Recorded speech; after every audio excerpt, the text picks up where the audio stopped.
Chapter 1288. Miraculously, after walking out of the castle gate, Julienne felt that her strength had recovered. It was because her strength had recovered that she once again felt the terror of Mordred. It was as if there were countless wraiths and evil spirits roaring around him at all times. These wraiths and evil spirits even continuously wanted to devour his body. For a moment, Julienne thought of pain, the pain of being crazily bitten. But this seemed to be just a fantasy. When the cold wind blew, what she saw was this ordinary and thin appearance. She looked at Great Knight Lino from afar. This was also a powerful knight, but if it was left to her to deal with him, she could only use a roundabout strategy. Just now, you should have stopped the other knights as well. Lien frowned. At this time, I'm afraid that the fact that you left the prison has already been reported to the Knight Mechanism. Forget it. Let's leave this place first. Let's wait for a while more. There are still a few little guys here. As Mordred spoke, she raised her head and looked at the night sky. Miss, which was startled. She saw that in the night sky, a transport plane had actually stopped at some point. At this time, 3 figures were jumping down from the transport plane. They landed and stood in a triangle. Lien looked over, and her face immediately turned ugly. The 3 people who came down from the transport plane were the 2 knights of the Round Table that she had met a few hours ago, Gareth and Clown. As for the 3rd person besides Gareth and Clown, there was a woman in a tuxedo standing in the 3rd corner. A smile that wasn't too ugly appeared on Miss Julienne's face, and she flipped her hair. It seems that my dear Hopkins still doesn't trust me. He actually sent a few people to follow me all the way here. Then this beautiful lady standing here. Since she can move together with Gareth and Mr. Clown, I think she should be the only woman who inherited the name of Lancelot, right? I think that he should have rejected you from the start. Gareth said expressionlessly, his eyes locked on Mordred. In fact, Mr. Clown and Lancelot were the same. They didn't care too much about the Soul Witch. Miss Witch obviously didn't care about their contempt. She just smiled and said, "The people of the myth of Doomsday are still lurking in your country. Instead of going to hunt them down, you escorted me all the way here. Are you not afraid of wasting time?" "That's hard to say. Maybe the threat here is even greater." The clown smiled. Actually, they were all closing in. Gareth, Clown, and Lancelot were all closing in on her step by step. They had completely blocked off any possible escape routes that Miss Witch could think of. Even though the knight beside her used to be the fiercest and most evil knight, she still felt a little uncertain when facing 3 of the knights of the Round Table at the same time. After all, only 15% of the poison in Mordred's body had been cleared. Even though he had broken the statues of the Grand Knights and former knights of the Round Table with a single blow, they were only the souls that retained a small part of their power when they were alive. On the other hand, Gareth and the other 2 had completely inherited the power of the Knights of the Round Table, and were at the peak of their power. Are you the 12 knights of this generation? Mordred looked at them, from Gareth to Clown, then to Lancelot. His gaze finally stopped on Lancelot, and he frowned slightly. Yes, Gareth was reliable in serious situations. At least, he was much more reliable than Clown. Farrell, please go back to the castle. There are still 793 years left in your sentence. Farrell. Mordred took a light breath. It has been a long time since someone called me that. After all, you have been stripped of your title. Mr. Clown's smiling face turned into a crying face. He said in a joking tone, "Even though the Knight Mechanism has been unable to strip you of your inherited power, it is still suspended until now." Mordred. Farrell was silent for a while before he slowly said, "I promised this Soul Witch to do something for her. After it is done, I will come back. What do you think? I don't want to draw my sword against the 12 Round Table here. In that case..." Mr. Clown's crying face turned into a smiling face. "I suddenly thought of a better idea. If this woman dies, then you don't have to go out, right? Gee! A cold light suddenly shot directly toward the soul, which it was the throwing knife in Dagonet's hand. However, the soul, who had been secretly on guard, didn't panic. Just as she was about to block, the blade of the golden great sword stood in front of her and blocked the throwing knife. The clown's throwing knife wasn't a real attack. The moment the throwing knife was shot, his figure moved, and the moment the golden great sword blocked the throwing knife, he was already in front of Farrell, and very simply threw a punch at Farrell's face. Although Mr. Clown wasn't tall and didn't look strong among the 12 knights, he was known as the one with the strongest body and the highest pure strength. However, this direct hit was unable to do anything to Farrell. It didn't even manage to shift his face. In an instant, Farrell's head slightly tilted back, and then quickly bumped forward. His forehead directly hit the clown's head. Bang! The clown was instantly sent flying backward. He actually overpowered Dagonet in strength. Gareth was shocked, but his reaction was extremely fast. The moment Mr. Clown was sent flying backward, he didn't hesitate to stab with the sword in his hand. The tip of the sword was like a bolt of lightning, rapidly thrusting out 18 consecutive strikes. However, Farrell closed his eyes and easily dodged them. The sword wind that came out from the tip of the sword pierced 18 holes in the wall of the castle behind him at the same time. Not fast enough. The sound rang in Gareth's ears, and a sharp pain spread from his chest in that instant. That was the hilt of the golden sword which had directly struck Gareth's chest. Like a clown, he was sent flying backwards. In just a few seconds, the moment the clown got up from the ground, Gareth bumped into him head-on. The clown received Gareth's attack. They looked at each other, and then suddenly took out a necklace from their necks. The necklace was the source of the 12 Round Table's power. However, the moment their power of inheritance appeared, a black shadow suddenly appeared in front of them. The power of inheritance flowed around their bodies, and with the light on their bodies, it was the holy armor that could trigger the 12 knights' power to descend. Too slow. Too slow. The golden great sword in Farrell's hand directly struck Gareth and the clown. The holy armor that hadn't completely appeared on their bodies was instantly shattered. Gareth spat out a mouthful of blood. He hadn't even put on the inheritance holy armor, and he was actually knocked to the ground again? What kind of inheritors are there this time? The great sword in Farrell's hand struck again, and this time the clown was sent flying into the air. You actually need a second to activate the holy armor.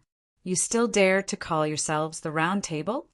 At the same time, there was a shroud of darkness behind Farrell. Behind him, a black armored knight had appeared out of nowhere. The black armor covered his entire body, and traces of purplish-black light flickered on the black armor. You're not bad, but you're only average. Farrell turned around, and this time the great sword didn't strike but slashed. The black armored knight was shocked and raised the sword in his hand to block, but the force of the slash caused half of his body to sink into the ground. A large number of cracks even appeared on the sword in the black armored knight's hand. At the same time, a ripple of impact spread out in an instant, and the trees around the castle were directly knocked down. The ripple only gradually dissipated 100 meters away. This was only an imitation of the inheritance golden sword, and not the real inheritance golden sword in less than 10 seconds. The 3 Round Table were easily defeated by the opponent. Gareth coughed out a mouthful of blood. He had never thought that humans could be so powerful, but he hadn't used the inheritance power yet. Bang! The clown fell from the sky and fell to the ground, but he didn't move at all. He had lost consciousness. Just like this, when the darkness comes again, when they appear again, Farrell muttered to himself, "You won't be able to resist even one of them." The darkness, them? Gareth staggered and stood up with difficulty. Farrell shook his head, and the golden sword in his hand spun in a circle and slashed horizontally. The sword light rushed out 100 meters, and from him. He actually split the island apart. Seeing the seawater pouring in, Gareth felt like he was suffocating, at least to this extent. In the end, the golden sword was casually stabbed into the ground by Farrell, and he left with the witch. The 3 round table members, or to be exact, the 2 round table members who were still conscious, didn't have the strength to stop them. Gareth staggered back a step and then fell to the ground. It wasn't because he was afraid, but because his shone bone was already broken. It's so powerful that it's like a joke. Gareth laughed bitterly. The black armor of the black armored knight, who was half buried in the soil, disappeared. Her delicate facial features were revealed, but she was also pale and bloodless. She raised her head to look at the night sky and saw an armed helicopter slowly rising and then flying away. She was silent for a long time and then slowly said, "Gareth, do you have the strength to pull me out? Please give me at least an hour, or you can wake this clown up, Lancelot." He was so powerful that it was beyond the scope of humans, and according to what he said, he only removed 15% of the poison. In other words, he only had 10% to 20% of his strength now. Yes, absolutely yes. With this person's help, they would definitely be able to obtain that document, Acacia Records. In this world, there was absolutely no one more powerful than him. The face of the witch who was piloting the helicopter was flushed. Her body was in a state of extreme excitement, and she kept looking at Mordred, who was sitting in the back, or rather, Farrell. She didn't know if it was an illusion, but this man's face didn't seem as thin as before. It seemed like he had gained some flesh. The door of the helicopter was open. Farrell was looking outside, and the seawater below was surging violently. Little bits of fluorescent light fell from the bottle in his hand and fell on the sea. The little bits of fluorescent light gradually dissipated with the waves and finally extinguished. These were the souls of those Grand Knights, the souls of the 12 Grand Knights, although they were only a part of them, and after losing their carrier, they couldn't be preserved for too long. But wasn't it too wasteful to just scatter them like this? Even so, the witch only opened her mouth and didn't choose to point out the other party's faults. The only one who knew Farrell was only her mother, and she only knew about Farrell's legend through various channels. "Who is your father?" Farrell suddenly asked. Ji Lien shrugged her shoulders and said, "I have never met him. My mother told me that my father died long ago. Perhaps you can tell me a bit. After all, you seem to know my mother?" Farrell frowned, and after a moment of silence, he suddenly asked, "How do you know of the existence of Acacia Records?" Miss Witch narrowed her eyes and said, "This starts with a musician who was obviously very talented but liked to explore. However, what he obtained was not the Acacia Records, but only a few pages of the Dead Sea Scrolls. I took these few pages of the Dead Sea Scroll from his hands and made a copy. Although the copy doesn't have the power of the scroll, it has the same function as a clue to the Acacia Records. Only a few pages of the Dead Sea Scroll can't be gathered together." Farrell said indifferently, "No one has ever gathered the complete Dead Sea Scroll. You should give up and change to another request." "What?" Even the fiercest and most evil knight in history, Mordred, flinched at the sight of the Dead Sea Scroll. Ji Lien smiled sweetly. "If that's the case, your heroic appearance of defeating 3 members of the 12 Round Table will be greatly reduced in other people's impression." "You really want to find the Acacia Records?" Farrell suddenly asked.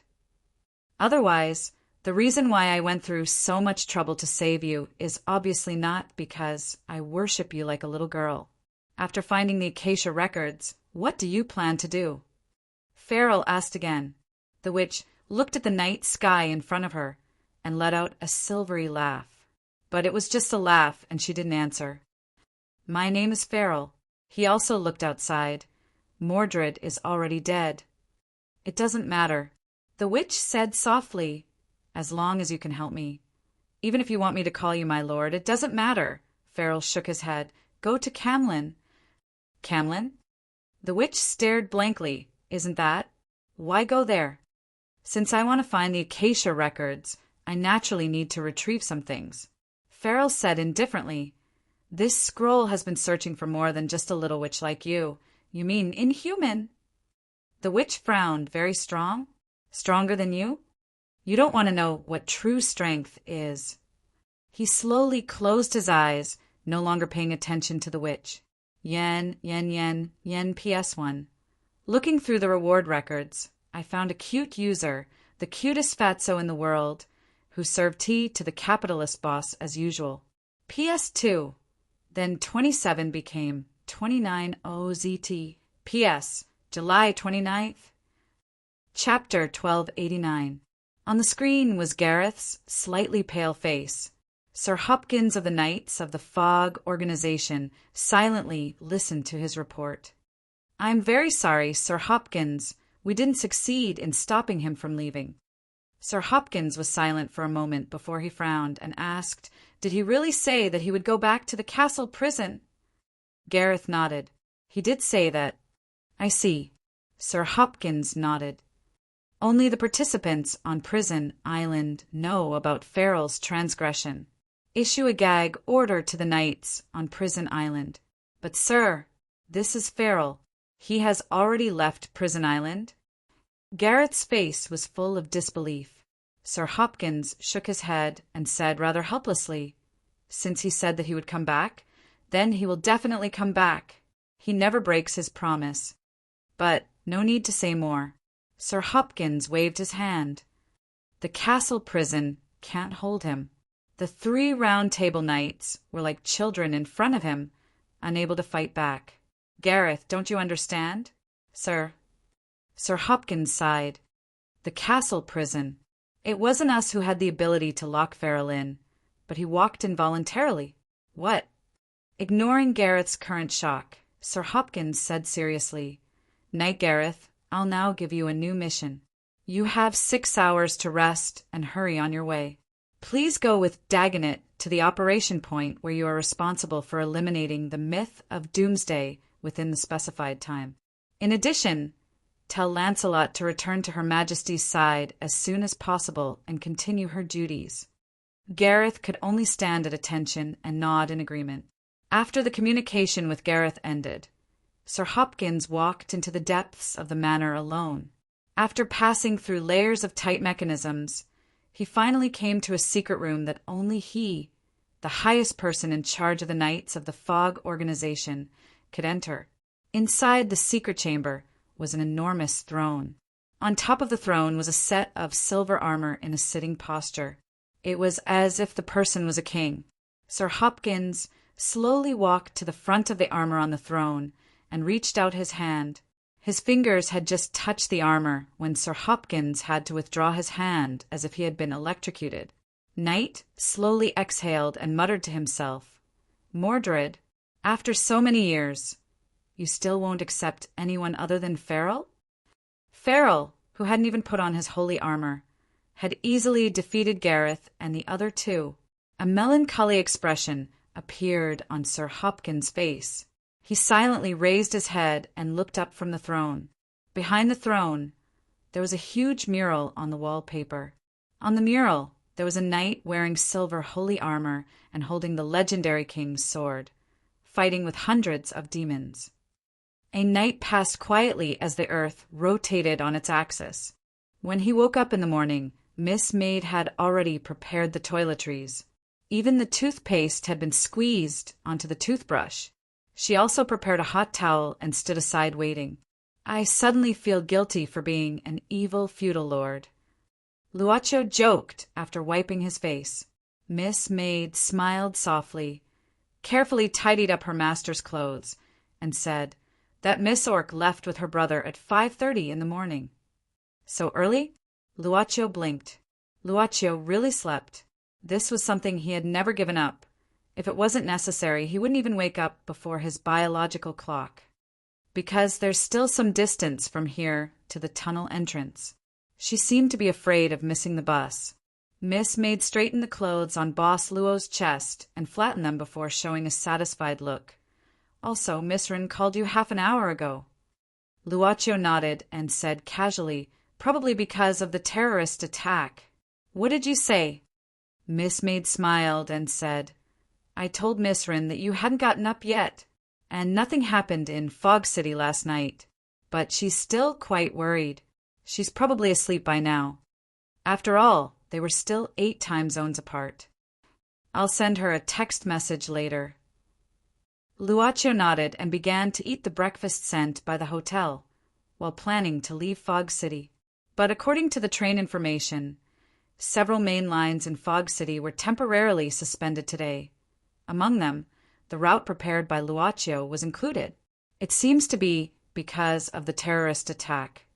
Miss Maid spread butter on the bread. However, if we suddenly stop these few days, it may be because the next target of the attack will be on these few routes.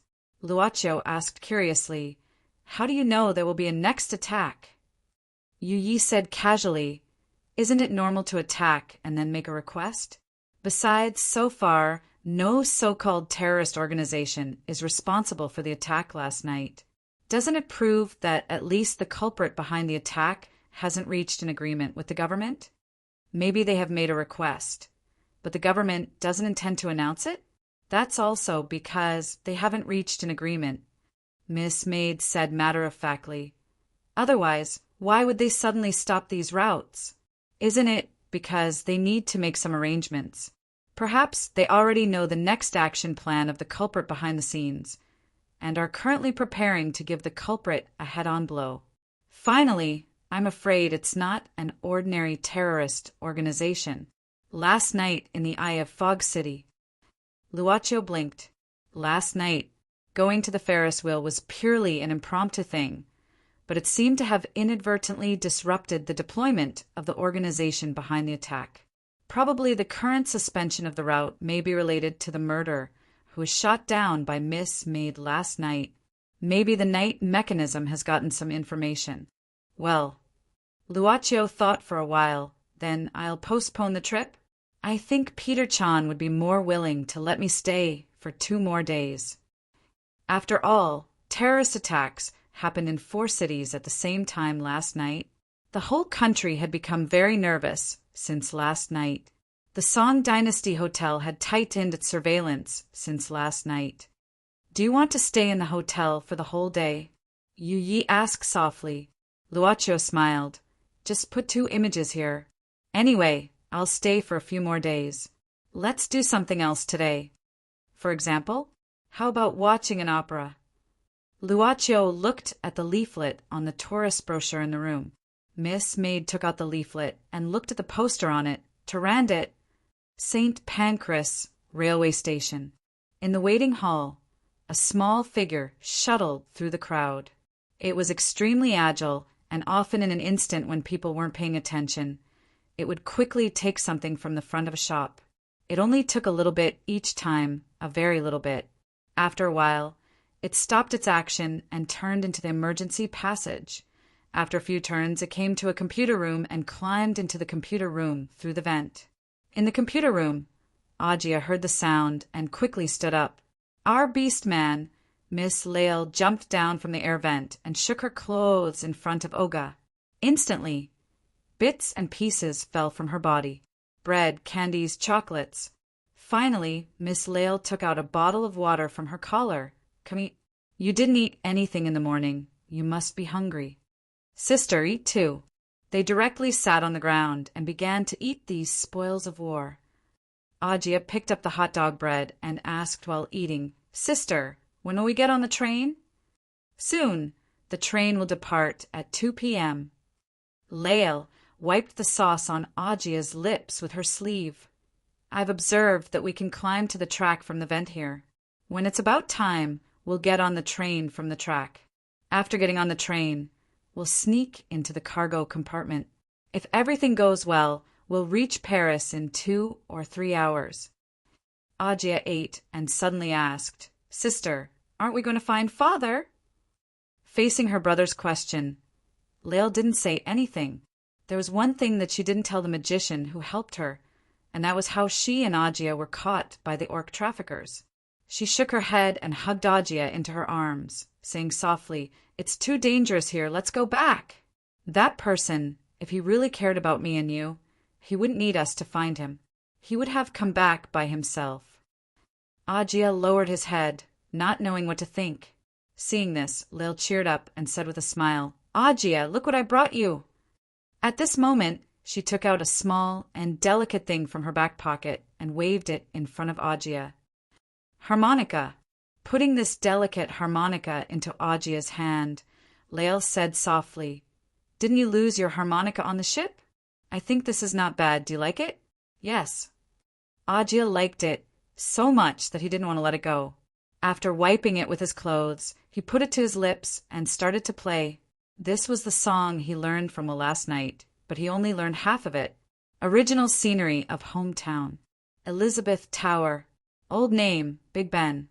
On the fence, on the sightseeing floor of the clock tower, a clear sound came from the man's harmonica. The continuous notes formed a song. Imagine.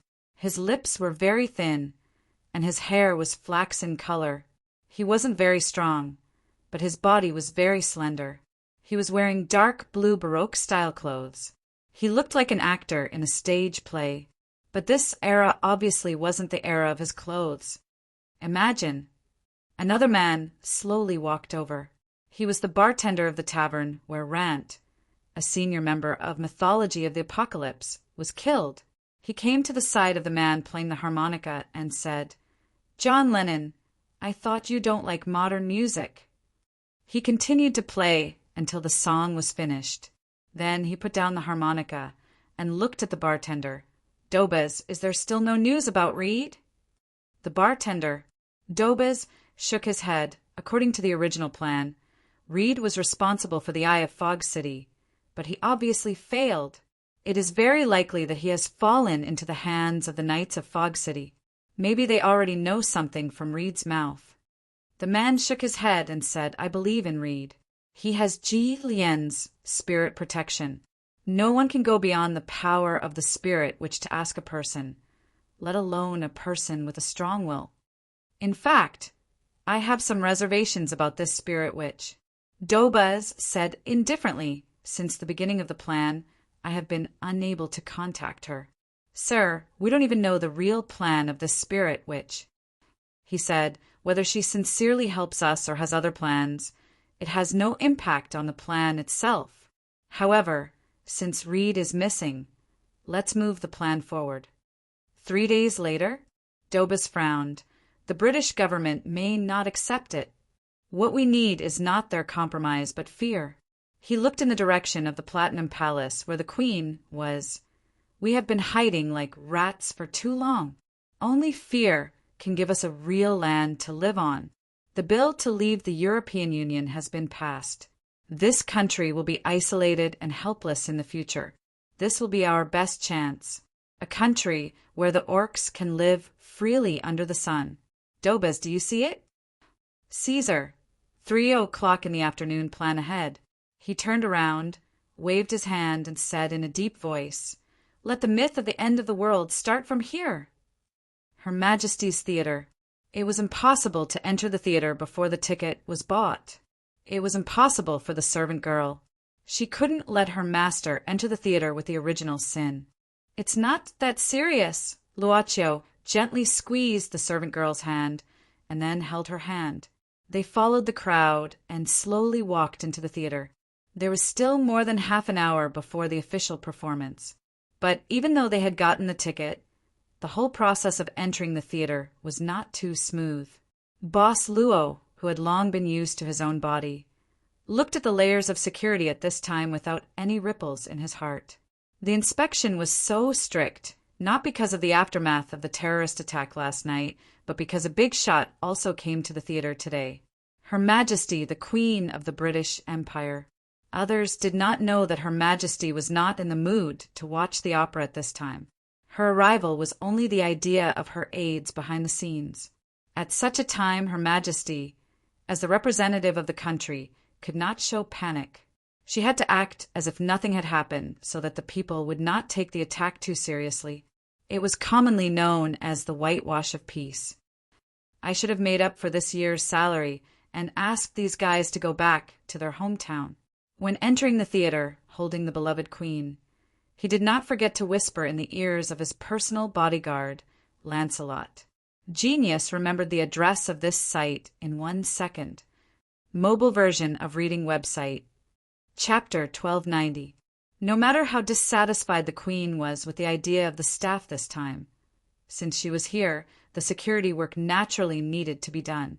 Even because of this delicate time, the security was even stricter than usual. After the Queen entered the special seat, Lancelot began to patrol around. Of course, there were 6 experienced knights guarding the Queen, and there were also many security personnel assigned to the Queen by the Empire. These knights were temporarily transferred. In the past, the Queen would only have Lancelot by her side. In fact, this arrangement was entirely because Lancelot had not recovered. It was only 10 hours since the battle last night.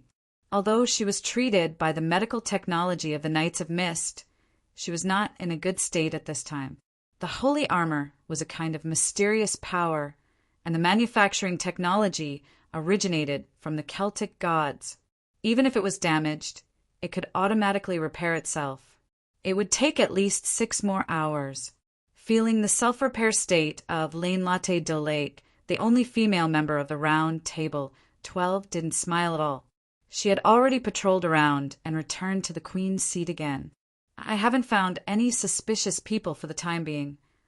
Facing the old Queen, Lancelot's eyes were calm, her legs were slightly apart, and she said with her hands behind her back, "Relax, little Lancelot." The Queen waved her hand. "In fact, I'm not that important." "Really, Lancelot, I'm just an old woman standing in front of people, the so-called dignity of this country." The Queen lowered her head and teased her beloved pet, smiled, and said, "Some people really think I'm important. Do you know, I heard an interesting joke last year. A group of terrorists felt that as long as they held my pet hostage, they could make me compromise their demands, so they even planned how to kidnap it." Lancelot's face was expressionless. The Queen scratched her beloved pet's chin with her fingers. "You see, they all think you may be more important than a country. My country's dignity is really a joke." Hasn't the performance started yet? At this time, Her Majesty put her handheld glasses in front of her eyes and looked down at the direction of the stage. "There's still half an hour before the official performance, Your Majesty," Lancelot replied with one last sentence. However, at that moment, the Queen suddenly stood up from her seat. She bent her waist slightly as though she was trying to close the distance between her and something. She was looking at something. Lancelot frowned. "Your Majesty, what happened?" At this moment, the Queen said slowly, there are really people who look so similar in this world. It's unbelievable." "Queen?" Her Majesty, the Queen slowly put down the glasses in her hand and seemed to have fallen into deep thought. She muttered to herself, "So many years have passed. She should have aged even more than me." Suddenly, Her Majesty the Queen turned around and said in a serious tone, "Lancelot, can you help me with something?" "Yes, Your Majesty." The sound of the shutter rang softly. Before the performance started, many seats had similar sounds. Boss Luo's seat was no exception. Of course, it was not for the purpose of posting pictures on WeChat Moments. It was just a kind of report to appease Nanny Wren on the other side of the hemisphere, who might be sleeping like a dead pig but would be worried when she woke up the next day. Of course, he and Miss Servant Girl entered the world together. Well, maybe she can eat when she wakes up. Luo Chio smiled and put away his mobile phone. Then he looked at the servant girl beside him and suddenly thought of something interesting. He asked softly, "Is there anything you dislike about this country?" "Why do you say so?" Yu Yi blinked. Luocho began to play with Miss Servant Girl's fingers. "You know what I'm talking about." "Yes." Miss Servant Girl shook her head and put her hand on her chest, saying softly, "She just exists in several similar subworlds and experiences similar things, but I have more. This small part of dissatisfaction has disappeared a long time ago." Legend and uniqueness. It was as if it had appeared in multiple subworlds. In the instant that it appeared, everything that had been praised would be unified. thousands of worlds could become the only independent one. It was the same for Miss Servant Girl. The former national hero, the New Orleans girl, was just a part of her past. And Yi smiled faintly. I've already helped her get her revenge. When Boss Luo was about to show a puzzled expression, someone walked slowly. She came to Luochio and Miss Servant Girl on the stairs. It was a lady in a tuxedo. Her lips seemed a little pale, and her facial features were exquisite. Miss, is it convenient for you to come upstairs? Someone wants to see you, she said in a low voice. Birmingham, Victoria Square. During the day, whether it was tourists or local residents, they all liked to wander around here. It was the most crowded time of the day. Two men, one in a suit and the other in a worker's uniform, met unexpectedly in the square, and then walked up the stairs side by side. The two of them only had eye contact. But right at this moment, a black shadow appeared behind the two of them. They keenly sensed something, but before they could react, their shoulders were directly placed on by someone. Between them, a bearded man stretched out his head and said in a tone like meeting an old friend, "Are you two interested in having a cup of coffee in Birmingham's Knight's mechanism?" The two were suddenly shocked, and many thoughts flashed in their minds. But they finally pointed to one. They were exposed, and it was the leader who decided to take action in advance more than an hour ago. You are Tristan. Tristan, the 12 knights stationed in Birmingham. The man in the worker's uniform, almost at this time, recognized the bearded man's origin. But before the two of them could resist, the bearded man knocked their heads together without saying a word. After seeing stars, they fainted. Seeing that the two were about to fall to the ground, the bearded man supported them with one hand and said exaggeratedly, "Are you two drunk in broad daylight? You two drunkards, don't expect me to send you home."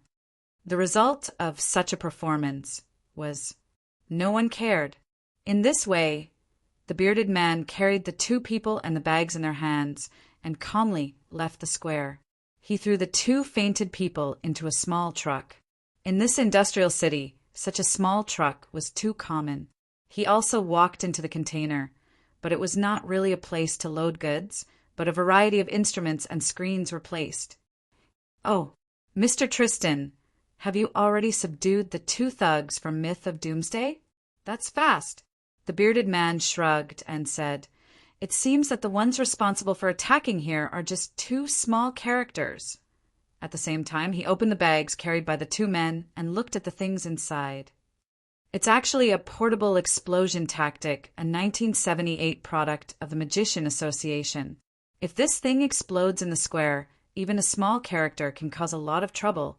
In any case, you have successfully organized them. The subordinates in the container were obviously relieved, although it seemed very simple, and even without bloodshed. If it was not for the information sent by the Knights of Fog, I'm afraid that they would only be aware of the disaster after the square. The danger was naturally only understood by the Knights of Fog. However, they think that they really took action in advance. The bearded man, Trusty, said thoughtfully, "It seems that they have already guessed that Reed was caught, and even gave out the information. I hope everything else goes well." With that, he waved his hand, and the subordinates understood and said in a deep voice, "Retreat." City of Glasgow, in a building next to the Glasgow Central Railway Station.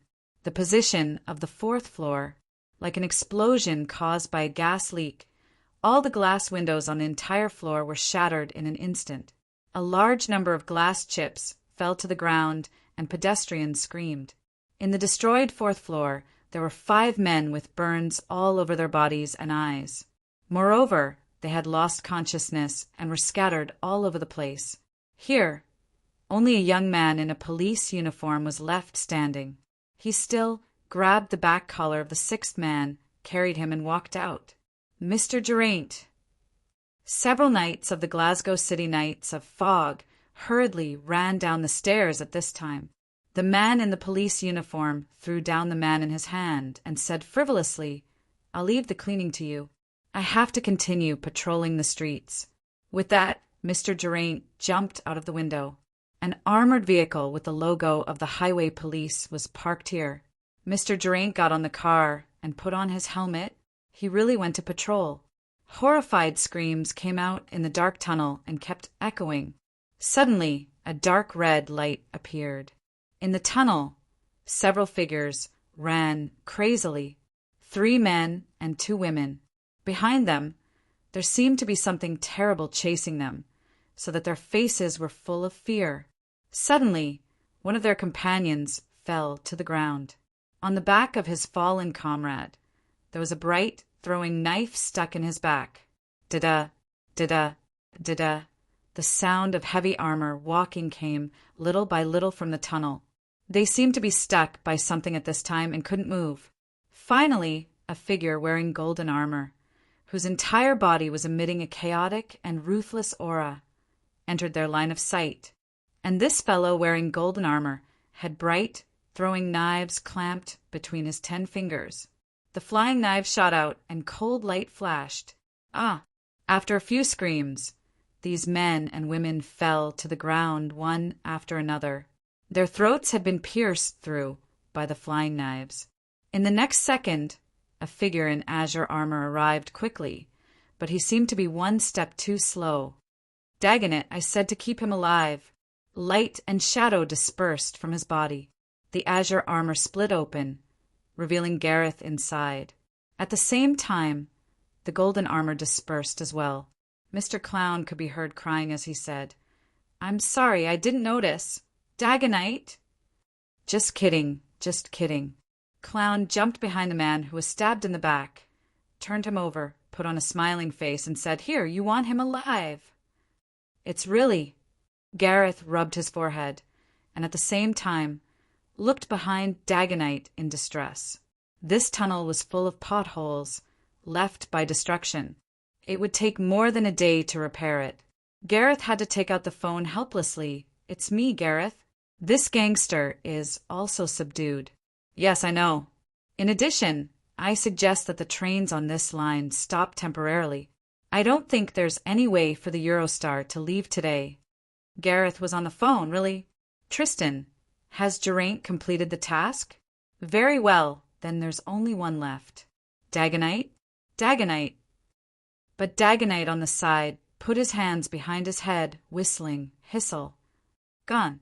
Gareth could only see his back disappearing into the darkness. Lancelot led the way in the corridor. Behind her, Miss Maid and Boss Luo followed slowly. According to Lancelot's original intention, the Queen only invited this lady, and her male companion didn't need to follow.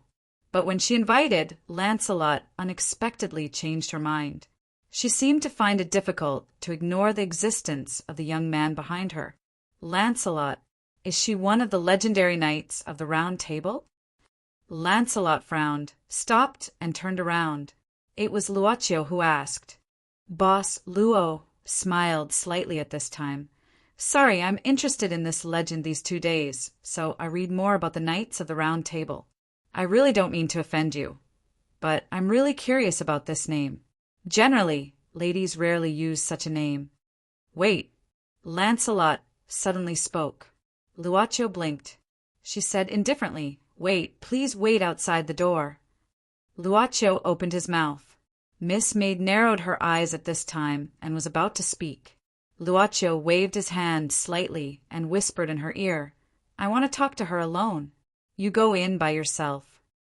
Miss Maid glanced at Lancelot, then nodded thoughtfully. They didn't speak for the rest of the way. Lancelot seemed to have completely forgotten Luaccio's question about the name until they finally arrived at the destination. She opened the door and made an inviting gesture, letting Miss Maid walk into the Queen's special seat alone. She slowly closed the door, then stood outside the door like a sculpture. Boss Luo looked at Lancelot at this time and asked with a smile, "Miss Lancelot, how old are you this year?" She seemed to be a little astonished, looking at Luaccio, and couldn't help opening her mouth slightly. At the same time in the room, when Miss Maid appeared in front of Her Majesty, the dignified Queen of the country couldn't help but shake her old face. She stood up from her seat at once. Teacher? Little Elizabeth, long time no see. Chapter 1291. 1936, Winter. The Duke of York, who had succeeded to the throne, and his wife, as well as his two daughters, Princess Elizabeth and Princess Margaret, were hiding in Balmoral Castle from the Second World War. Princess Elizabeth was only 13 years old. The Duke of York was reading the newspaper in his hand. After a silent breakfast, the young and immature Princess Elizabeth suddenly said, "Father, are we going to hide here and do nothing?" The Duchess, the Queen, gave her a look of silence, but it didn't stop the young princess from speaking. "Our country's name is being sacrificed on a continent across the ocean, and we're enjoying the warmth of the fireplace in this castle. Elizabeth," the Queen's voice was slightly heavier, "don't add to your father's troubles." The Queen's tone was already stern, and the young princess could only reluctantly lower her head. As for the even younger Princess Margaret, at this moment, she was only hugging her doll and looking at all of this in horror. "Then I'll go back to my room first." Princess Elizabeth stood up and left. "Elizabeth, have you forgotten the etiquette of royalty?" The Queen couldn't help but frown. The princess said calmly, "Mother, I want to learn fencing, horsemanship, and strategy, not to study Shakespeare's words." "You!" The Queen was furious, but at this moment, the new king, who had been silent for a long time, finally spoke. He put down the newspaper and spoke slowly. "Why, Elizabeth, you've reached the age where you should go to school. But considering the current situation, I've specially hired a tutor for you. Go! Your tutor is waiting in the study. I hope you can show the etiquette that a royal princess should have and accept your new tutor." "I don't need a tutor, Father. This is an order. This tutor will teach you." The new king looked at his eldest princess with a complicated expression. "You'll never know what price I paid to hire this tutor for you. Cherish it. This tutor will change your life, if you don't want to live a mediocre life." Although her conflicting emotions almost overcame her obedience to her father, the young princess was defeated by her mother's attack. She reluctantly came to the door of the study. She didn't yearn for the tutor that her father said was very powerful. She was thinking of how to make the tutor back off. Taking a deep breath, the young princess pushed open the door of the study and said loudly, "Where's the new tutor?" As she spoke, the princess observed the situation in the study. She expected the tutor to be someone who wore a pair of glasses and looked elegant or knowledgeable. Otherwise, it would be impossible for her father to hire him. However, the person who appeared in front of the princess wasn't a literary type, but a young woman. She had long golden hair, dark blue eyes, and a faint smile. You're my tutor?" The beautiful young woman didn't answer. She just picked up a heavy sword used for fencing from the table and threw it at the princess. The princess caught it in a hurry. While she was puzzled, the blonde woman in front of her picked up the same heavy sword and said indifferently, "In 10 minutes, if you can touch any part of my clothes, I'll leave here. How about it?" God, the princess didn't even know how the other party pulled out 2 heavy swords in the study. But that wasn't important. What was important was that fencing was something she loved. "No, I'll call for help." The princess's eyes suddenly became sharp. Memories flashed through her mind. The Queen, who had aged a long time ago, reached out and touched her cheek. It was cold and moist. "Little Elizabeth, long time no see. Really? It's really you, Yi-sensei?" The Queen staggered forward step by step. "It's been so many years. Am I really seeing you again? But why haven't you changed at all, and I'm not young anymore. Please tell me this isn't a dream." Perhaps it was because of excitement, or perhaps it was because of joy. The old Queen couldn't help but reach out her hands, wanting to hold the face in front of her. Trembling, this should be a very touching scene, at least for the Queen, who was excited at this moment. The joy at this moment was comparable to the victory of the World War decades ago. This beautiful woman who changed her life. "Did I allow you to touch me, Elizabeth?" His deep blue eyes were just as deep as she remembered them. However, upon hearing these cold words, Her Majesty seemed to have woken up in an instant. However, an almost instinctive fear still made Her Majesty, who had chatted and laughed with countless leaders and heads of state in the world without changing her expression, shiver. Her sword was very heavy, and the young princess had suffered unimaginable pain. At the same time, her pointer was just as heavy. It was like a nightmare that made the young princess unable to forget until she became the queen of a country. But this also made the queen completely wake up. After all, she wasn't the little girl who didn't know anything. Why, your appearance! Now you're the queen, and at the same time, you know the existence of the night mechanism. You know the extraordinary power in the world, don't you understand? The queen opened her mouth. This was a possibility she had never thought of. She needed some time to digest the information, and the room fell into silence. Miss Lancelot, how old are you this year? In her impression, this was the first time she encountered such a question. Of course, it wasn't that she had never encountered such a question before. It was just that she had never been asked this question from the beginning. There's no need to answer, she thought. 25. Her eyes suddenly changed at this moment and keenly captured this moment of separation between thoughts and words. Lancelot's eyes suddenly became sharp, and a short sword slipped out from her sleeve. Wrong body. She had already appeared behind Boss Luo, and the short sword went over his shoulder and was placed on his neck. At the same time, her cold voice sounded, "What did you do to me?" I think I really just asked a question. Luaccio seemed to have a normal reaction, but he couldn't do it. Not to mention this short sword. Even a sharper ice blade would not be able to cut through his skin.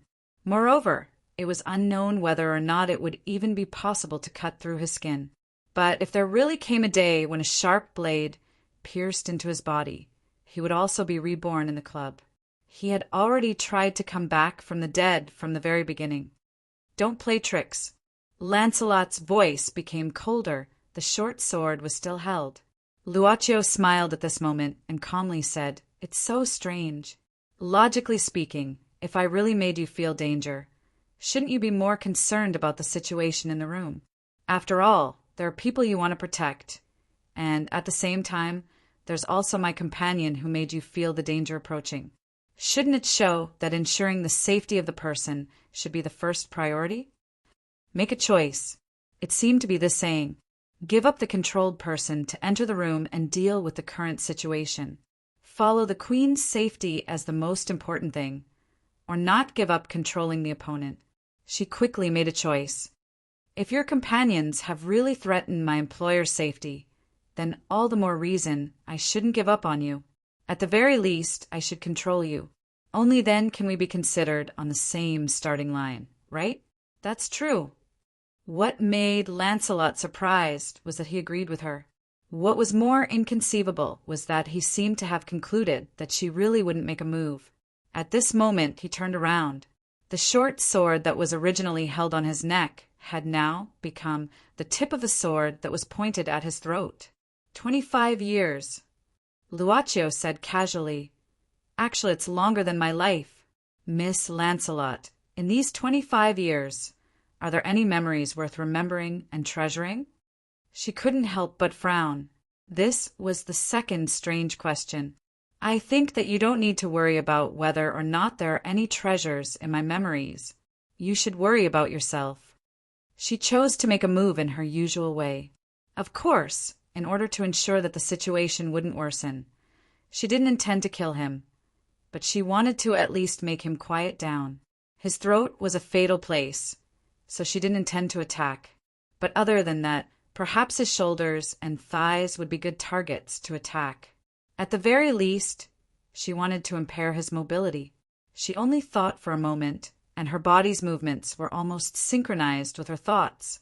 The moment she came to a conclusion, Lancelot flicked her wrist and stabbed the short sword towards his shoulder blade. It should have been like this, but the short sword didn't move at all. It was as if it had stabbed into an invisible wall and was completely stable. It was more like a tightened screw that was fixed in the air. Lancelot was shocked and let go of the short sword. She instinctively retreated, but her body was unable to move, and the short sword was fixed in the air between her and Luaccio. Luaccio looked at Lancelot, then stretched out his hand and plucked the short sword from the air. He played with it in his hand. For now, I won't bring danger to the one in the room, including my companions. She naturally didn't believe him, and she didn't even let down her guard, at least that was what her eyes showed. But at this time, the short sword in Luaccio's hand began to melt. It completely melted into a lump of molten steel. Then it began to automatically stretch, twist, and change shape. Finally, it became a silver rose. If you don't have it, then start creating it now. If you already have it, I hope you can treasure it well. Luaccio returned the metal rose to Lancelot's hand. To be precise, it was inserted into her empty palm. She could move now. Lancelot's body moved at once. But at this time the door suddenly opened. Miss Maid walked out with a smile, and Her Majesty the Queen sent her off in fear and trepidation. Yes, in fear and trepidation. Go back, Elizabeth. Don't ask too much about me. Remember my words. Yes. Her Majesty the Queen nodded. She really didn't ask more, even though she was very curious about the man who was Yu Ye's male companion. Of course. She also wanted to know why Lancelot had a metal rose in her hand at this time. You don't have to send me off, Miss Maid said again at this time.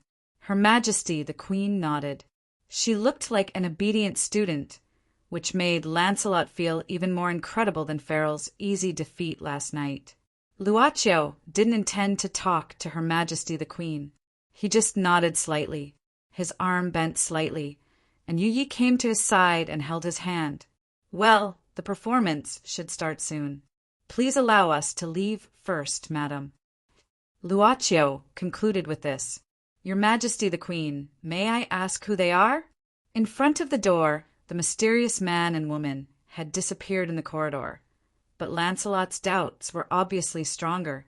She began to doubt her own strength as a member of the Round Table 12. First, it was Farrell, then, unexpectedly, Her Majesty the Queen shook her head at this time. Lancelot, I hope you won't tell anyone about what happened today about me and her. She frowned, but Her Majesty the Queen didn't want to say more. Instead, she looked at the metal rose in Lancelot's hand again and smiled. Oh, child, for the first time, I feel that the flower suits you very well. Don't you think it would be better for you to change into a lady's dress? Without waiting for an answer, Her Majesty the Queen walked into the banquet with a chuckle. Lancelot looked at the metal rose in her hand. She was stunned. In the corridor, the boss and his female companion were still walking hand in hand.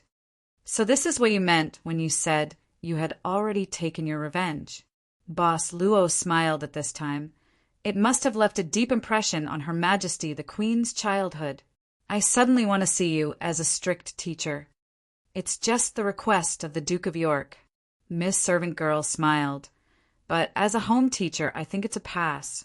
The former New Orleans girl actually trained the Queen of Great Britain by herself. Luo Chiu shook his head. He didn't know who had such a bad taste. Miss Servant Girl didn't say anything about this. She smiled and said, Master, did you have a good chat with number 31? I hope she can wake up later. After all, this time, I didn't come to look for her specially. It's a coincidence to meet her. Luaccio muttered, let's wait and see. After all, the boss who disturbs the employee's vacation will probably be hated. Then, cancel her right for the next vacation. Miss Servant Girl said lightly. Hey. Chapter 1292. Attentees. Due to the track malfunction, the Star of Europe will be suspended from now on. Passengers who have purchased tickets, please proceed. Attentees. They were suddenly in a mess as they made a ruckus in the waiting hall of the train station. How could this be? The orc girl looked at the translation software on her phone in surprise.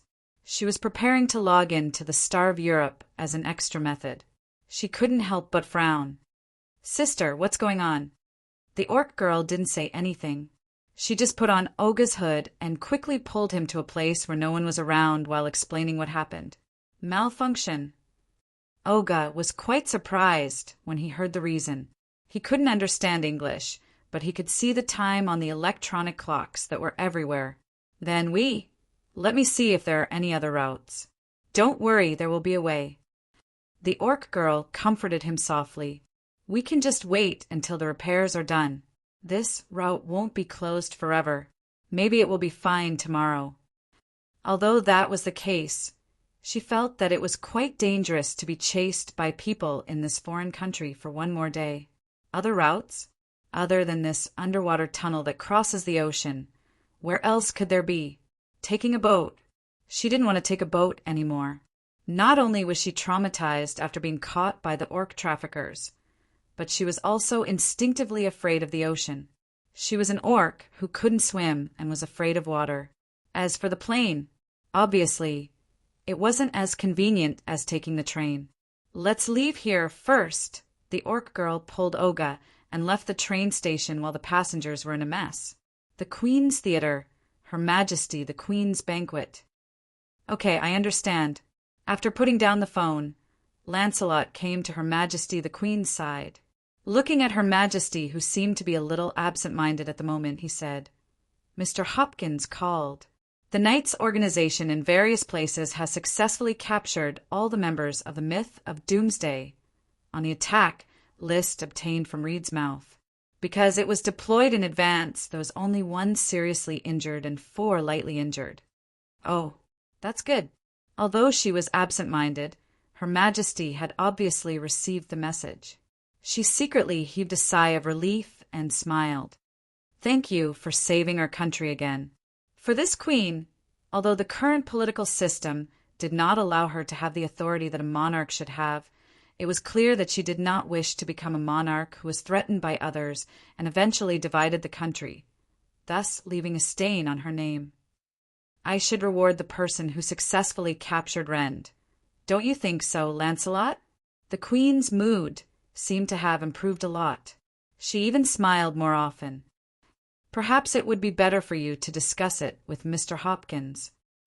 Lancelot said slowly, although we've arrested almost all the members of Mythical Doomsday who are active in our country. According to the intelligence, the leader of this organization and a few other key members have yet to show up. Therefore, this matter might not be over yet. Her Majesty seemed to have recalled the past. As she slowly combed her pet's fur, she said slowly, In my life, I've seen many so-called revolutionary parties and underground organizations. They all have one thing in common. Do you know what it is? She glanced at Lancelot, whose expression did not change at all. She smiled and said, That is, they all value their companions very much. If Mr. Hopkins and the other people in charge of the Knights organization are smart, perhaps they can try to publicly execute these captured thugs. Lancelot opened her mouth slightly. She had been protecting the queen closely for the past 2 years. Most of the time, the queen had an amiable image, an image that her people needed. Even for Lancelot, who had known the queen for such a long time, most of the time, the queen was indifferent, as if she did not know anything and did not want to care about anything. However, after all, the queen had experienced the baptism of war and was currently the longest-serving queen in the world. Oh, the show has finally begun. Her Majesty suddenly picked up the handheld glasses at this time. Finally, it's time. She seemed to be unwilling to continue the previous topic. Her interest had been attracted by the slowly rising curtain. Lancelot followed the queen's gaze. While looking at the stage below, she subconsciously glanced at other places, but she did not see the mysterious man and woman. Behind the queen, Lancelot took out the metal rose and fell into deep thought. At this time it was quiet all around. On the stage, under the dim light, as the curtain rose, the low voice of the prologue slowly sounded. Princess Tyrandit of the Sion Kingdom, as beautiful as peach blossoms, as cold as frost. The prince of the royal family is obsessed with the love of beauty. A single woman with a heart of steel, testing the prince consort with 3 difficult questions, a butcher's knife flashing cold light. Different from the story of the brass band, the human voice, and the symphony orchestra on the stage, the back of the stage was much more chaotic. No matter the actors who were preparing to go on stage, the actors who had just stepped off the stage and were busy changing clothes, the staff responsible for props, or the backstage director, everyone was in an urgent and tense atmosphere. With the development of the plot, there were obviously more and more things that needed to be taken into consideration. Caesar. Caesar? Who can tell me where Caesar is? It's his turn to go on stage. Who can tell me where the missing male lead is? The manager of the troupe was as anxious as ants on a hot pan. Not to mention the usual situation, he would be furious when he couldn't find the actor before the performance. Let alone this was the most important male lead role. What's more, Her Majesty the Queen of Britain was here today. If something went wrong, he would be fired as the manager. You didn't see him? Hurry up and bring him back. The manager of the troupe flew into a rage. 3 minutes. I'll only give you 3 minutes. If you can't find him, don't let him come back. Pastor, get ready. If Caesar doesn't show up in 3 minutes, you replace him. You're the male lead tonight. Changing the lead actor at the last minute, and it was the most important male lead in the play. This was probably only slightly better than messing up the performance. The manager of the troupe kicked the prop clothes rack rather inelegantly. Why aren't you looking for it? Failure. Failure. Team annihilation. Failure. On the screen of the mobile phone, messages flooded in. They were all sent by the same name, Dobas. The man was silent from the beginning to the end. He was wearing an ancient Chinese costume with strong Western elements. Caesar. He was the actor of Khafra, the male lead of Turandot troupe. He was not the only one here. There was another old man in the same costume who was the actor of Prince Caliph's father. Caesar, Doba's information can't be wrong. We've failed this time. The old man's face was heavy. Sure enough, the night mechanism has pried open Reed's mouth. They already know everything about us. How did they pry open Reed's mouth in such a short time? He's the kind of guy who will keep the secret even if he dies. The man with flaxen hair. Caesar slowly put on his costume hat. He even prepared his makeup in front of the mirror. Let's prepare for the performance last time. Caesar, most of our companions have been caught by the night mechanism. They may not keep their mouths shut. Look, even Reed's mouth was pried open. Our whereabouts may have been leaked. Retreat, Caesar. We can still accumulate strength and wait for the next opportunity. He had finished his makeup and stood up. Judas, do you know why the Queen suddenly came to this theater today? You have a backup plan? Under the old man's surprised gaze, Caesar pushed the door open and walked out. On the side of the stage, 3 minutes had passed. Under the anger of the troupe manager, the performance was delayed for another minute. There's no other way. Pastor, get on the stage now. Don't mess up the performance, or I'll poke your ass with a wooden stick. The young man's face was as bitter as a bitter gourd after being squeezed with salt powder. He was even pushed by the troupe manager from behind. Wait, Caesar is here. Oh, my God, he's on the stage. This wasn't the Metropolis version of Turandot, so they didn't use the sea of people tactic. However, there were many actors on the stage. The lights moved to the center of the stage, and a handsome man slowly walked down from the stage steps. He became the focus of everyone's gazes. The music began to play under the conductor's baton. This was the first scene of Prince Caliph's appearance. It was about Prince Caliph's unexpected reunion with his old father in King City. Under the dazzling lights, His Royal Highness sang slowly with a low voice that gradually rose to a high pitch. Disappear the night. The stars were sinking. The stars were sinking. I'll win at dawn. I'll win. I'll win. The instrument stopped, and the conductor's baton froze in the air as if it was difficult to wave it. The performance of the orchestra also stopped. Under the surprised gaze of the audience, Only the solo of the handsome man under the stage lights could be heard. This is the last part of No One Sleeps Tonight. Is Caesar crazy? The theater manager froze, as if he had been struck by lightning. This guy didn't follow the script. Instead, he sang the last few songs. He felt the world was spinning. He didn't know how to deal with this sudden crisis. Oh my God, Pastu! Knock me out with your wooden stick. Where did I get the wooden stick? Lancelot, tell me, did I miss the first part of the song? If I'm not senile, this should be the last song. During the banquet, the queen put down her glasses in surprise and looked back blankly, only to find that her guardian knight wasn't listening to the performance attentively. She just looked at the metal rose in her hand, silently, as if she was absent-minded. What should I say? Different from the temporary confusion of the audience. Boss Luo, who was sitting in a corner of the public seats, blinked and then turned to look at his maid. Is it really not suitable for me to walk around? The servant girl didn't have much expression on her face. She just looked at the stage with her eyes moving slightly. But at this moment, a lot of smoke suddenly appeared around the stage.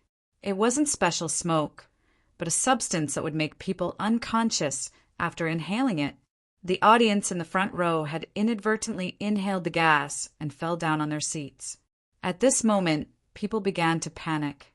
They stood up in horror, pushing each other and screaming in horror. However, not only under the stage, but also at the ventilation ducts around the stage, the fainting gas also came out. The audience fell down one by one. On the stage, the actors had already fainted, including the people on both sides of the stage. At this moment, only the actor who played Prince Caliph and the old man who played the prince's father were still standing among the many people who had fallen down. He was still singing loudly. Fate is as changeable as the moon, alternating between full and empty. The abominable life intertwines misery and happiness. No matter poor or rich, they all melt and disappear like ice and snow. The terrible and empty wheel of fate you turn mercilessly. You are vicious and cruel, destroying all the happiness and beautiful expectations. The shadow shrouds the blurred, and you also knock me down. Disaster comes, and my back is mercilessly crushed by you. Fate destroys my health and will, mercilessly strikes, brutally oppresses, and enslaves me. At this moment, don't hesitate. For the most senseless warrior who has been beaten down by fate, let the strings of the harp resound, and weep with me in sorrow. Stop. His voice echoed in the theater. The thick fog slowly sank, then diluted in the air and gradually dissipated. Caesar slowly sighed. Suddenly, a clear round of applause rang out in the deathly silent theater. Everyone should have fainted. At the moment of applause, both Caesar and the old man beside him, Judas, looked at the direction of the applause in surprise. On the seats of the stairs, among the people who had fallen down, they could see two people sitting in their seats. Sober. The applause came from one of the sober young men. Luacio's hands. It wasn't just to attract the attention of the singer on the stage. Boss Luo's applause stopped after a while. Excuse me, is there anything else? Chapter 1293. When the song came in the smog in the audience where the queen was sitting, Lancelot immediately pulled the queen back. At the same time, she quickly took out a handkerchief and wet it with red wine. Cover your mouth and nose. It's better than nothing. Lancelot quickly said, and then rushed out of the door. But she closed the door almost instantly and returned to the queen's side. Outside. The queen was not too anxious, but she quickly asked. They were knocked to the ground. Lancelot frowned and carelessly stroked his palm across his chest to check on the divine armor's recovery. It's not fully recovered at most. It only has basic combat power. She walked to the audience again and saw that the whole place was covered by the thick smog. She could faintly hear the high-pitched song from the smog. At the same time, the phone signal was blocked. The sound of cutting was suddenly heard. Lancelot turned around and protected the queen behind her. The door in front of her was cut into several pieces and then fell down. a black-haired woman wearing a purple leather jacket, who seemed to be of Asian descent, slowly walked in. The woman's left and right hands were holding a foot-long short sword. At the same time, there was a thin and long scar on the left side of her face. It seems that this was premeditated. The queen frowned. It seems that among my staff there are people who were bribed by you, right? As expected of your majesty. You thought of the answer so quickly. The woman in purple who was holding two short swords smiled. In that case, your majesty, you might as well not resist. This way, I will have a lot of time left. You are a member of mythology of Doomsday. Lancelot asked coldly. After noticing the scar on the woman's face that ruined her beauty, Lancelot quickly found out the woman's origin from the intelligence. You are a senior member of mythology of Doomsday, Nicomeda. Catherine, you've answered correctly. Then I'll reward you later. The purple-clothed woman, Catherine, narrowed her eyes slightly. Lancelot maintained her composure and said, As long as you think you can defeat me. She waved her arm, and a beam of light slowly emerged from the center of her palm. Shockingly, it was a silver-black long sword. However, there were many cracks on the long sword's blade, as if it would shatter at any moment. I can't say for the other 12 knights, but if it's you. Catherine chuckled. She gained the upper hand by a show of strength. She lowered her body and sprinted forward. However, this speed was clearly not something that Lancelot was afraid of. In fact, it could even be said that this speed was slow. The long sword in Lancelot's hand easily deflected the opponent's dagger and stabbed towards the opponent's chest.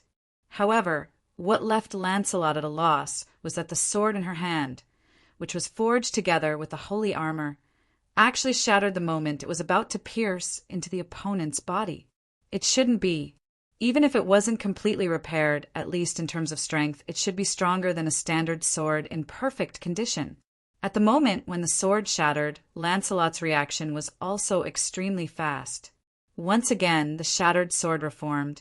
It was still a sword full of cracks. However, this time, Catherine didn't even move, allowing Lancelot's sword to stab towards her body. The sword shattered once again.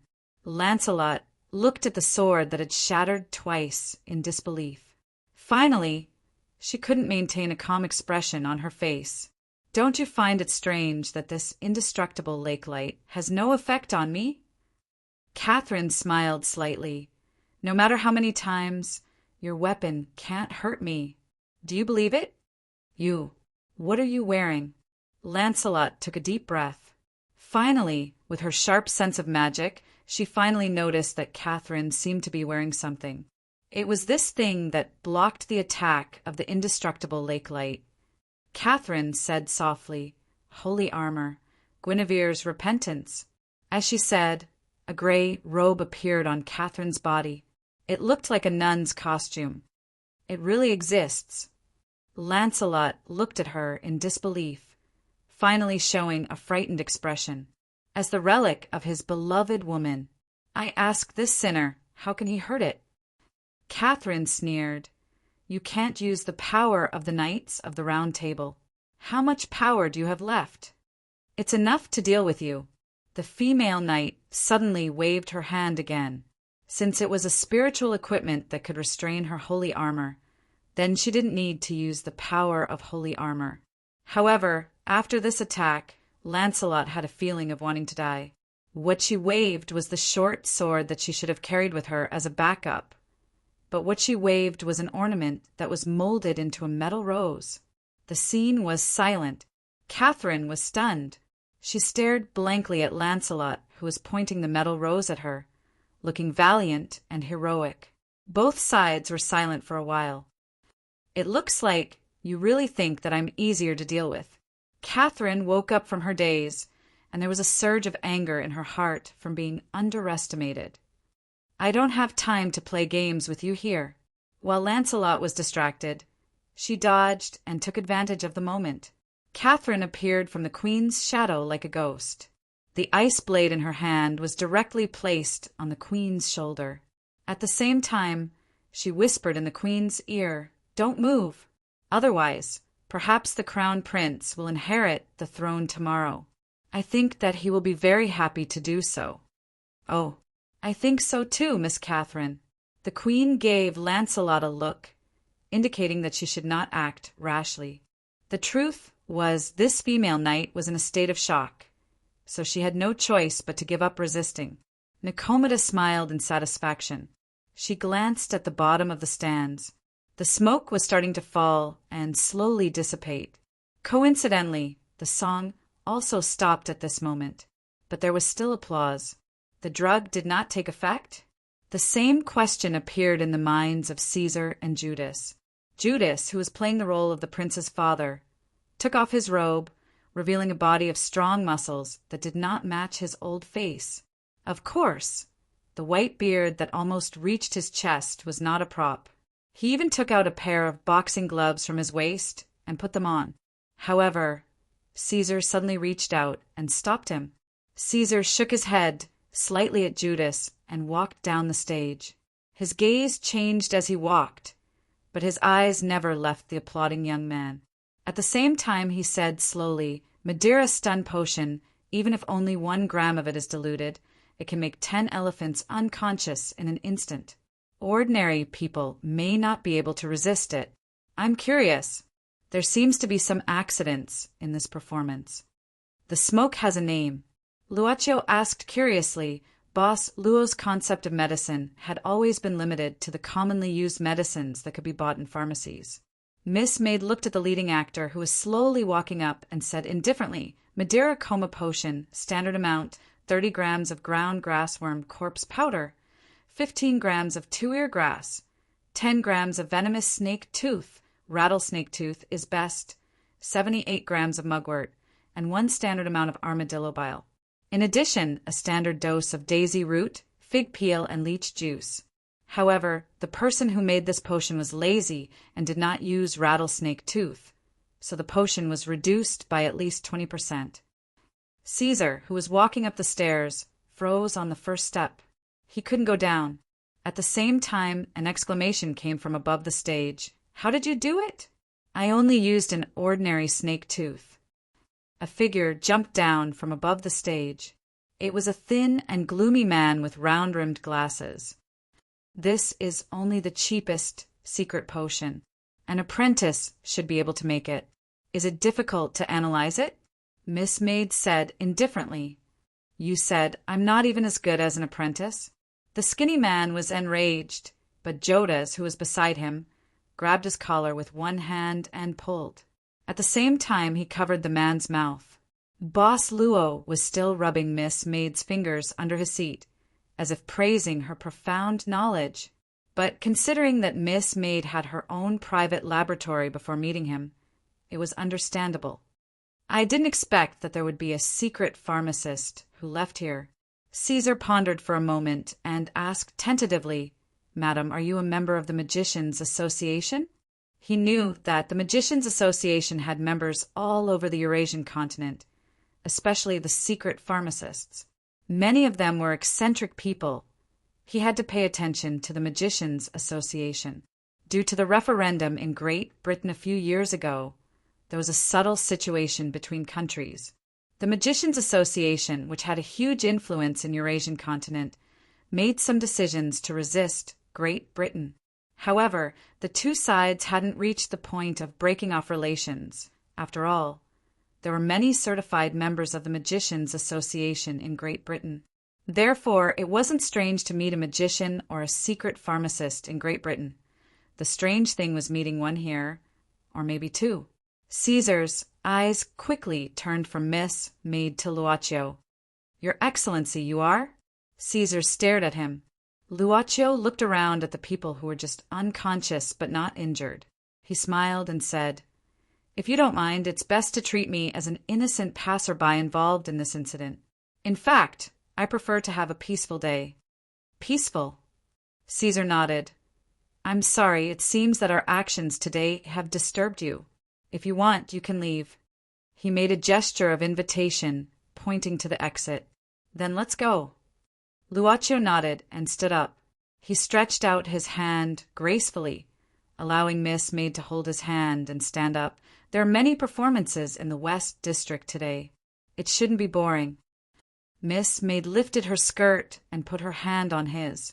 Luaccio looked at Caesar. Actually, today is my first time to listen to an opera. There are many parts one don't understand, but I like your voice. If there's a chance, I hope to see you perform on the stage. Your Excellency, what's your name? Caffra. Luaccio was stunned. This was the name of the male lead of Tarandit. He nodded. Okay, I'll remember it. Then, I hope you can find your princess, Prince Caffra. Caesar's gaze flickered as he watched the couple walk towards the exit along the stairs. Behind him, Jodas quickly ran up, together with the skinny man who was refining the secret medicine. The skinny man said angrily, "Leader, are you going to let them go? They saw us. I'll chase after them." As he spoke, the skinny man looked as if he was about to pass Caesar. Unexpectedly, Caesar suddenly stretched out his hand and lightly slapped behind him. The skinny man's body instantly flew out, all the way until he landed on the stage.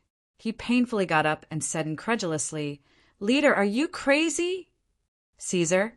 Judas obviously didn't know why Caesar suddenly hit his men. He frowned. Caesar shook his head. "You can't go up."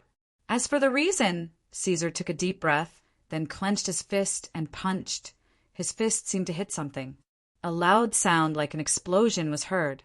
It was so loud that the dust on the ceiling was shaken off. Something was blocking here. Judas looked at it in horror, then tentatively stretched out his hand. An invisible wall stood in front of them, completely separating the theater into two halves. "What kind of power is this?" Judas murmured. He opened Caesar's fist. Bloody fist. He knew that Caesar's punch was not a test, but a real one. At least, there is no malice in his eyes. Caesar was silent for a while. He is a very strange person. At first glance, I felt a kind of kindness.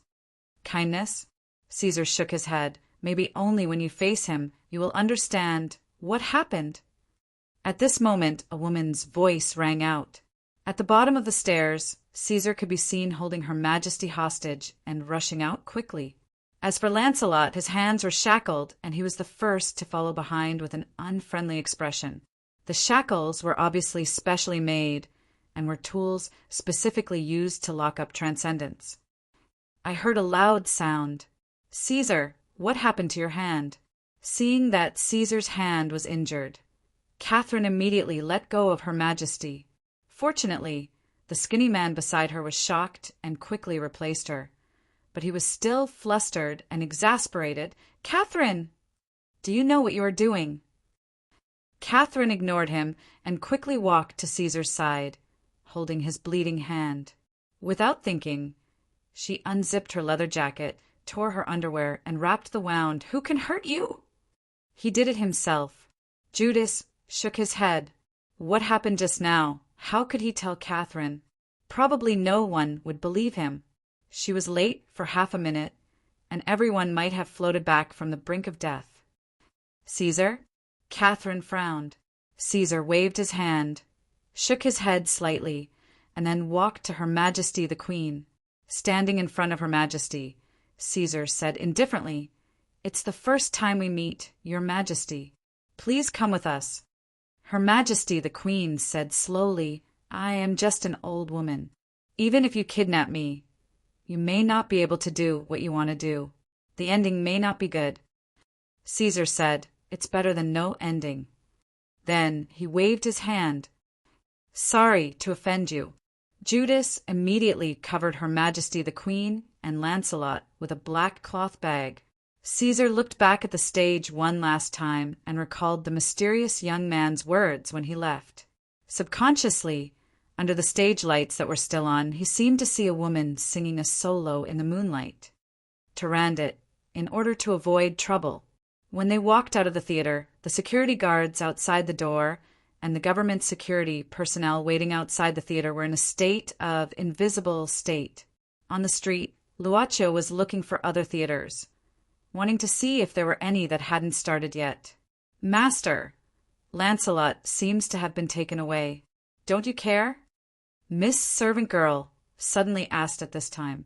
Luaccio thought for a while and said, during the vacation, Black Soul should be isolated from the shop. No matter if they encounter dangerous things or not, they won't get help from the shop. I remember there is such a rule, because this is a part of the life that Black Soul bought. Miss Servant Girl nodded slightly. The 7th rule of the vacation regulations, the 3rd rule. Luaccio stopped and laughed. Actually, you want to attack the people of the myth of Doomsday? Hearing this, Miss Servant Girl raised her head and suddenly said, Master, can I stand on top of the dictionary for 10 days as a punishment, and then erase this organization? Stand on top of the dictionary for 10 days. What kind of punishment is that? Luaccio didn't say anything, but kissed her directly. She also responded, with her hands around Luaccio's waist, hugging gently. Beautiful lady, are you in a good mood? When they separated, Boss Luo said softly, I hope there won't be a 3rd time. In fact, Luaccio felt quite strange. It seemed that he was raised into a useless person by Miss Servant Girl, and then he raised her into a qualified lover. A Miss Servant Girl who could act like a spoiled child was also very good. Genius remembered this site's address in a second. Mobile version of reading website. Chapter 1294. The incident at Her Majesty's Theatre was sent to both the government and the Night Organization at the same time. Both parties were furious at the same time, especially the Night Organization. They originally thought that they had at least temporarily resolved the danger of the myth of Doomsday, but unexpectedly the other party took drastic measures and was forcibly taken away from the theatre by Her Majesty the Queen. This news was also blocked by the government at once. Currently, the audience in the theatre was temporarily placed in the lounge and lobby of the theatre, and at the same time, all means of communication were requested to be cut off. The police arrived first, and then the people from the Military Intelligence Department. Finally, Gareth, who had just completed his mission on the Eurostar train track, also brought a team of people to the scene personally. Who are they? One of the policemen couldn't help but ask his companions in surprise. Just 10 minutes ago, they had directly made way for the people from the Military Intelligence Department. But now, it was the people from the Military Intelligence Department's turn to make way for this group of people. How would I know? His companion shook his head and looked at the people from the Military Intelligence Department with some disbelief. They seemed to be rather indignant that they were invited by this group of people. The theater where the incident happened was blocked by this group of people. At this time in the theater, Mr. Gareth stood in the room that the Queen used to watch the show. He had already discovered that there were traces of a fight here, but after the wood was cut, the traces of a fight in the room were not heavy. The fight didn't seem to have lasted very long. Or was it one-sided? But the one guarding the Queen was Lancelot. Who could easily suppress Lancelot? Gareth was more and more puzzled. Even if she had been injured by Farrell last night, Lancelot shouldn't have been unable to fight back in England. He and the clown, Dagonite, were actually less injured than Lancelot. His and the clown's holy armor was broken by Farrell before it could be deployed, so the holy armor wasn't too damaged. But Lancelot was forcibly destroyed by Farrell after putting on the holy armor. At this time, a knight called from below the stage. He seemed to have discovered something. Mr. Gareth simply jumped down from the stands. He saw the knight come over with a middle-aged man, Mr. Snake. Gareth greeted the middle-aged man politely. He was a magician hired by the Night Organization. Although he was also a member of the Magician Association, he had been a Briton for generations. After he was certified by the Magician Association, he had always stayed in Britain. Mr. Gareth. Mr. Snakel nodded. I found some remnants of the secret medicine at the scene. I've also tested the samples collected from the audience. It's the same substance. This is a kind of poison that causes people to faint instantly, but it's harmless. Secret apothecary. Gareth frowned. According to the information we have, there is indeed a senior cadre who is a secret apothecary in the myth of Doomsday. What's his name again? Tipu, Mr. Snakel said calmly. Also, he's actually not a secret apothecary, because he was suspected of cheating and poisoning the examiner during the secret apothecary certification process. The Magicians Association has permanently stripped him of his qualification as a certified secret apothecary. At this time, another knight walked over quickly. Mr. Gareth, we've investigated everything. Other than the disappearance of the Queen and Lady Lancelot, there are only 2 actors from the troupe. Actors? Gareth frowned. The knight said, one of them is called Caesar, the actor who played the male lead. The other one is called Judas, also an important character in the drama, Caesar. Gareth said the name, subconsciously. Sir, have you thought of anything? Gareth shook his head.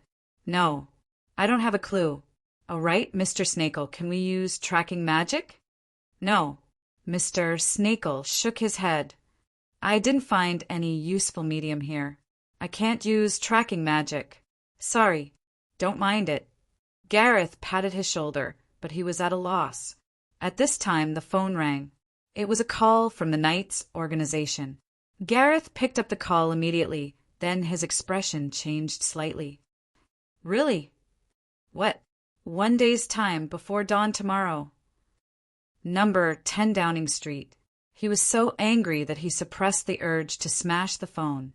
Hopkins, I hope you're just playing a bad joke on me. I think I also want to be in the mood to play such a bad joke on you. But it's not like that. Prime Minister. Mr. Hopkins's voice sounded somewhat helpless. Just a quarter of an hour ago, the Knight Agency received a notice from the leader of Myth of Doomsday. The content was as follows. First, release all members of Myth of Doomsday unconditionally. Second, pass the request for the cession of Northern Ireland before sunrise tomorrow. If not, at sunrise tomorrow, they will publicly execute Her Majesty the Queen. What a joke. Can't the entire British Empire deal with a few thugs? The Prime Minister roared. Mr. Hopkins, I really want to know if the annual funds allocated to the Knight Agency for so many years have been spent on King pigs. In the Knight Agency, Mr. Hopkins took the phone away from his ear. He was annoyed, so he was not in the mood to listen to the man in number 10 Downing Street roaring. The Prime Minister was only worried about Her Majesty the Queen being threatened. But Mr. Hopkins was also worried about Farrell's prison break. I won't trust you any more, Hopkins, he suddenly said coldly and hung up the phone. Mr. Hopkins couldn't help but have an ominous feeling. He silently looked at the pendulum clock on the wall. There were only about 14 hours until sunrise tomorrow. He sighed, stood up, and turned around. The hanging pictures on the wall behind him automatically moved away, revealing a huge screen. The screen turned on, and on the screen, 7 faces appeared at the same time. These were the people in charge of the Knight Agency. Everyone, the situation is already like this. We need to know the Queen's whereabouts immediately.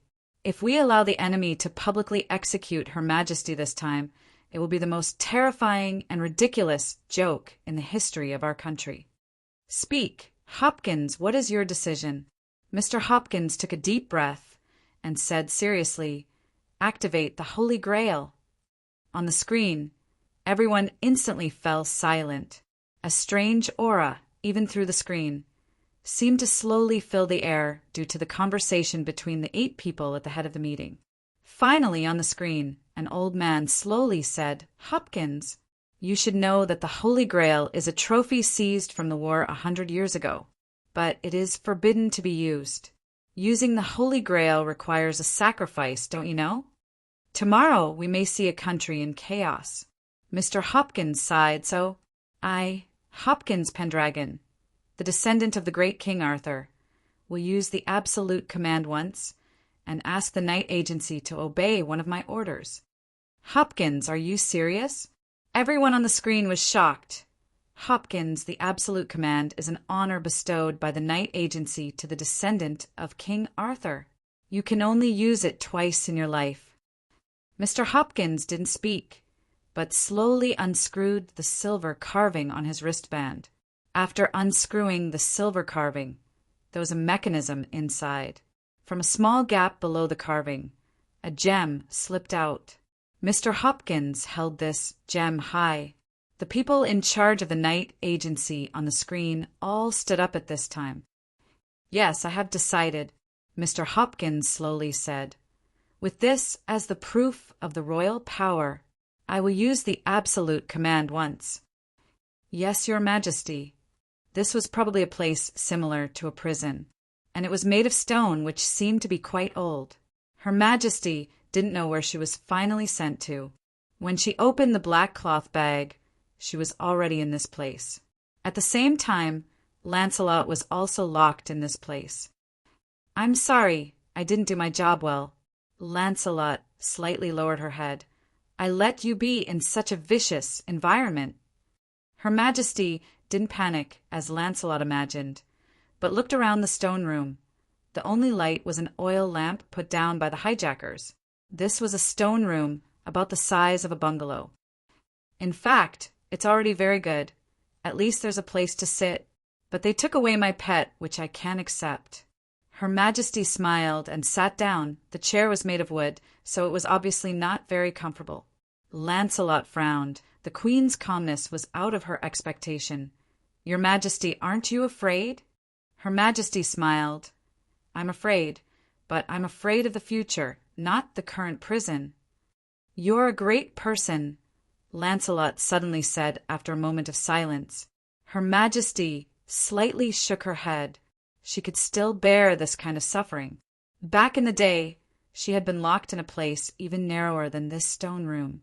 Not only was she hungry and cold, but there was also no light.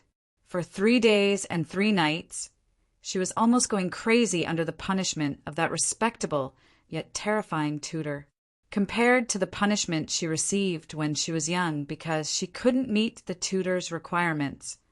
This stone room was really nothing. On the snowy grassland, she stood barefoot with a thick dictionary, maintaining a lady's posture. She was forced to master French within a month, and almost half of her time was spent on transcribing. And she still had to maintain a gentle smile. It was really nothing. This sure city. But you, Lancelot, are you afraid? Her Majesty came back from her memories, looking at this young woman, and asked softly. Lancelot directly shook her head. To become a knight, the first thing to do is to overcome the fear brought by danger. Oh, the Queen shook her head. Child, listen to me. Right now, you're just like me. We are both imprisoned here, ordinary people who have lost their powers. I am not the Queen here, and you can't use any power here. It's not shameful to admit your fear. Lancelot was startled and then frowned. I'm worried about what they're going to do next. You've been kidnapped. Once this matter is exposed, the outside world will inevitably fall into panic. Her Majesty suddenly interrupted Lancelot. Lancelot, when did you become a knight? Me. She opened her mouth. This queen didn't seem to be worried about her situation at all. Her Majesty folded her hands on her thighs. At this time, her sitting posture was still elegant, as if she was sitting on a noble throne instead of an inferior wooden stool. We can't change our current situation for the time being. Her Majesty chuckled. Generally speaking, at this time what we need to do is to change our bad mood. Chatting is obviously a very good way. My female knight. I want to check the environment here. She obviously couldn't agree, and after a quick reply, she began to check the walls of the stone room. Inch by inch, she tapped it with her fingers. Her Majesty looked at it, gently shook her head, and then slowly closed her eyes. Did they agree? In the room, the skinny man with glasses. Tipu quickly stood up, because at this time, Judas had just come back from outside. And Judas's mission was to send the notice of the leader to the night mechanism. Judas looked at Tipu angrily, rolled his eyes, and said, I'm threatening you to die now. Do you want to think about it? Shaking his head, Judas ignored Thep, who he had just insulted, and quickly walked to the side of Caesar, the leader. "I have received news from Dobes that the people in charge of the 7 major knight organizations from all over the country are rushing to the Fog City at almost the same time. The Knights of the Round Table who are currently in charge will probably gather in an hour." Isn't this to be expected? The one who spoke was Catherine, who was treating Caesar's wound. She didn't know what was wrong with the wound. Although the bleeding had stopped, it still couldn't heal. This was very incredible. Whether it was Catherine or Judas, they were very clear about how strong Caesar's body was. "That's it, Catherine." At this time, Caesar withdrew his hand from Catherine's hand. "As long as it doesn't bleed, this wound won't be a problem." He stood up and began to put on his coat at the same time, and asked, "Dobas, haven't you found the news of the soul? Which?" "That bitch." Catherine snorted coldly. "Since the accident, she hasn't appeared. She is not on our side." Caesar shook his head and said casually, "If we are not on the same side, most of the myth of doomsday is not on our side. They are just free members. Since we can't find her, then forget it. What we need to do is to wait for tomorrow's sunrise. They won't find this place, don't worry." Judas nodded. As long as they can't find this place before dawn, Genius remembered the address of the station in a second. Mobile version reading website. Chapter 1295. Lancelot had already knocked on every inch of the stone room's wall, but she still could not find anything that could help her escape. Lancelot sighed silently, then glanced at the queen, who was resting with her eyes closed. Could it be that there was nothing else she could do other than maintain her physical strength? She looked at the shackles on her body, helplessly. This was a tool that could imprison power. Even so, the shackles could not suppress the power inside the holy armor.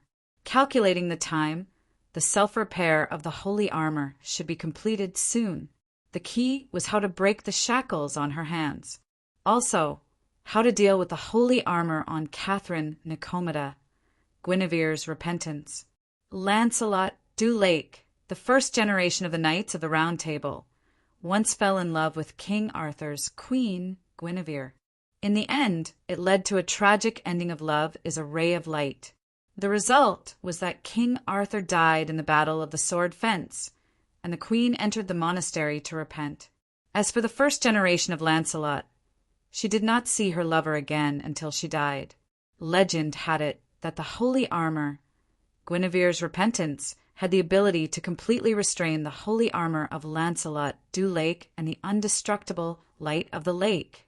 It only had this one special ability, and other than that, it could not even compare to the golden armor of the Grand Knights.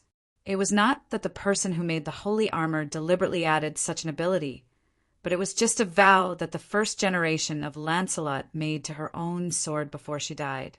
Never hurt Guinevere.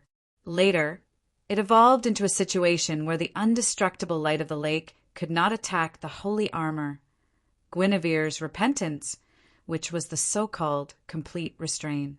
But the holy armor also disappeared with Guinevere's death in the monastery. Although the descendants of the knights of the past had been trying to find the whereabouts of this legendary holy armor, they had not found a single clue until now. Why would it appear in the hands of the myth of Doomsday? This question had been lingering in Lancelot's mind. She had a high compatibility with Lancelot du Lake, and she was the one who could exert the most power of the holy armor among all the knights of the Round Table. But apart from that, her physical ability was far inferior to that of the clown, and her swordsmanship was also incomparable to Gareth's. Each of the 12 Round Tables had their own specialties, but she was the only one who was mediocre in every aspect. Did you have a good rest, ladies? Just as she was deep in thought, a voice suddenly came from outside the stone room. As the stone door opened, the light suddenly increased, and 3 figures appeared at the door at the same time. One of them was the wielder of the holy suit, Catherine. As for the other 2, they were Caesar and Judas. The queen, who was resting on the stool with her eyes closed, slowly opened her eyes. At this time, Catherine and Judas walked in at the same time, and directly came in front of Lancelot. Her body's power had been restrained, and she could not summon the power of the holy armor, not to mention Catherine, who was completely restrained, so now she could only helplessly give up resistance. "Very obedient," Catherine chuckled. "I thought you would conjure up another rose." Faced with such ridicule, Lancelot wanted to dig a hole and bury herself. She just pretended not to hear and frowned. "You kidnapped the queen! What do you want to do?" No one answered her question, and Caesar just waved his hand, and Catherine and Judas took Lancelot out of the stone room at the same time. Before leaving, Caesar glanced at Lancelot and said indifferently, "We will meet again later." After the two escorted Lancelot away, Caesar walked slowly to the queen. He took out a pocket watch from his clothes and looked at the time. "It is now 7:13 in the evening, Your Majesty. I am sorry to have made you spend 2 hours and 7 minutes in such a bad environment." The queen smiled and said, "So, don't you want to use dinner to make up for your apology?" "Sorry, if it's food, someone will send it later." Caesar was slightly surprised. This queen seemed to be a little different from the rumors outside. The queen sat up straight. "My physical strength is not as good as before, so I kidnapped you, sir. Please allow me to sit and talk to you." "It's okay, I will leave soon." Caesar nodded. The queen smiled and said, "I think it's about time you came to see me. Are you going to tell me the intention behind this kidnapping and how to deal with me?" Caesar didn't say anything, but just walked around the queen slowly and then calmly told her his request to the Knight organization and the British government. When she heard that she would be publicly executed, Her Majesty frowned imperceptibly, but she covered it up very well, as if she was mocking herself. "It seems that in addition to the title of the longest reigning queen, I have to add one more title. The first queen to be publicly executed in modern times? I have so many titles that there is no place to engrave them on my tombstone. I am curious. You don't seem to be afraid at all." Caesar looked at her and said, "Is it the message from the government or the certainty of the Knight organization that you will be rescued?" The queen laughed and said, "I am already at this age. In the next few years, no matter what day I am suddenly taken away from this world, it is not necessarily strange. Can I ask you a question?" "Go ahead." Caesar nodded. "You have this right, Your Majesty." The queen looked up. "Why do you want to become independent of Northern Ireland?" "Because we need a country," Caesar said calmly. "What do you need a country for?" The queen continued to ask. "Survival. Without the soil for you to survive. In that soil, there are people who enslave, capture, cruelly kill, oppress, and humiliate us. So you use such a radical method. So you use such a last resort. If you really become independent, what do you plan to do next?" "We will send an invitation to all our kind in the world. They can live freely in this country. Maybe there will be war next. We have seen too much blood. We are not afraid of war." "Sir, do you have children?" "Yes." "Is it also for your children?" "Yes." "I hope you can succeed." "I will." It was still a prison cell made of stone, but this was not a simple prison cell. It was a place where a large number of torture instruments were placed. Right here, Lancelot's hands were locked and hung from the ceiling with an iron chain. She was almost standing on her toes. Catherine was looking at her with a playful expression. "Have you never thought that as a noble knight of the Round Table, you would be treated like this one day?" Catherine pinched Lancelot's chin and asked with a smile, "Are you going to torture me?" Lancelot said coldly, "Why would I torture you?" Catherine suddenly narrowed her eyes. "Compared to torture, isn't it better to do something more interesting to you?" As she said, just as Lancelot was surprised, Catherine directly kissed her lips. Lancelot's cheeks were pinched, so she could only open her mouth and let the other's tongue freely invade her mouth. The moment the female knight was violated, she was almost in a state of shock. When the soft thing rolled around in her body, the moment the touch began to spread from the cerebral cortex, like a slight paralysis, she remembered that she should resist. However, at the moment when she was angry and wanted to bite off the other's tongue, Catherine had already let go of the intersection. The sparkling and translucent crystal thread began to stretch between the two of them before finally breaking apart. Miss Catherine laughed jokingly.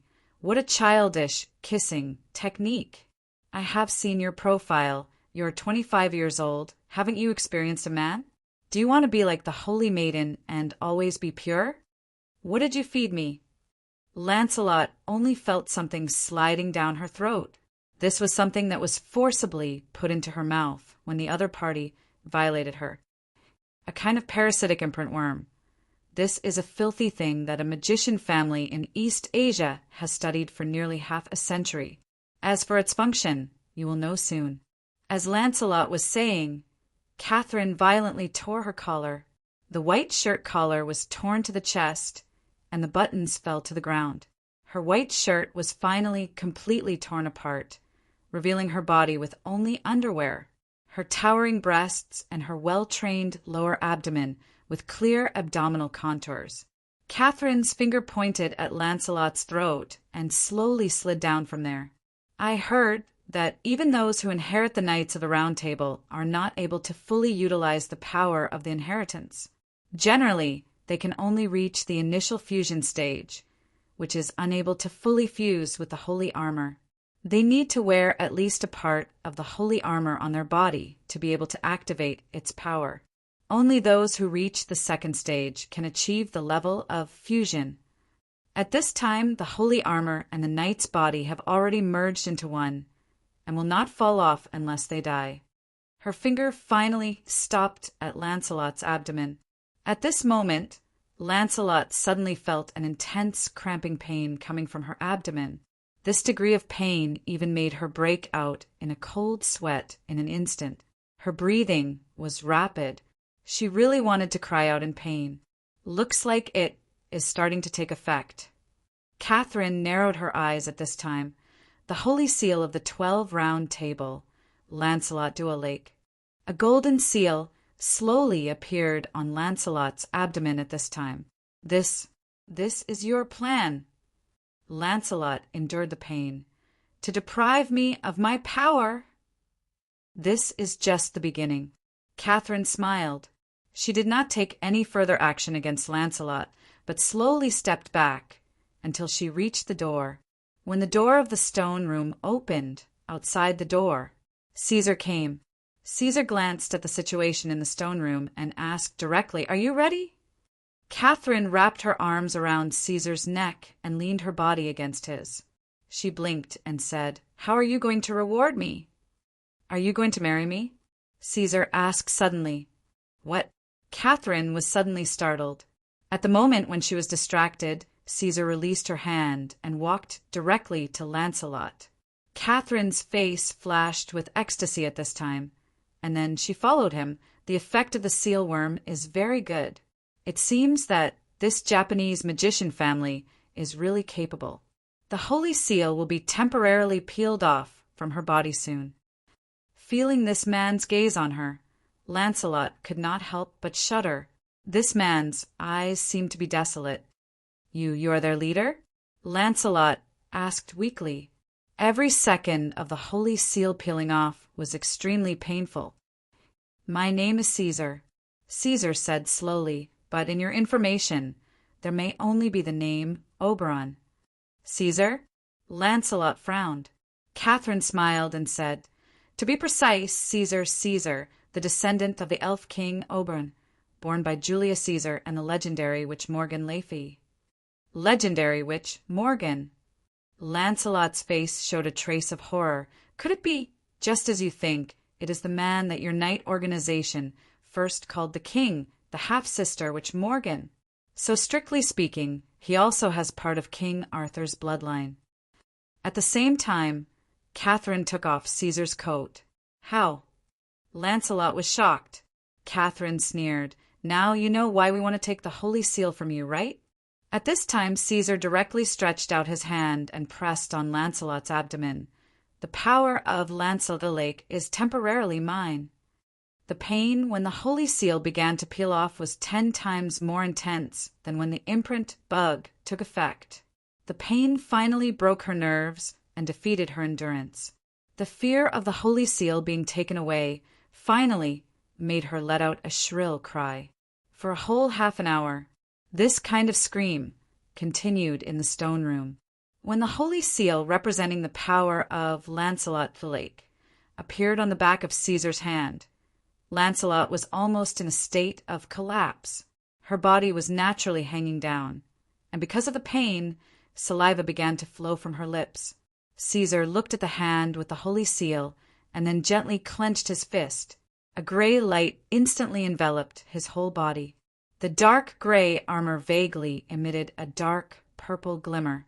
When the indestructible lake light also appeared in Caesar's hand at the same time, Lancelot finally lost consciousness and fainted.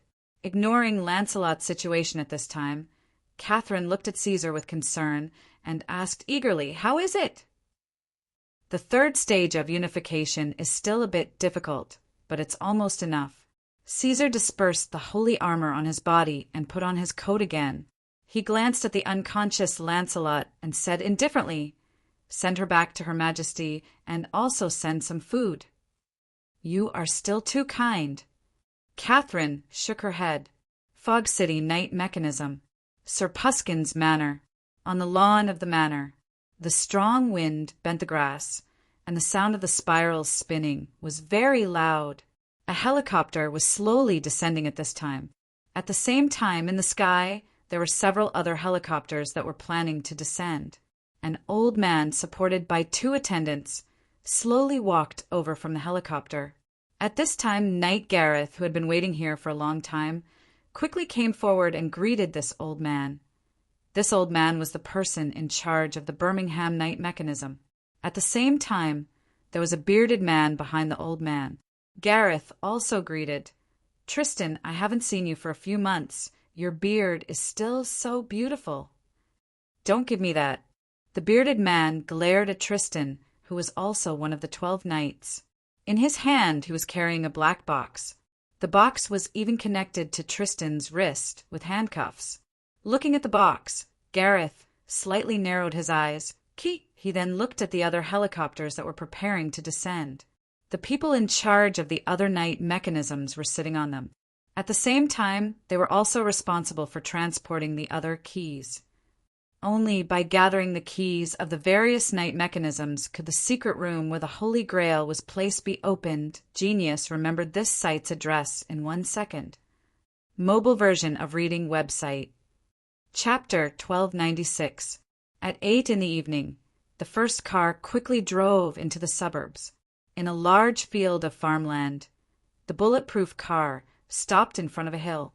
The flat ground suddenly began to rise, revealing a huge steel plate covered with mud and grass. The steel plate was slanted, and this became a special entrance.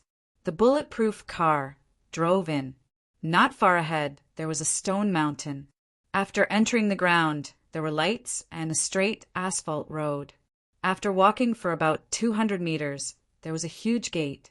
When the gate opened, what could be seen was a huge dock built into the mountain. There was only one 30-meter-long, small plane here. It looked like a fighter jet. The whole dock seemed to be dedicated to this special fighter jet. More than 10 maintenance workers wearing gray uniforms and hats were working on this huge fighter jet. The bulletproof car finally stopped at an entrance on the side. The Prime Minister hurriedly got out of the car, and someone came to greet him. Mr. Prime Minister just nodded, and then his face slightly darkened, and he quickly walked into the entrance. The person who came to greet him was wearing a star military uniform.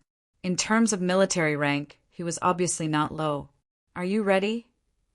The Prime Minister's footsteps became faster and faster.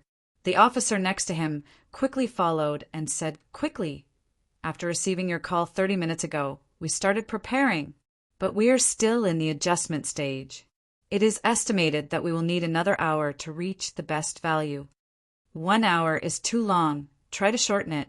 The Prime Minister frowned. The people who kidnapped the queen this time are non-human creatures. Those old guys from the night mechanism actually watched the queen be kidnapped and taken away. That old bastard Hopkins even told me that he didn't estimate it.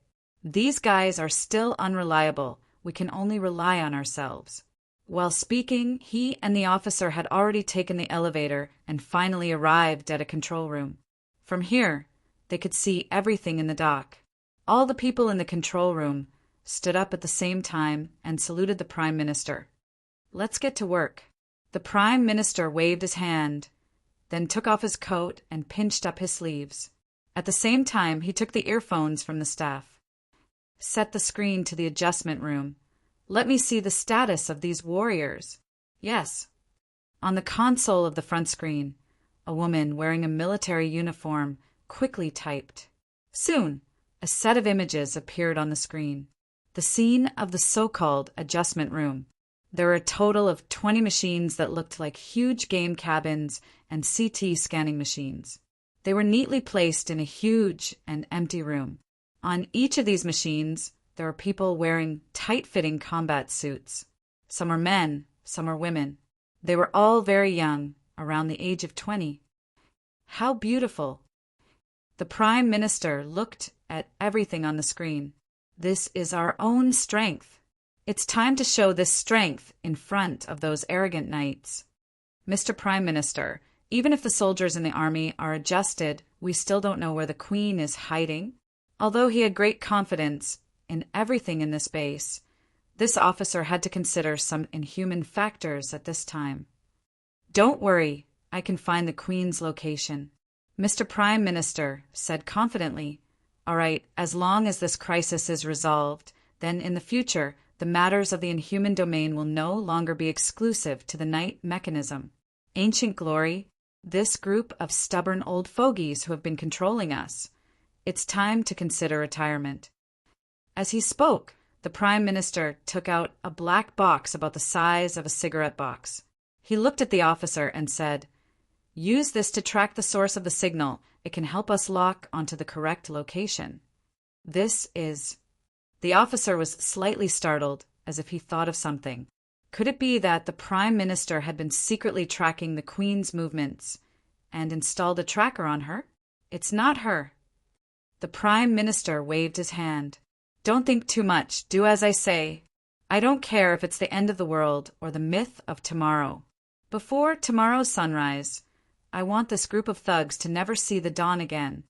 The officer stood at attention and saluted. Very good, good boy. Look at your hair. This Queen must have taken good care of you." In the room, Judas, who had a long beard but a strong physical body, was currently hugging and playing with a small animal that could be described as insignificant to him. This was the Queen's pet. Only Tipu, who was an abandoned disciple of the esoteric pharmacist, was accompanying him. This skinny man with glasses stared gloomily at the small animal that was acting spoiled in Judas's arms, as if it was not a stranger at all. He frowned. "Judas, when did you become so caring?" He just glanced at Tipu and said casually, "I'm actually the same as you." "The same as me?" Tipu was stunned.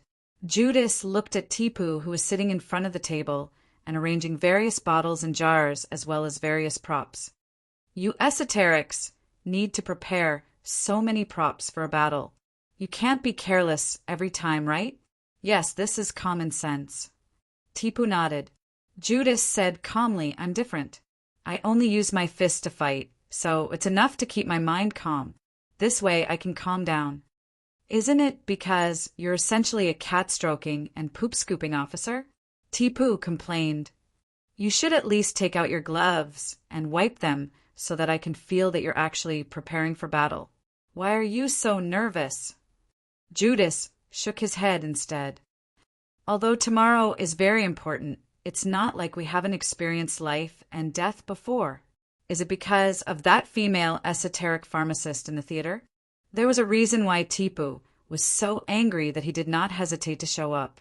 This was related to his past experience. During the esoteric pharmacist certification exam of the Magician Association, he was framed by his opponent for cheating and even accidentally injured the examiner. In the end, he was stripped of his permanent qualification to become an esoteric pharmacist.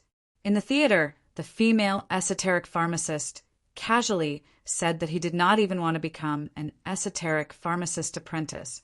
This naturally provoked a thorn in Tipu's heart, and he could not endure it. Humph!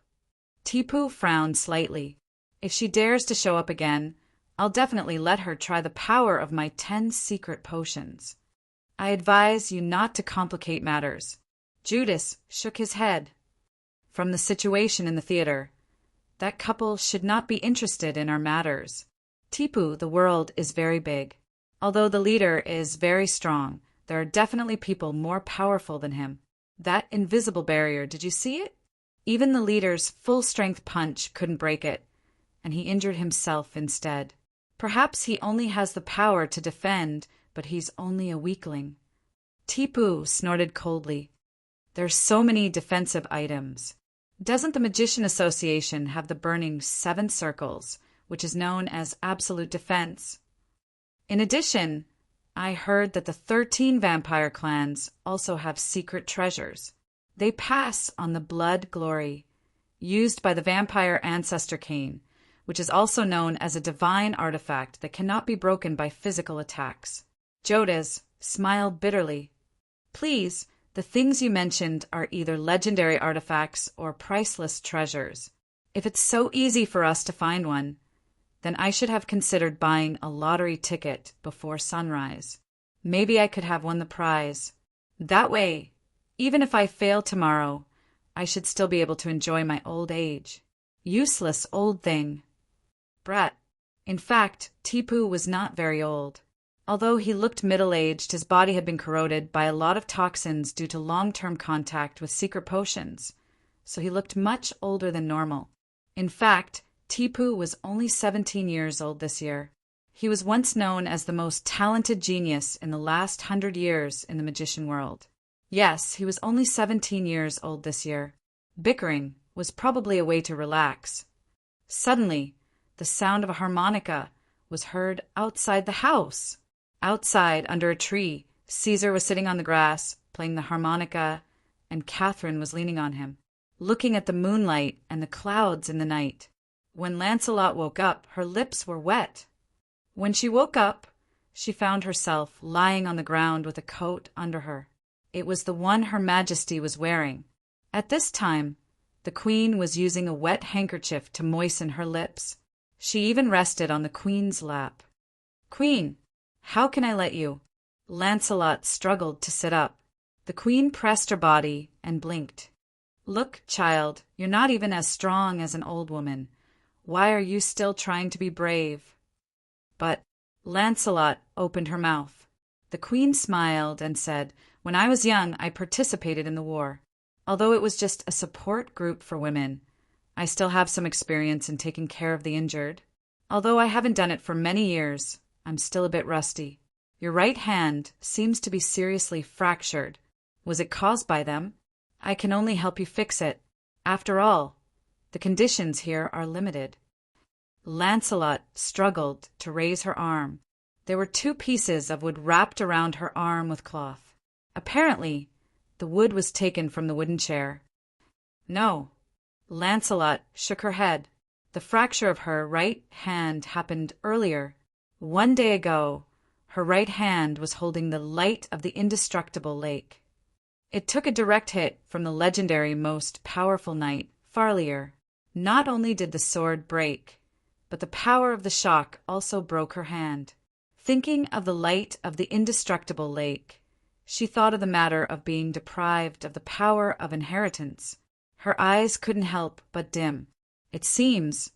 The Queen lowered her head and looked at her, whispering, You guys are really working hard in places I can't see. I lost the power of a knight. At this moment, the Queen covered her eyes with her palm and said slowly, Right now, the darkness you see is only temporary. When I let go of my palm, the light will appear before your eyes again. But I don't want it to appear immediately. Do you know why? Why? She asked subconsciously.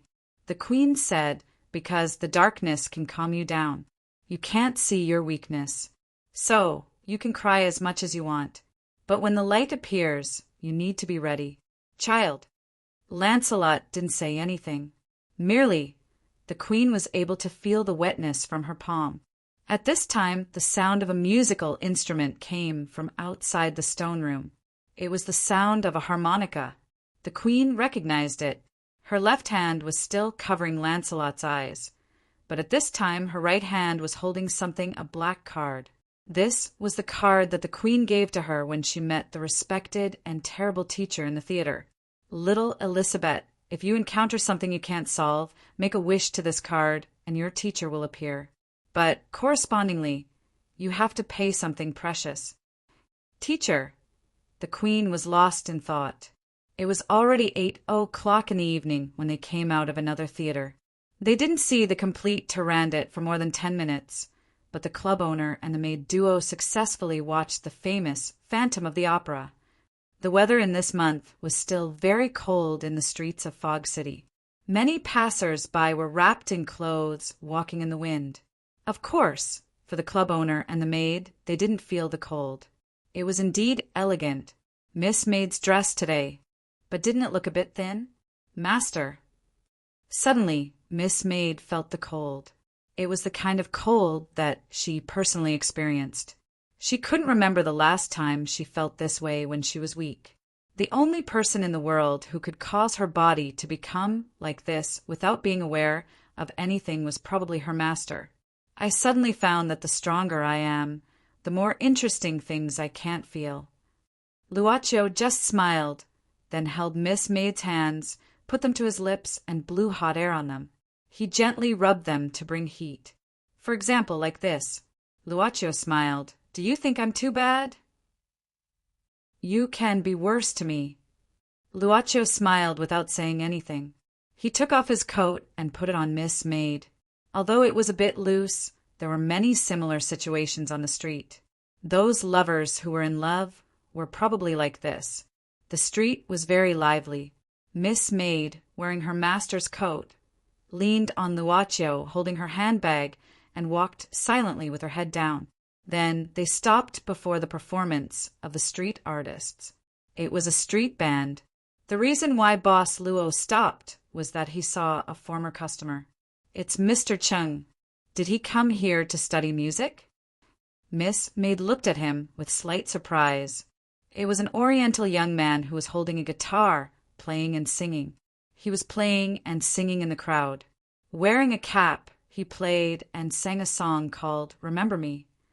Luaccio smiled at this time. He has his own thing. Chapter 1297. The street performance didn't last long. Soon the crowd dispersed, and it was 9 o'clock in the evening. Chung Iran began to pack up the tools around him. He was not the only one performing. There were also several new friends he met in the rock bar by chance after coming to Fog City. Thank you so much, Will, for being willing to accompany me. Chung Iran came to Will, who was packing up the amplifier. You're welcome. Anyway, I have nothing to do at night. Will smiled. Did the police come to you today? Chung Iran asked casually. Last night, because of Will's call, he called the police, and the police went to the social work center later. After that, he made a recording at the scene and submitted some identity information, and then returned to the dormitory of the music academy. No. Will shook his head a little puzzled. Those guys didn't come again. It's strange. Later, I called the police and asked. They didn't seem to care about their own affairs and even had a perfunctory attitude. What about those guys who arrested you? Will still shook his head. They haven't appeared yet. I see. Chung Iran nodded. You'd better be careful. Where are you going next? Do you want to go to the music bar for a while? Call them. Chung Iran looked at Will's companion, who was also a member of Will's punk band and his colleague in the social work center. No, I have to go back to the center later. It was a bit messy last night, and some places haven't been cleaned up yet. Then I'll go and help. Chung Iran smiled.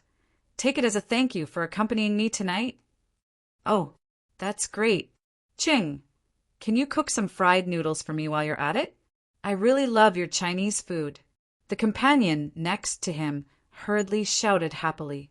Will shook his head helplessly, and then looked at the guitar bag Chingaran was carrying. He had been carrying this guitar bag with him all the time, even when he came to the social work center after calling the police last night. Chung Iran had been carrying a guitar all the time. In fact, Chung Iran had never taken it out to play. Will was even sometimes curious whether the guitar in the guitar bag was a guitar. In today's street performance, Chung Iran carried it with him, and at the same time he carried an extra one for the performance. Will once curiously asked Chung Iran about the guitar that he never took it out. He just smiled and said that he wasn't ready yet. He didn't have enough weight to pick it up. What was the preparation to pick up a guitar? Of course, Will didn't understand, but without a doubt he was a person who respected the privacy of others. So he was only curious and didn't ask further. Speaking of which, aren't there a little too many police cars tonight? Chung Iran watched a police car roar past. In his memory, there were about 3 police cars passing by in the last 15 minutes. Speaking of which, it seems so. Will was stunned. Suddenly, a child walked to Chung Iran's side and gave him an envelope, saying that someone asked him to deliver it. Chung Iran was secretly curious. He opened the envelope and saw that it was a card. "You can fly." There was no signature, just a few words of encouragement. The 3 words on the card seemed so monotonous. He couldn't help but be startled. "What's wrong, Chung?" Will asked curiously. "Who sent it to you?" Chung Iran let Will take a look, then shook his head and said, "Probably a good person who encourages others." Denial, slander, cursing, there were all kinds of things. There were very few people who were willing to encourage a stranger. Receiving a card of encouragement from a stranger made Chung Iran happier than when he attracted a lot of people during the performance. Even under Will's curious gaze, Chung Iran opened the zipper of the guitar bag that he never took out in front of him for the first time and put in the card of encouragement. They talked and laughed, and soon came to the door of the social work center. Here, Will saw a guy who surprised him.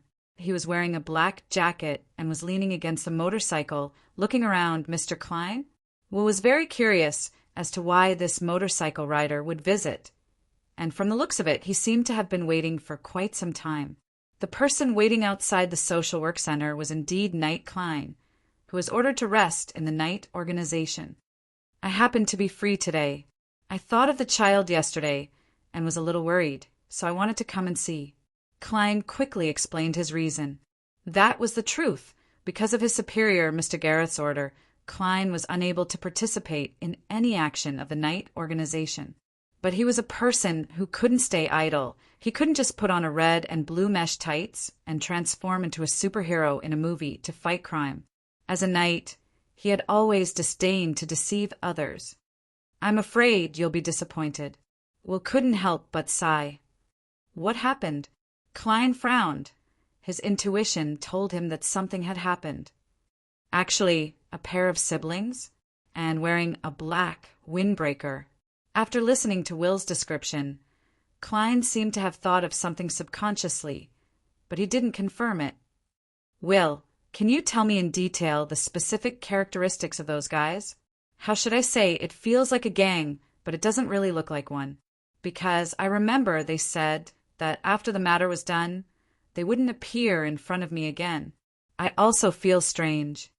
Will even said that the attitude of the police was perfunctory.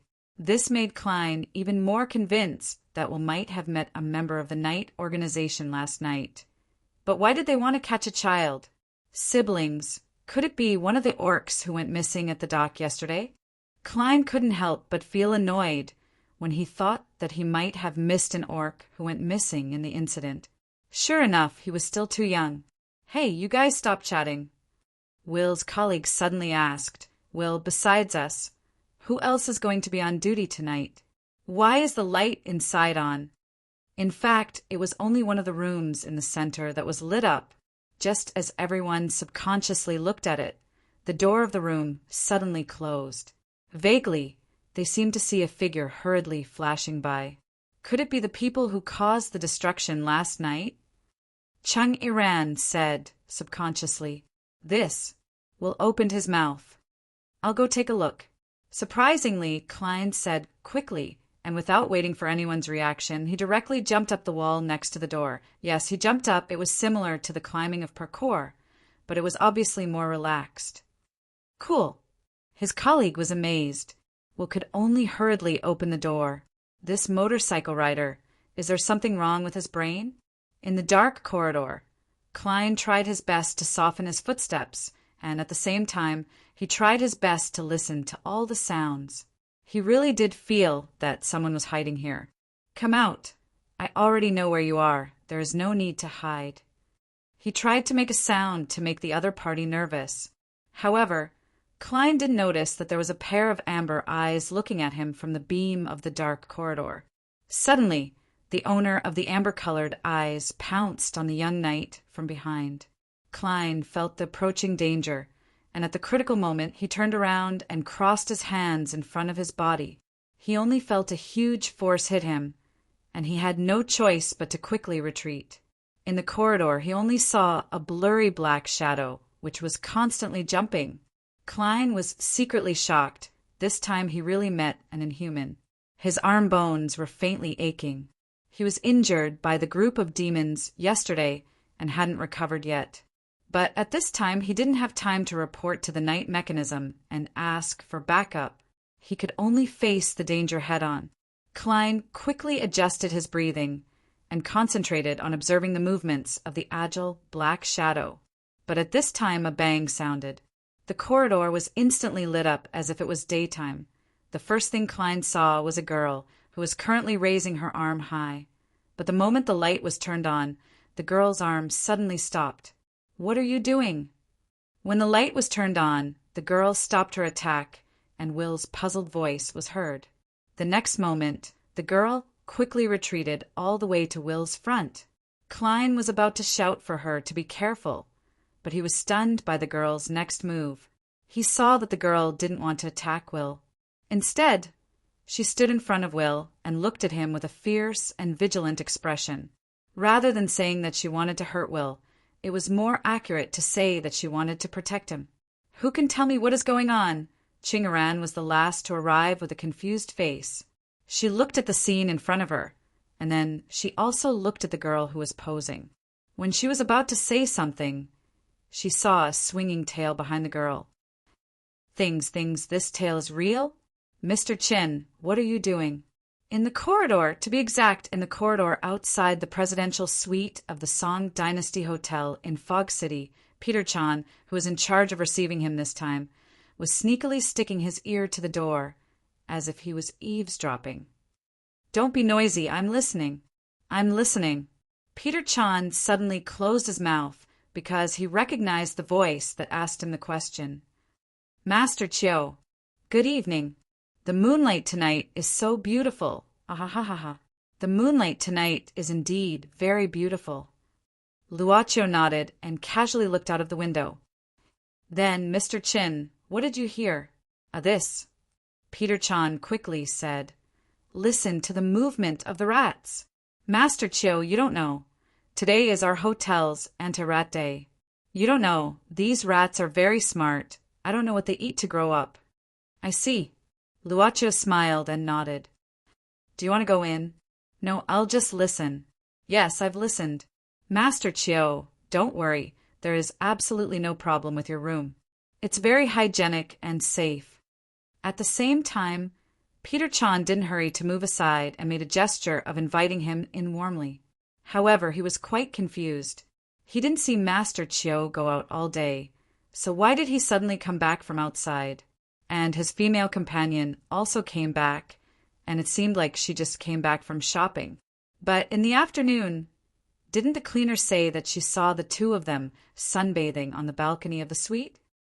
Thank you. Luocho smiled and nodded. He directly swiped the door card and walked into the room with Miss Maid. If you have any orders, just let me know.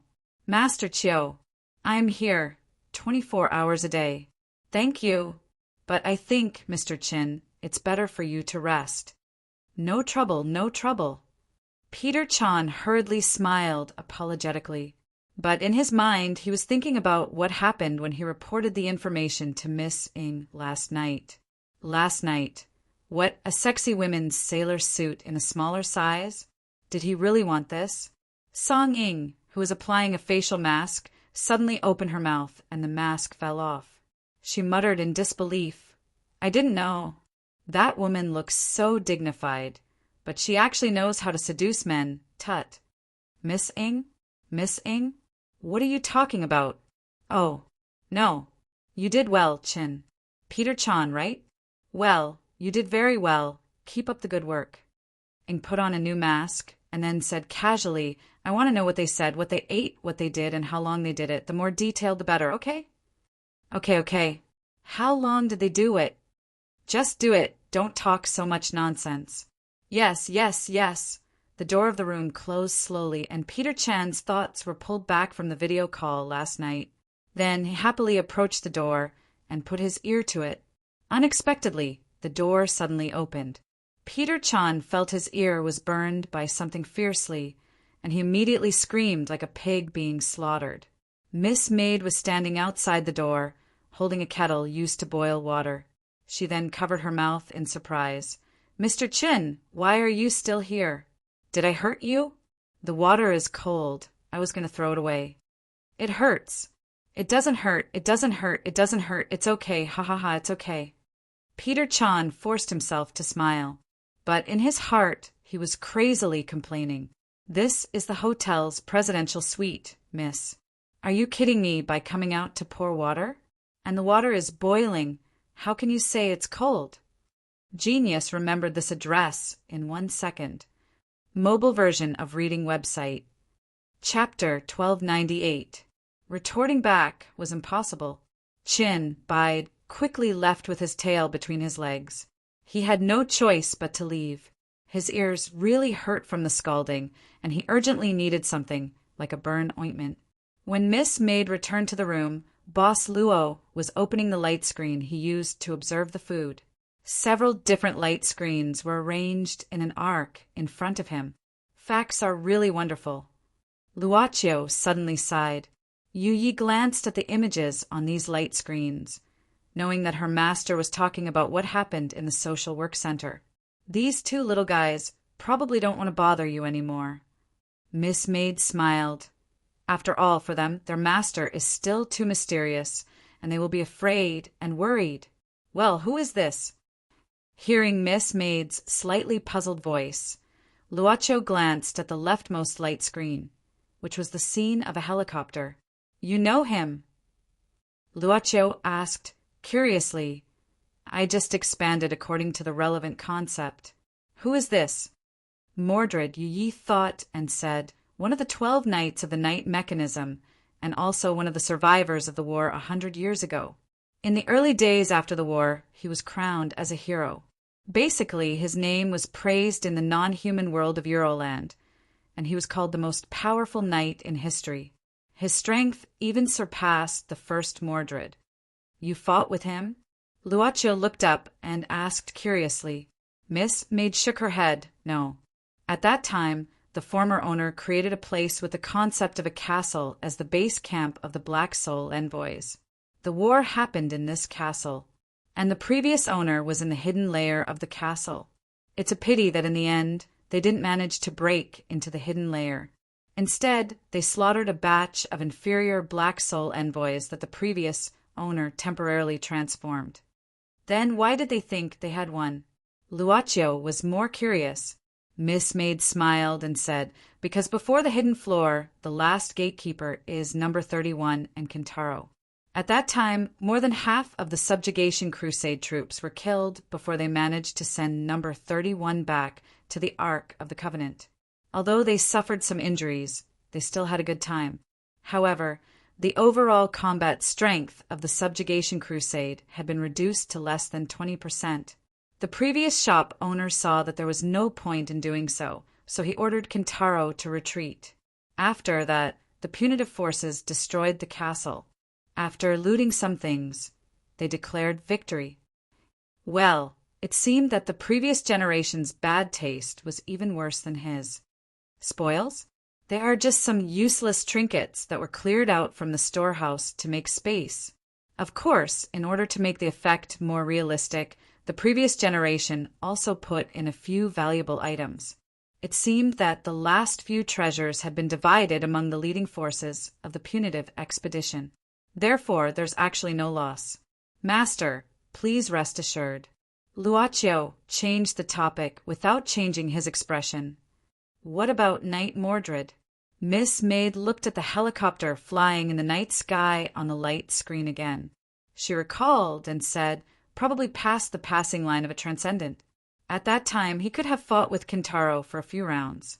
Right, I remember his real name is Farrell. Strictly speaking, he has no talent, but is very hard-working. Well, what happened later? Why was he locked in the castle? It was still the light screen at the edge. But the time on the light screen had begun to rewind. Everything began to rewind. Finally, it went back to one night before, the moment when Farrell broke through the door with the soul, which in front of the castle on the island. Because 3 years after the war, Farrell suddenly slaughtered more than half of the members of the Knight organization, including 2 of the 12 knights who were heavily injured and had no choice but to retire. Just like that, he went from being a hero praised by many to being the most vicious and evil knight in history. In fact, after the war, Farrell's power had further improved. He probably left the initial stage of Transcendent. In this way, Miss Maid felt that her master might have no idea, so she directly took out a unit of measurement. If external factors are not considered, Farrell 3 years after the war should be able to fight with the heroic spirit summoned by Miss Lucifer, excluding humans with special bloodlines. This Knight Farrell is probably the only one among the ordinary people who can be compared with the fire-cloud evil god of Hua Nation. Why did he slaughter his companions? Miss Maid said, how should I say, post-war PTSD, if described by modern science, is probably the most appropriate. He didn't feel that the war had been won. Instead, he felt that he had lost the war. He even suspected that all his companions had been corrupted by the Black Soul envoys. His companions had even become the Black Soul envoys. The victory was fabricated. Of course, he was right about this. However, the people around him thought that Farrell was delusional and thought that he was sick. Later, Farrell's illness worsened, which led to the slaughter in one night. When dawn came, he had a brief moment of clarity. After realizing what he had done, he voluntarily put himself in prison to atone for his crimes. He should have been sentenced to death, but later, people used his achievements in the war to offset his crimes. In the end, he was sentenced to about 800 years of imprisonment. In fact, the Knight organization was reluctant to give up on Farrell because they believed that time would be the best medicine to heal wounds. A long period of imprisonment might allow Farrell to recover. They needed a powerful force like Farrell to subvert common sense. I'm suddenly very interested in meeting him. Luaccio smiled slightly. I wonder what kind of person he is. Oh, by the way, can you compile a list of the survivors of the war 100 years ago for me? Since they have extraordinary power, they should be able to survive, right? Yes, there are still some. Miss Maid nodded. I'll sort it out after Master takes a rest. Miss Maid, who was still an alchemy puppet, naturally didn't need to sleep. Luaccio waved his hand and temporarily turned off the information light screen on the far left. His eyes swept to the one in the middle. Social Work Center. Yes, it's me, Klein. Sorry to trouble you, Mr. Nick, to send the things to this address. No need. I think I can handle it. After that, Knight Klein put away the phone and looked at the scene in front of him in distress. Among them, Will, his 2 colleagues, and Chungaran were standing together. On the other side, there was Miss Orc, who attacked him, and her brother. At this time, Miss Orc was constantly receiving frightened and curious looks from several people in the Social Work Center. In fact, she had long been used to such looks, so she was quite calm at this time. However, Ogo was a little nervous at this time, and he looked at Will from time to time. This was an activity room in the Social Work Center. At this time, it was abnormally quiet. Klein knew that he needed to break this silence first. So after 2 coughs, he slowly looked at Will and said, I know, some things are difficult to explain. But please believe me, I am not a bad person, and I and people like me exist because of these things.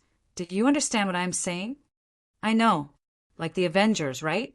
At this time, Will's companion said cool twice, and then looked at Miss Orc with shining eyes. It's really Miss Orc, not a cosplayer, but a real person. Oh, God, can I take a picture? Can I touch your tail? Miss Orc was baring her teeth. Don't be so rude. Will could only pull his companion, and then began to explain to Miss Orc using both his hands and mouth.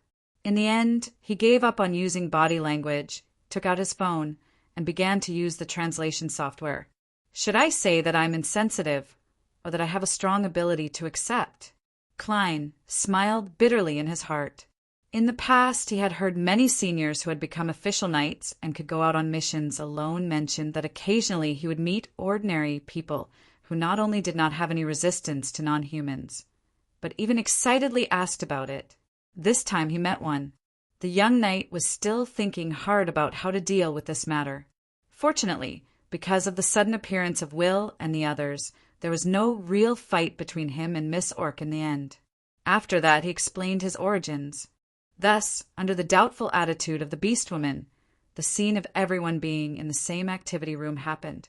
In fact, the main reason was that Olga whispered in her ear some of the things that happened yesterday, saying that this Klein should be a good person. At this moment, unlike them, although Chung Yuran was also surprised by the existence of orcs, after the surprise, he did not panic too much. He was still carrying a guitar that could not be explained by common sense, but he only stood silently at the side, not intending to attract the attention of others. Miss Orc suddenly stood up and faced Klein. At the same time, she whispered something into the phone that Boss Luo gave her. Not long after, the mechanical female voice of the translator sounded. Can I really believe you? Klein could only use the same method to communicate with the other party. Miss, please believe me. I really mean no harm. In fact, yesterday my companion rescued a group of orcs who were kidnapped by orc traffickers at the pier. But in the chaos, a few orcs got lost. I believe that you should be one of them. Now, I am asking my companion to bring one of the orcs. I think, when he arrives, everything I said can be proven. Miss Orc suddenly nodded and said a few more words into the phone. Okay, I'll believe you for now. Klein was a little gratified and quickly said, Thank you for trusting me. Also, can I ask why you trust me?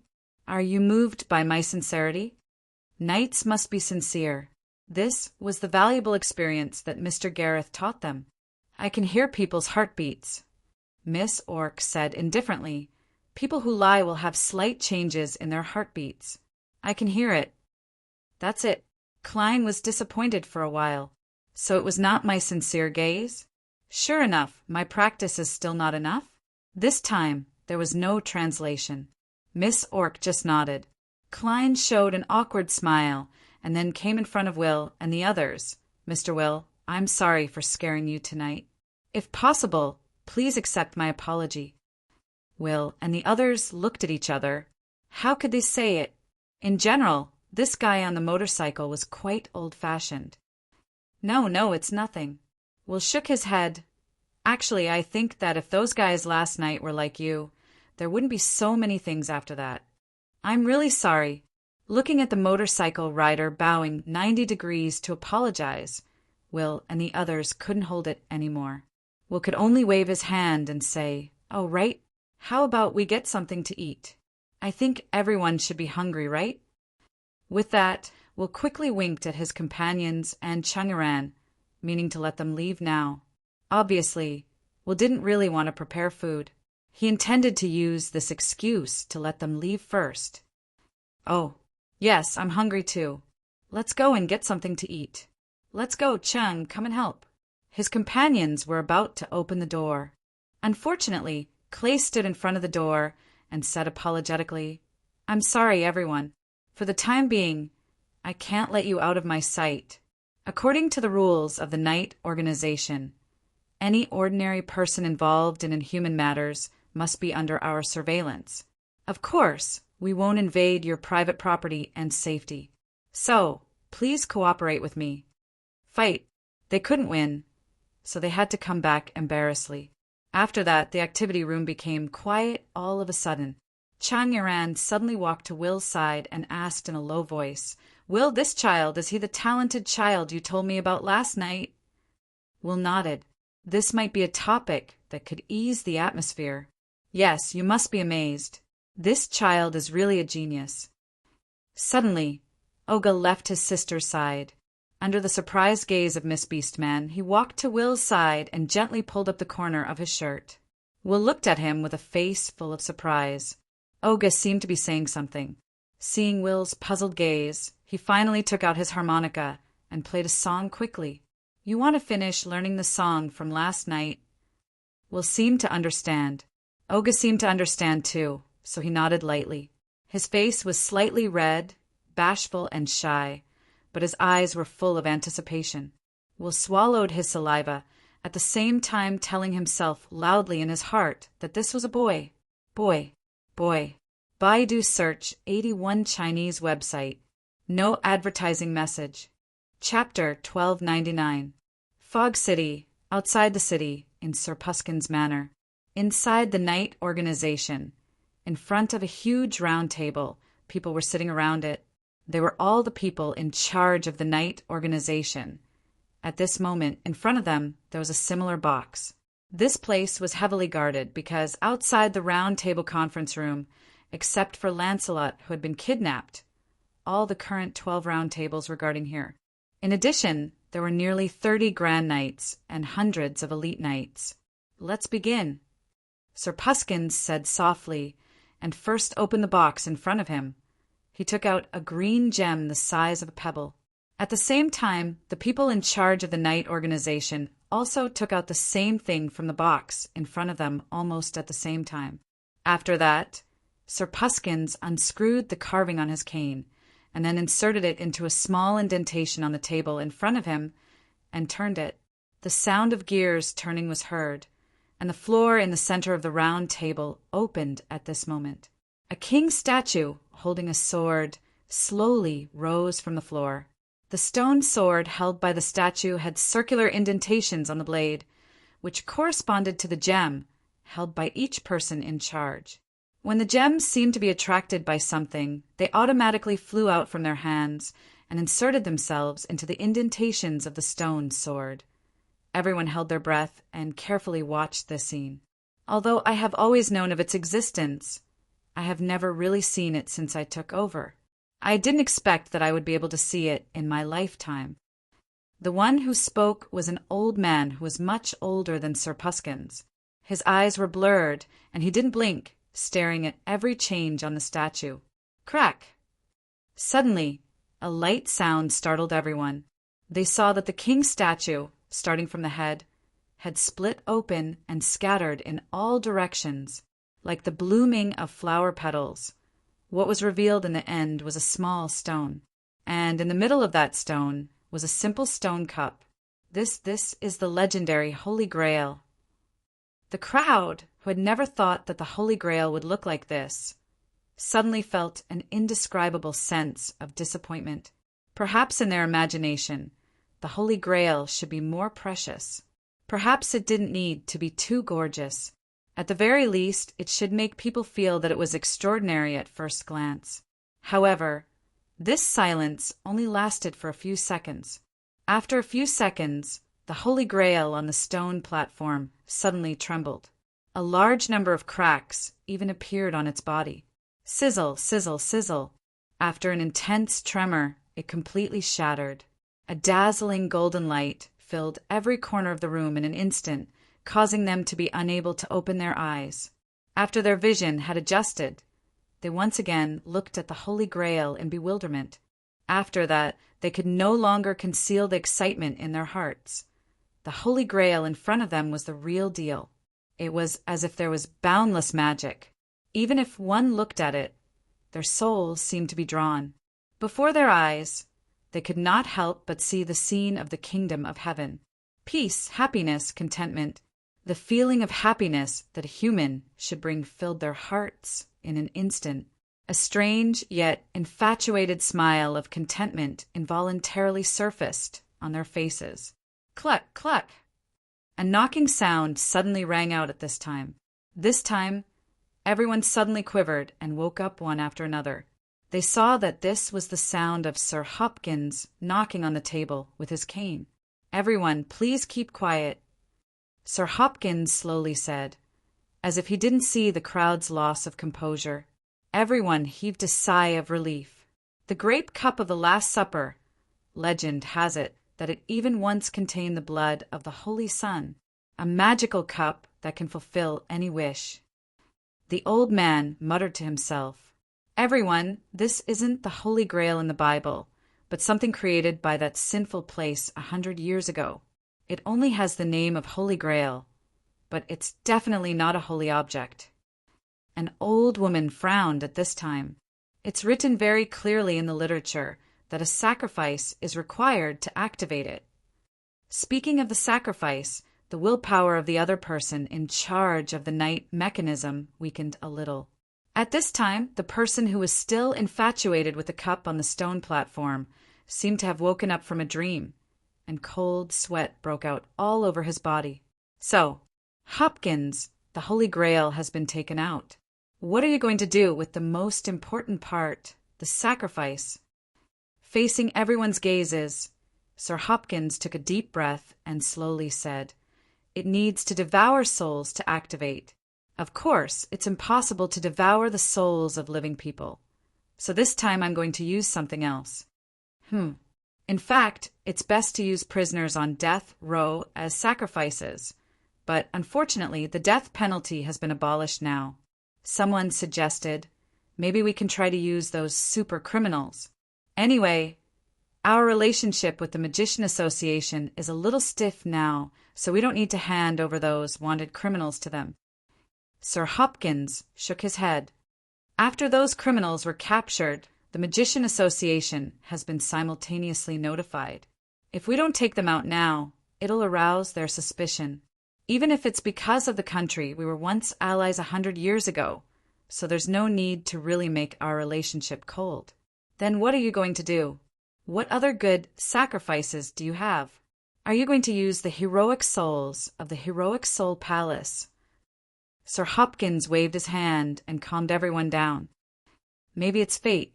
Just before the crisis of the myth of Doomsday was launched, the night mechanism of the Fog City just happened to destroy a criminal group of orcs smuggling. Currently, this group of orcs is here. Orcs? Someone muttered. Since they were captured and sold as orc slaves, I think those slave traders wouldn't dare to capture a few fierce orcs protecting their clansmen. It's also possible someone was tempted. Then that's it. I won't see them. This person was even more direct. "All right, Hopkins, even if you've chosen the sacrificial offering, you can't do it openly," the old man muttered. "Especially not in front of the 12 knights. This will shake their knightly beliefs." "Don't worry, I've already taken care of it." Sir Hopkins was expressionless, but he knocked on the table with his cane again. At this moment, the wall on one side of the round table conference room slowly moved aside, and a knight with a cold face and body stained with blood slowly walked in with a long sword dripping with blood in his hand. The strong smell of blood instantly made everyone frown, and the moment they looked at the knight with cold eyes, they couldn't help but feel a chill. "This is Grand Knight Simpson," Sir Hopkins said calmly. "I've already asked him to take care of it in advance. He's holding the magic sword, Hegni, in his hand. The souls of those orcs have already been stored in this magic sword." "Simpson? Is that him? That kid?" The people in charge all started to reevaluate this man with a gloomy face, and some information about Simpson began to appear in their minds. Many years ago, there was a rioting orc. The ferocity of this orc gave the Knight organization and even the entire Magician Association a headache. In the end, this orc was captured and killed. However, when the troops at that time found the base of this orc, they also saved many innocent humans. Most of them were women. What shocked the troops at that time was that these women were all raped by this orc and gave birth to children.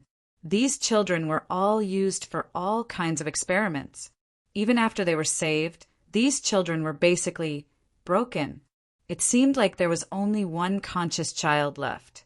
Later on, this child was raised by the Knight organization and eventually became a Grand Knight. Grand Knight Simpton slightly lowered his head as if he didn't see the gazes of those people in charge. Hopkins also ignored those gazes and slowly said, "Okay, Grand Knight Simpton, I'll give you the glory of activating the Holy Grail. Are you ready?" "Yes, my lord."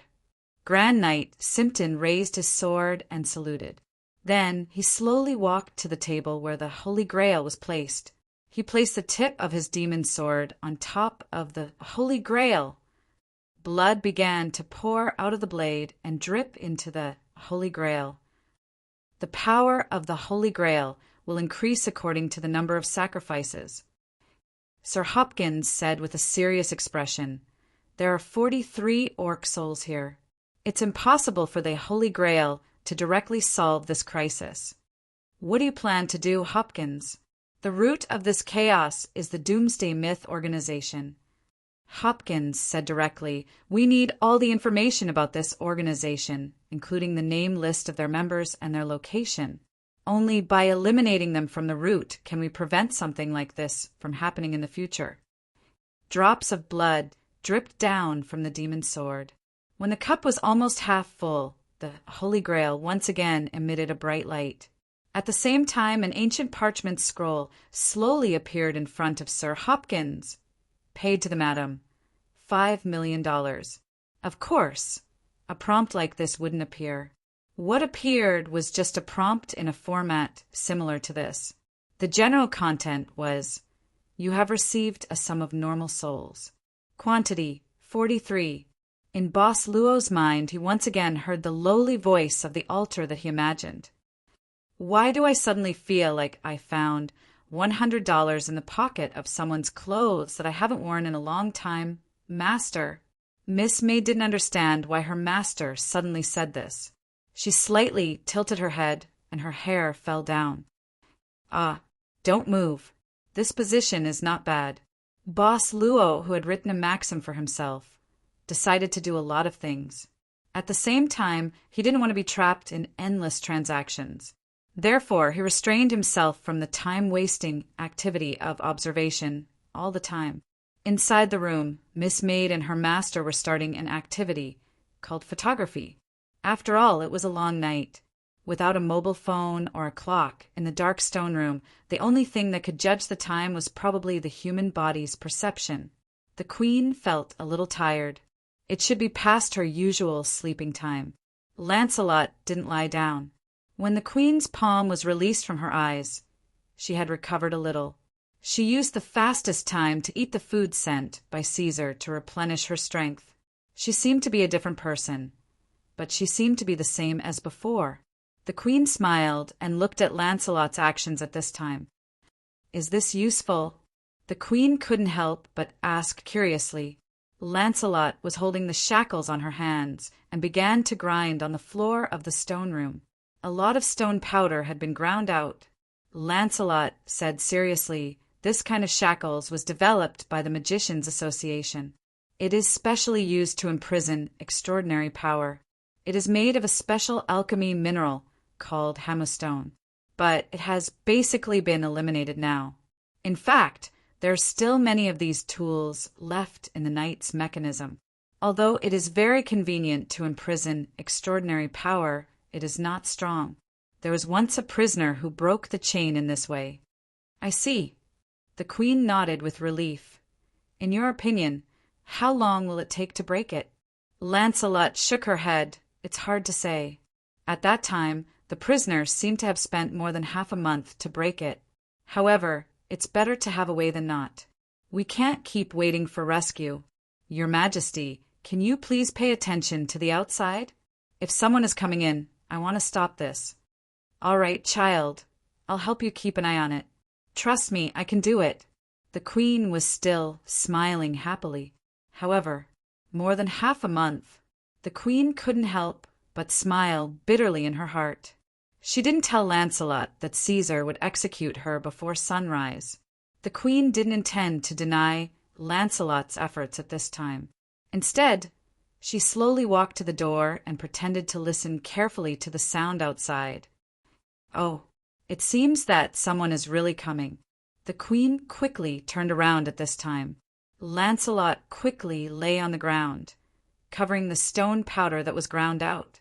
At the same time, she retracted the chain and turned her body sideways. When the door opened, the queen took a few steps back and blocked in front of Lancelot. "What are you doing?"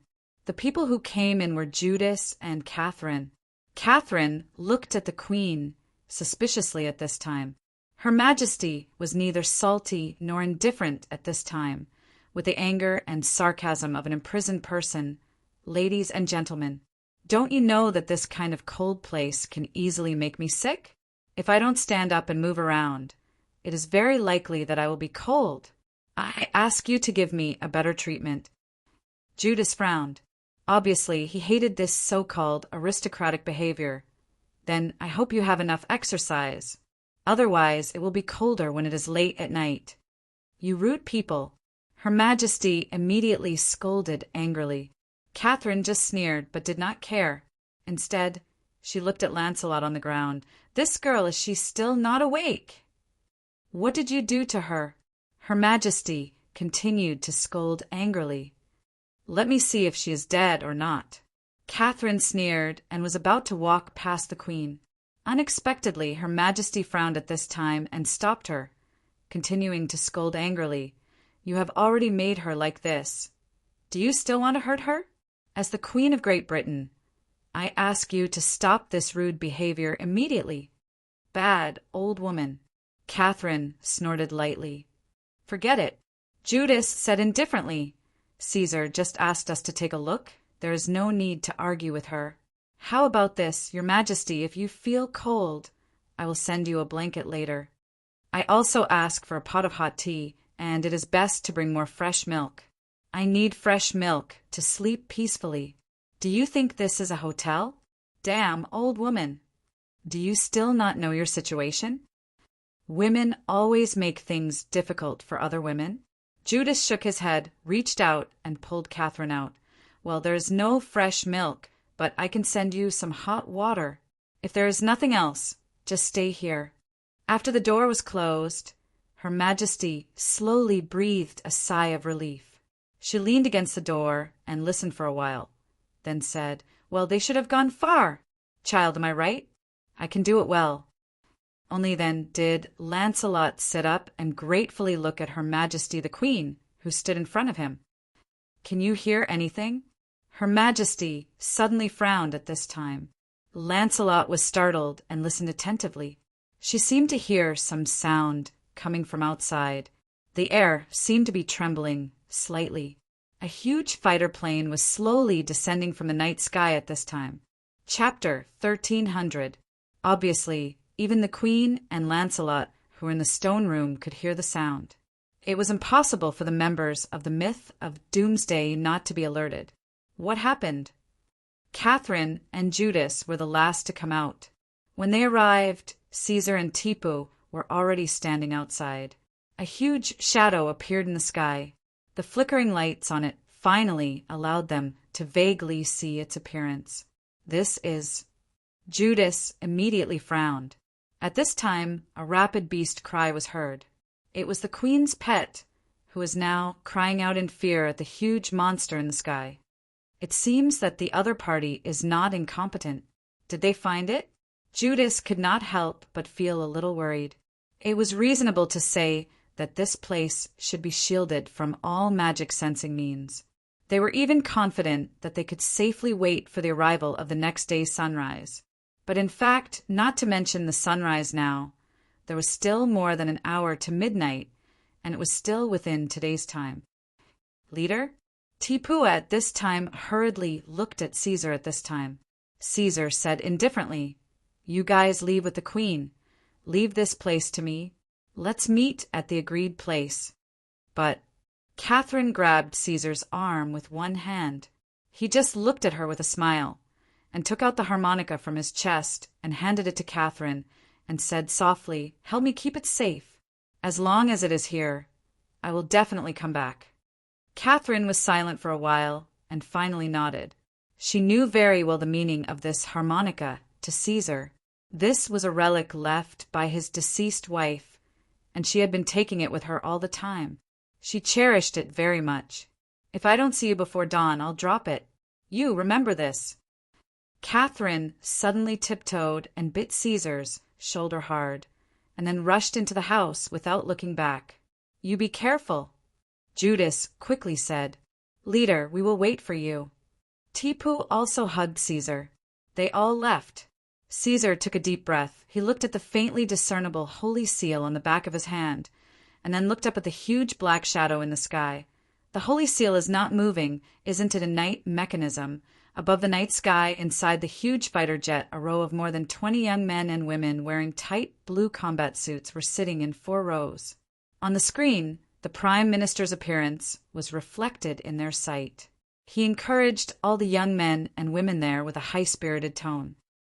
In front of you are the extremely dangerous Inhumans who have destroyed the safety of our country. But I believe that years of hard work and sweat are enough to make you the most elite warriors. Each and every one of you is the culmination of our nation's painstaking efforts. Today, you will become the sword that saves the world. Warriors of the warriors of the warriors, warriors of the Fun Warriors Legion in your stage. They raised their heads and said in unison, We are the sword of salvation.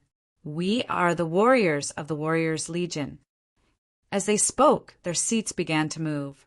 Suddenly, at the same time, strange metal parts began to assemble on their bodies from the back of their chairs. Metal parts like kinetic exoskeleton armor were assembled on their legs, arms, waist, and other places, and finally, even their heads. They were wearing a light helmet. All of this was completed in less than 10 seconds. Finally, the deck of their seats opened up. Outside was the night sky outside of the battlefield. They began to slide down from here. One by one, the warriors of the warriors of the Warriors Legion fell into the sky. And at this time, the armor on their backs suddenly opened up, turning into strange, shell-like thrusters on both sides. They achieved the freedom of individual movement in the sky. At the same time, in the huge control room of the headquarters, the faces of these warriors appeared on the screen at the same time, along with their personal information. Power value, HP value, it's finally starting. The Prime Minister silently looked at the screen, but at this time he calmed down. In the distance, on a small hill, 2 men wearing jackets, with grass rings on their heads and a huge turf covering their bodies, were observing the night sky with night vision goggles. One of them even had a cigarette in his mouth. Finally, the secret weapon of the British government has appeared. The man with the cigarette in his mouth was slightly excited at this time. He spoke in authentic Hua language. Leader, we have been lurking for a few years, and finally we have some results. The companion beside him couldn't hide his excitement at this time. I haven't been back for a few years, and I don't know what the situation in the Bureau is like. Okay, stop talking nonsense. We must record these things and send them back as soon as possible. This thing seems to be some kind of high-tech product. I believe that Dr. Zhao of the First Research Institute will be so excited that he won't be able to sleep. Roger.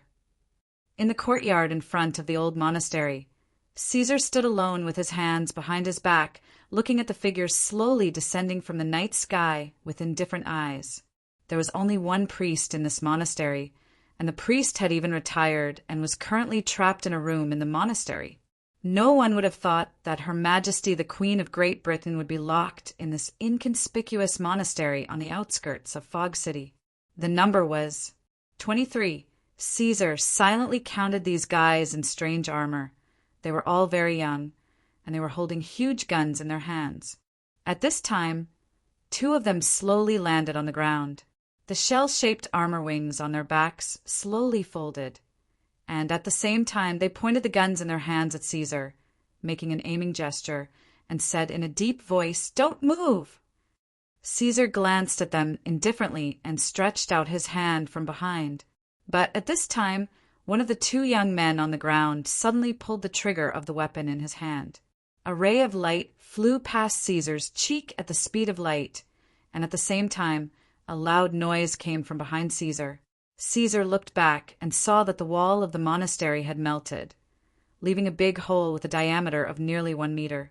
The edge of the damaged wall was in a state of melting, and the high temperature even seemed to distort the space. "I've already said, don't move." The young man who fired the gun at this time said sternly, "Please put down your weapons and surrender. You have been surrounded." "I said don't move." Caesar looked at these guys and slowly took out a carton of cigarettes from his clothes. Under everyone's gaze, he lit it as if there was no one around and took a puff. When the smoke came out, he slowly opened his mouth and said, "Although I'm not very clear about your background, it seems like this is your first battle?" His voice not only sounded in the ears of the 23 members of the F at the same time, but also in the control room of the F headquarters.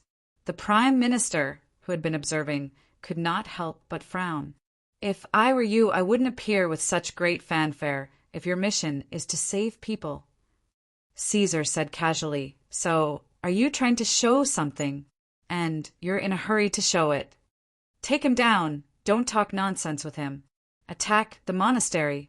Annihilate the enemy. In the sky." The leading young man gave the order in a deep voice. Sure enough, the goal is not to save the hostages. Caesar shook his head and then stomped his foot.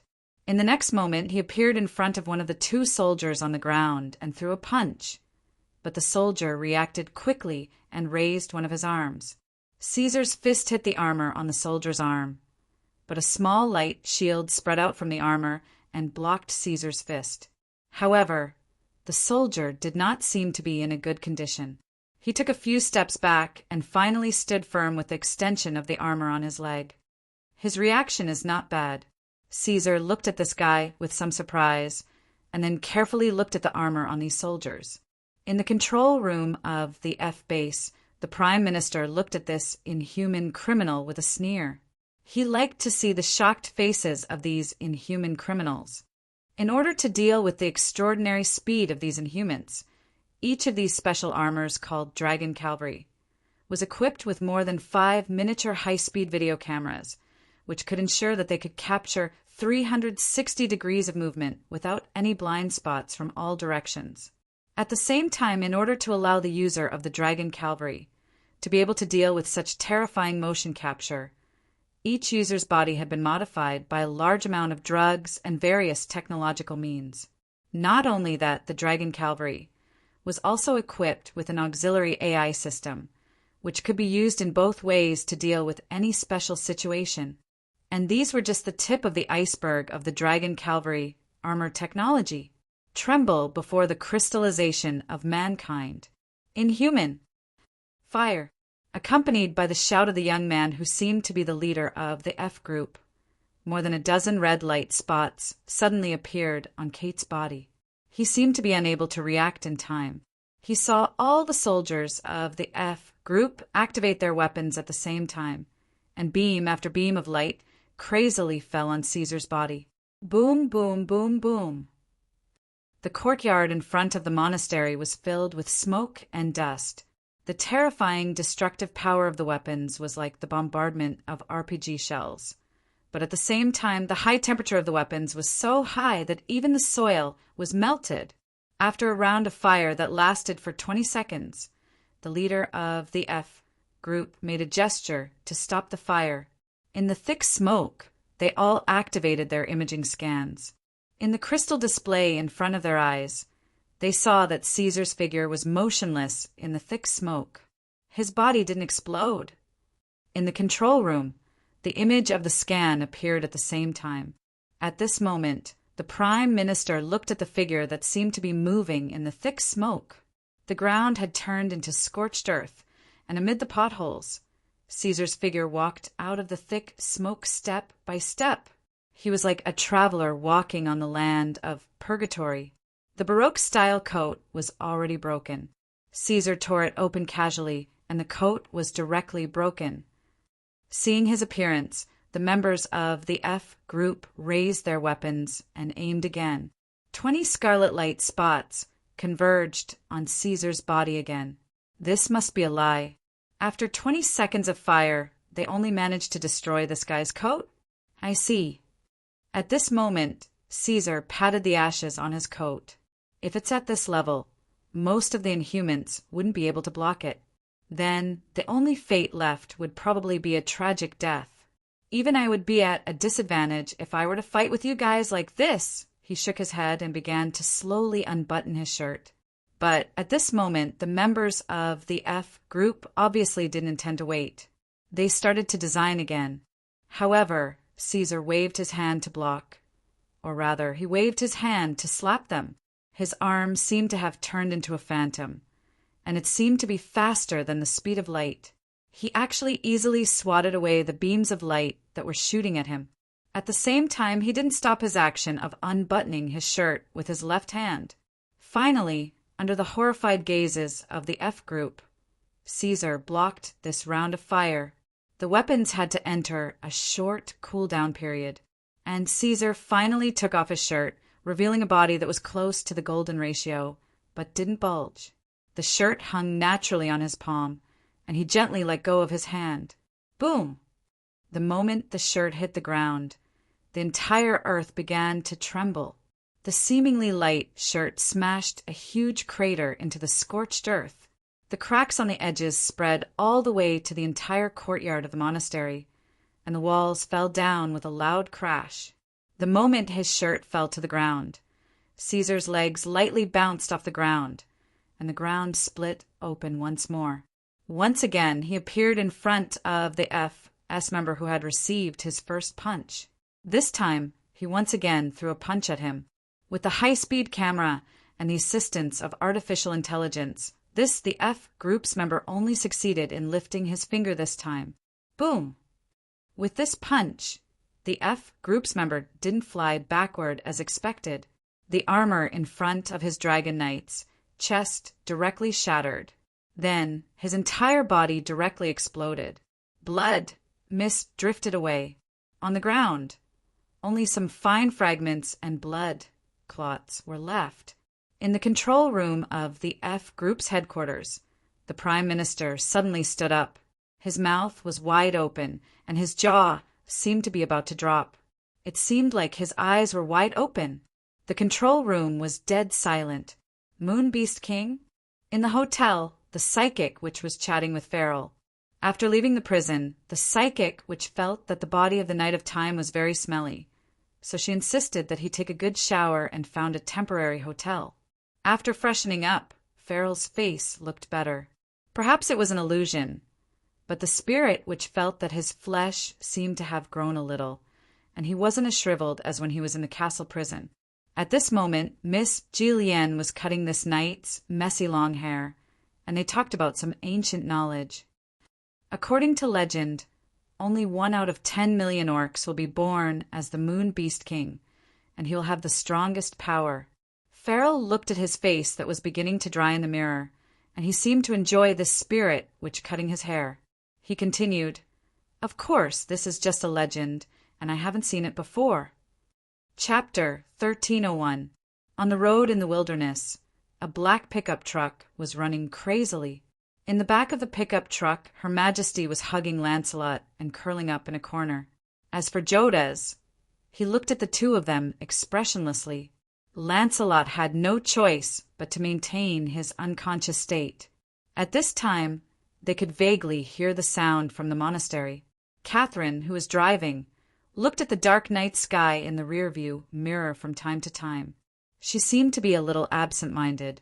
Tipu in the passenger seat suddenly said, "Kitten, do you think the leader will transform this time, or will he just try to use the power of the 12 holy armors?"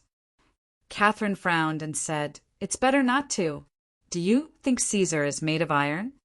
Tipu didn't speak. He was silent for a long time. After a while he said, quietly, "I will become the most powerful secret pharmacist and refine that secret medicine." Little brat. Catherine sneered coldly, but there was some warmth in her eyes. The mist-like blood gradually dispersed and finally drifted to the cheek of one of the members of the Fianna. The cold wetness made him shiver suddenly. Then the member of the Fianna started to scream, crazily for some reason. He seemed to have been provoked by something. While screaming crazily, he even kept activating the various weapons on the Dragon Knight armor. Not only the big gun in his hand, but the shell-shaped thruster on the back also turned into a weapon at this time. The split mini-missiles shot out from the thrusters and dispersed in the air, directly bombarding Caesar's body. Not only that, he also abruptly pulled out the black gold saber equipped on his thigh and charged forward, just like that. In the control room of the Fianna, the profile picture of this member on the screen flashed red at this time. The support staff who was monitoring at this time said in horror, "Number 17, the spirit value is abnormal.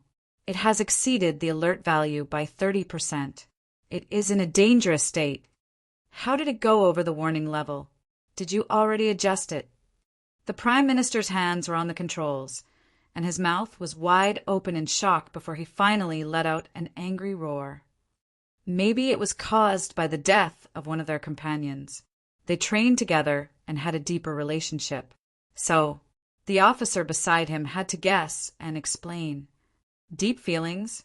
The Prime Minister was furious. They don't need feelings at all. The moment he turned around and glared at the officer, the alarm sounded again on the control panel in front of him, and the panicked and hurried voices of the support personnel were heard. Plane 5 lost contact. Plane 18 lost contact. Unit 22 was in critical condition. Airplane 7 lost control. Pilot number 10's mental strength has reached critical. Prime Minister. How could this be?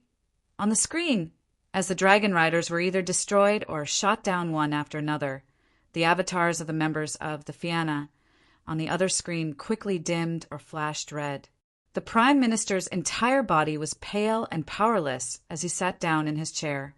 His arms couldn't help but tremble.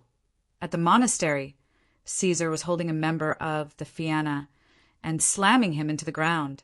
The huge impact even tore the soldier's arm and body apart. Only 7 of the 23 soldiers of the Fianna were left. One of them was even in a state of absent-mindedness. They stood on the ground, stupidly, motionless. They had to enter the intelligent system of the Dragon Riders to control them. Can't win, can't win, can't win, can't win. Devil. This is the devil. Ah.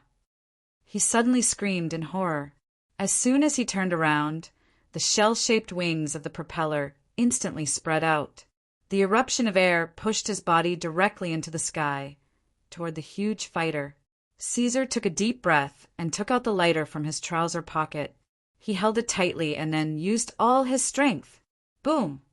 A huge air-piercing sound was heard. The next moment, the engine of the fighter was directly penetrated by the flung lighter, causing an instant explosion. The gigantic fighter lost control and crashed into the Fianna member who was trying to escape in fear. He watched in horror as the fighter jet smashed into his body and crashed into the ground. 7 people. Now there were only 6 left in the team. The fighter jet crashed to the ground, destroying a large part of the land in front of the monastery. The blazing light illuminated the surroundings, and Caesar shifted his gaze to another member of the Fianna under the blazing light. It was a female member. Her body trembled as she stood on the spot. She held the big gun with both hands, but couldn't stop the body of the gun from shaking. She couldn't aim at all. The red light spots kept drawing circles on Caesar's body. Moisture began to spread from the combat uniform below her abdomen, accompanied by a faintly discernible heat. Finally, her legs went soft and she directly knelt on the ground. "Don't kill me! Don't kill me! Don't!" Caesar walked to the front of the member expressionlessly. His eyes were indifferent. "We used to beg for mercy like this." He stretched out his palm, clenched his 5 fingers, and waved. If there was no accident, the head and body of this female member of the Fianna would be directly separated in the next moment.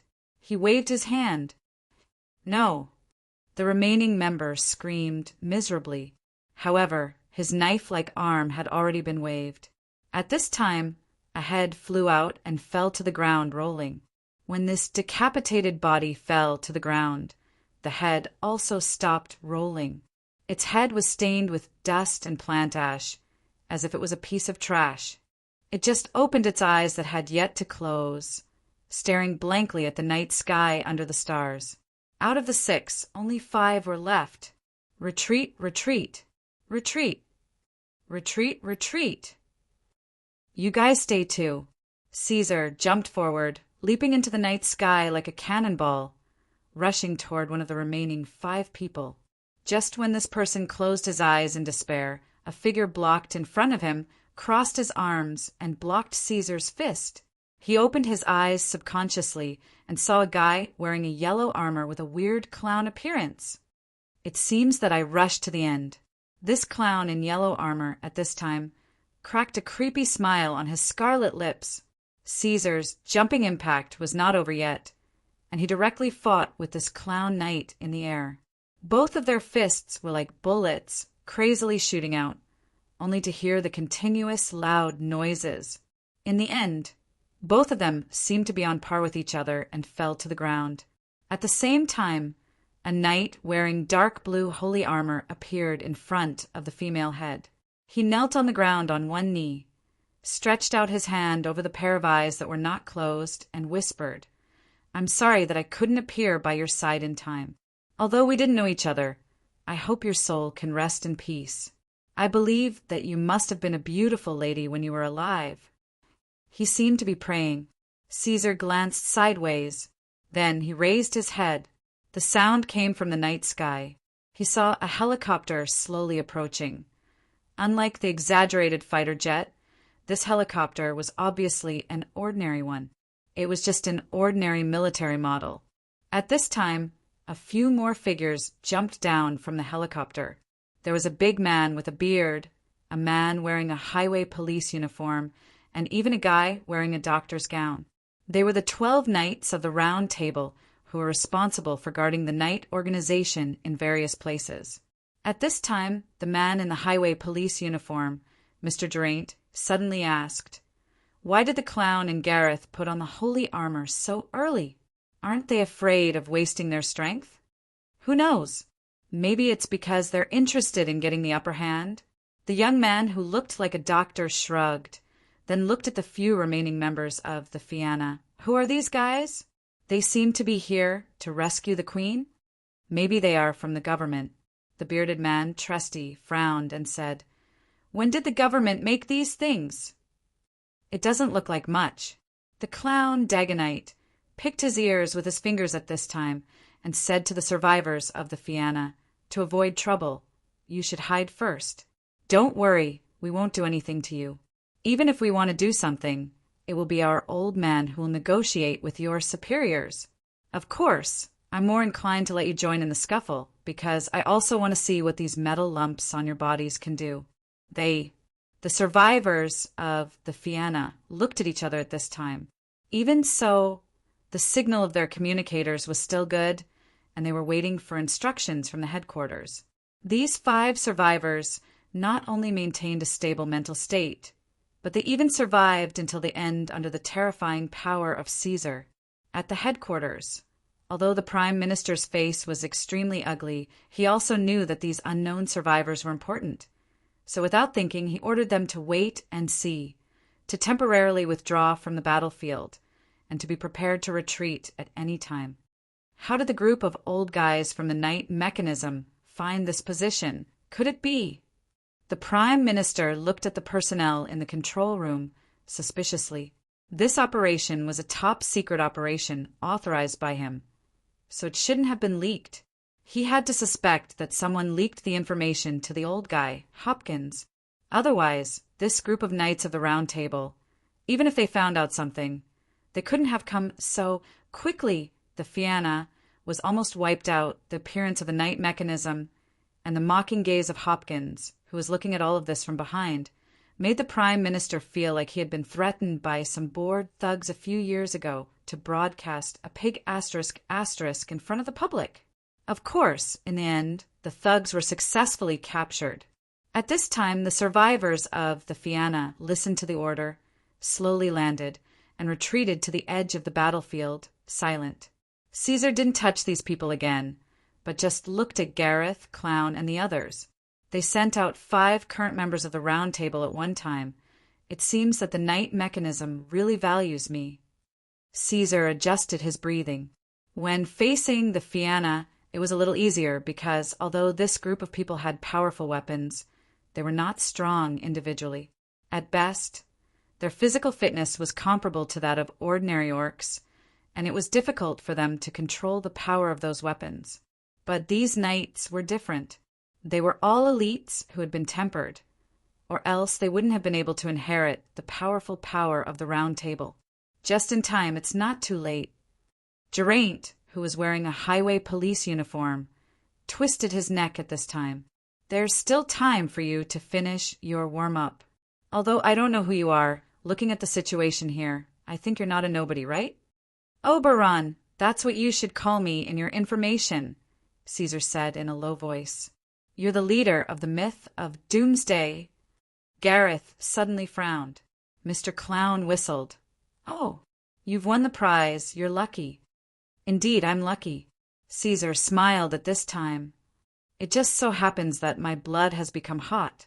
Like I said, the warm-up is almost done. Several members of the Round Table looked at each other, and the young doctor suddenly said, Who's going to do it? Ganging up is not the spirit of the knight's belief. With that, he took the initiative to take 2 steps back, but his eyes were quietly looking at the monastery behind Caesar. Obviously, compared to dealing with the leader of the myth of Doomsday, he was more interested in finding an opportunity to enter the monastery to find out what was going on. After all, the most important task of the mission was to rescue the hostages. The shadow slowly stretched behind him, and then separated, turning into a vague shadow of a person, and then quietly flashed into the night. Is being sneaky the spirit of a knight? Unexpectedly, at this time, Caesar waved his hand, and the shadow person who was about 10 meters away was directly blown up and disappeared. The doctor waved his hand as if nothing had happened and said with a bright smile, Very good. If you're not going to do it, then I won't hold back. Mr. Clown's big smile appeared on his face, and with a swing of his hands, 8 throwing knives shot out at the same time. The speed of the throwing knives was not much slower than the speed of light of the weapons of the dragon riders. At this time, Caesar obviously did not intend to directly block or dodge like before. He staggered his body as if he was dancing and dodged through the gaps of the throwing knives. But how could the clown's attack be so powerful? He had already taken the initiative to attack. The clown, who was known as the strongest person at the Round Table of 12, obviously felt that his opponent was also a person with a strong body, so he wanted to compete with strength.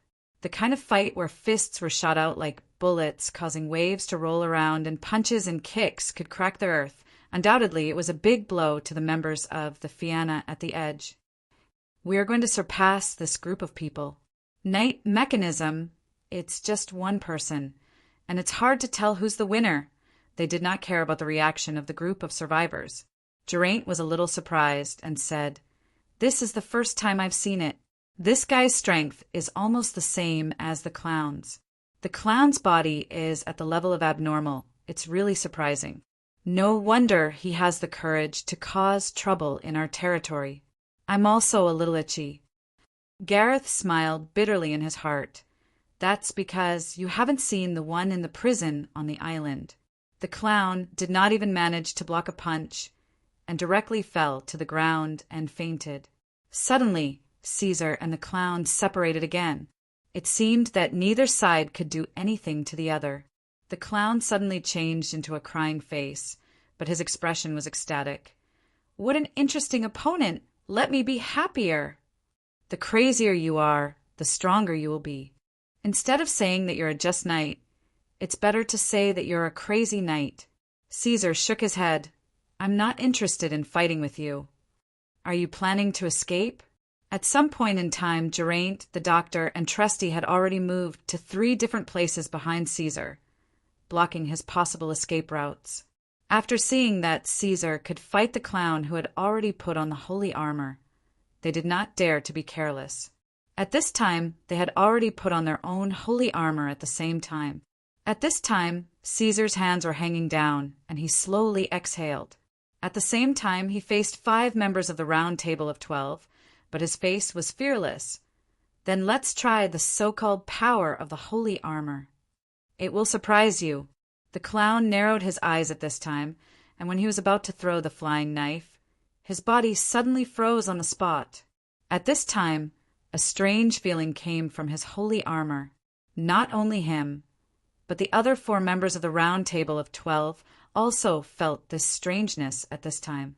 Their eyes couldn't help but shrink, and they looked at the wave emitted from Caesar's body in disbelief. The wave of the holy armor! The power of inheritance of the Round Table of 12 actually resonated at this time.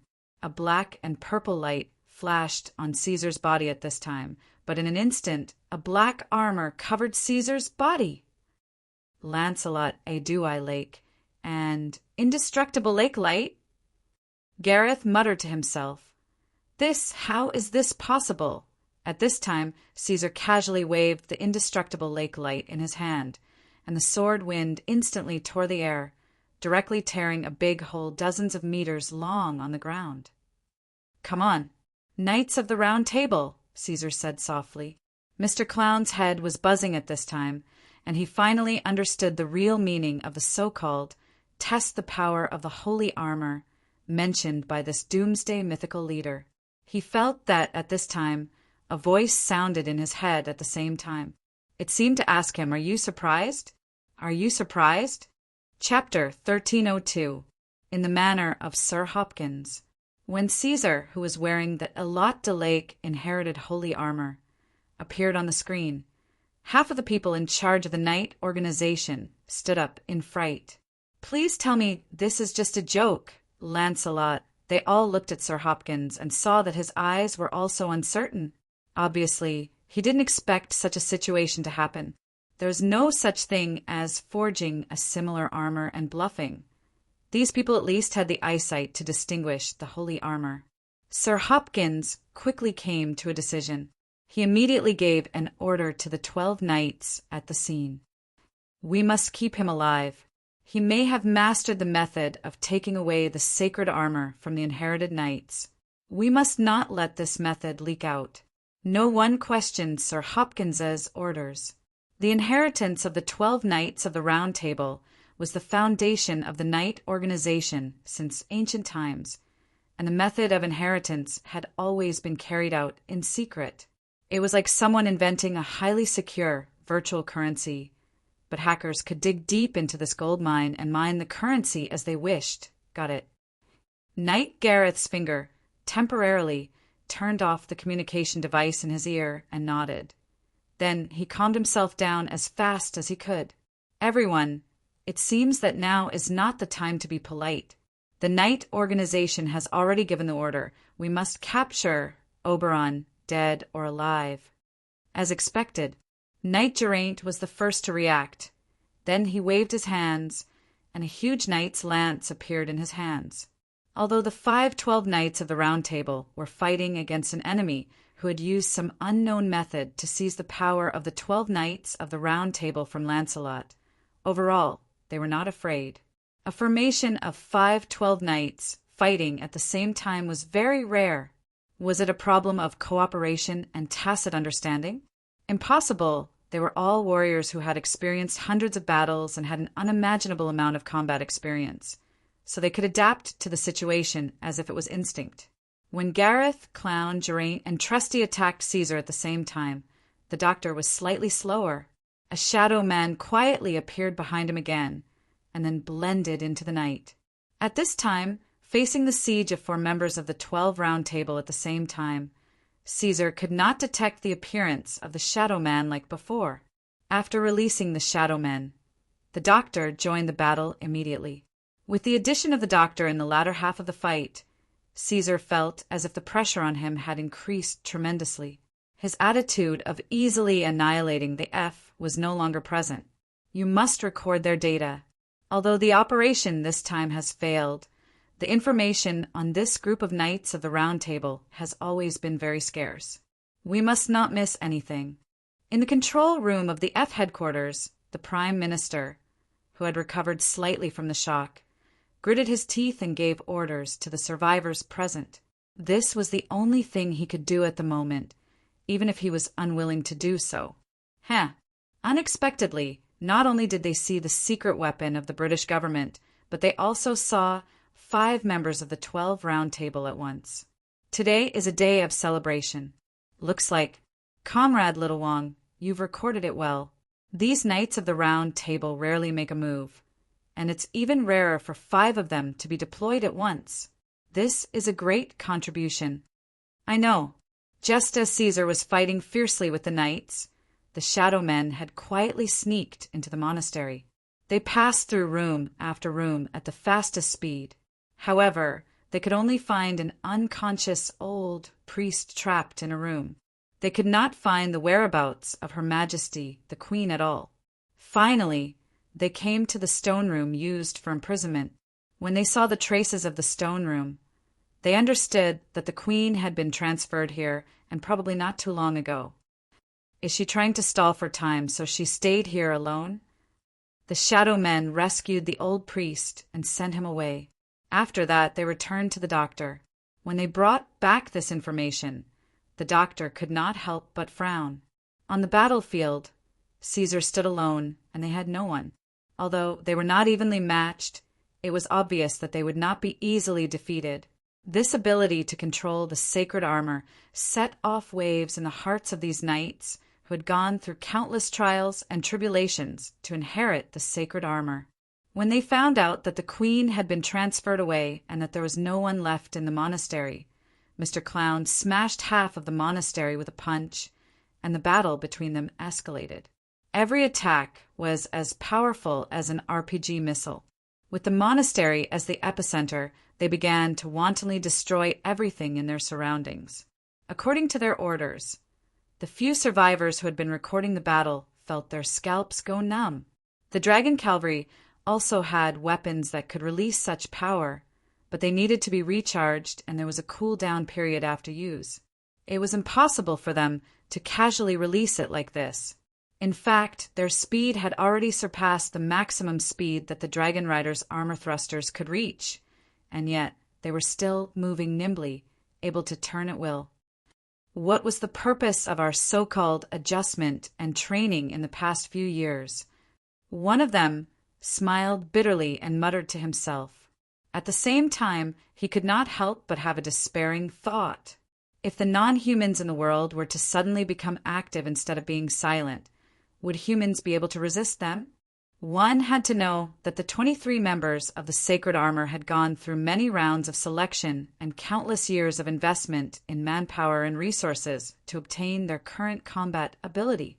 However, just one Oberon was able to effortlessly wipe them out as if it was child's play, and he did not even use his full strength at that time.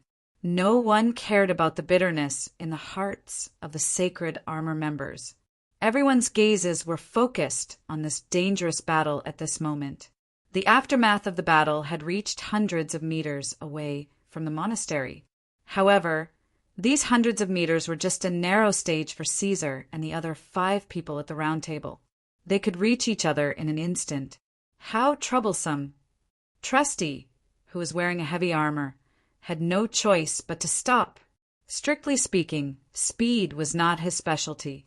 He was not like the clown who had a powerful physical body and superhuman senses, nor did he have Gareth's exquisite sword skills, nor was he like the doctor who was good at controlling agility. Trusty was better at defending and counterattacking. The heavy shield in his hand gave him the strongest defense, and he could accurately deliver a fatal blow behind the shield. Geraint, we can't drag this out any longer. I will raise the shield and release your strength to your heart's content. Trusty suddenly shouted. This was like a signal. In an instant, the doctor, Gareth, and the clown abruptly gave up on attacking Caesar. Instead, they all flashed and appeared behind Trusty. When Trusty raised the shield and stabbed it into the ground, a huge shield of light appeared at this moment. I have been waiting for you to say this. At this time, Geraint straightened the huge knight's spear in his hand. Starting from the top, the spear began to crack section by section. Then a circular array with a diameter of more than 3 meters and filled with all kinds of strange characters appeared at the tip of the spear, spinning wildly.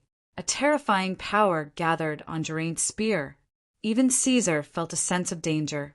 Under the purple-black holy armor, Caesar frowned, but at the same time he raised the indestructible lake light in his hand. On the blade of the sword, lines of characters similar to those on Geraint's spear began to appear. Elven engraving. Caesar directly slashed out with his sword. At the same time, Geraint's spear released a huge shockwave at the same time. Tearing and destroying collided with the air. Just the airflow produced by the collision of the two forces was like a hurricane. The leg armor of the Dragon Knight had already extended, but the impact of the collision was even more powerful and directly overturned the soil. They had to rely on the thrust of the thrusters and turn on the auxiliary intelligence to maintain the balance of their bodies in this turbulent airflow. The light covered the night sky. Even if it was just the suburbs, the city had probably noticed it at this time. But obviously, this was not the time to consider the impact. All eyes were fixed on the center of the terrifying impact. Did they defeat the leader of the myth of Doomsday? After the aftermath, the monastery no longer existed. What appeared in front of them was a deep crater with a diameter of nearly 100 meters. Everything had been annihilated, except for the shield that Tresty had erected on the ground, as well as the complete and long piece of land behind him. Of course, there was also Knight Gareth, the clown, and the doctor. Is he dead? Geraint appeared to be panting at this time. On the huge knight's spear in both hands, billowing steam was emitting. The air was distorted in a large area. The holy armor on his body peeled off in a large area, leaving only the parts on his arms and legs, but he suddenly shouted, "Be careful! He is not dead yet!" Along with Geraint's shout, a figure slowly walked out of the thick, billowing steam. Caesar was still holding the indestructible lake light in his hand. When he walked, the sound of the sacred armor clashing against each other was especially loud in the night. He was not unscathed. At least the holy armor on his head was broken, revealing half of his face. At the same time, there were several crisscrossing cracks on the breastplate. Seeing this, Geraint raised his weapon again, and the clown and the others also walked out of the huge shield. The battle was not over yet. Well, it's almost time. Cass looked up at the night sky at this time. The clouds moved, and a bright moon hung high in the sky. Are you going to give up resistance? Mr. Clown smiled strangely and narrowed his eyes at the same time.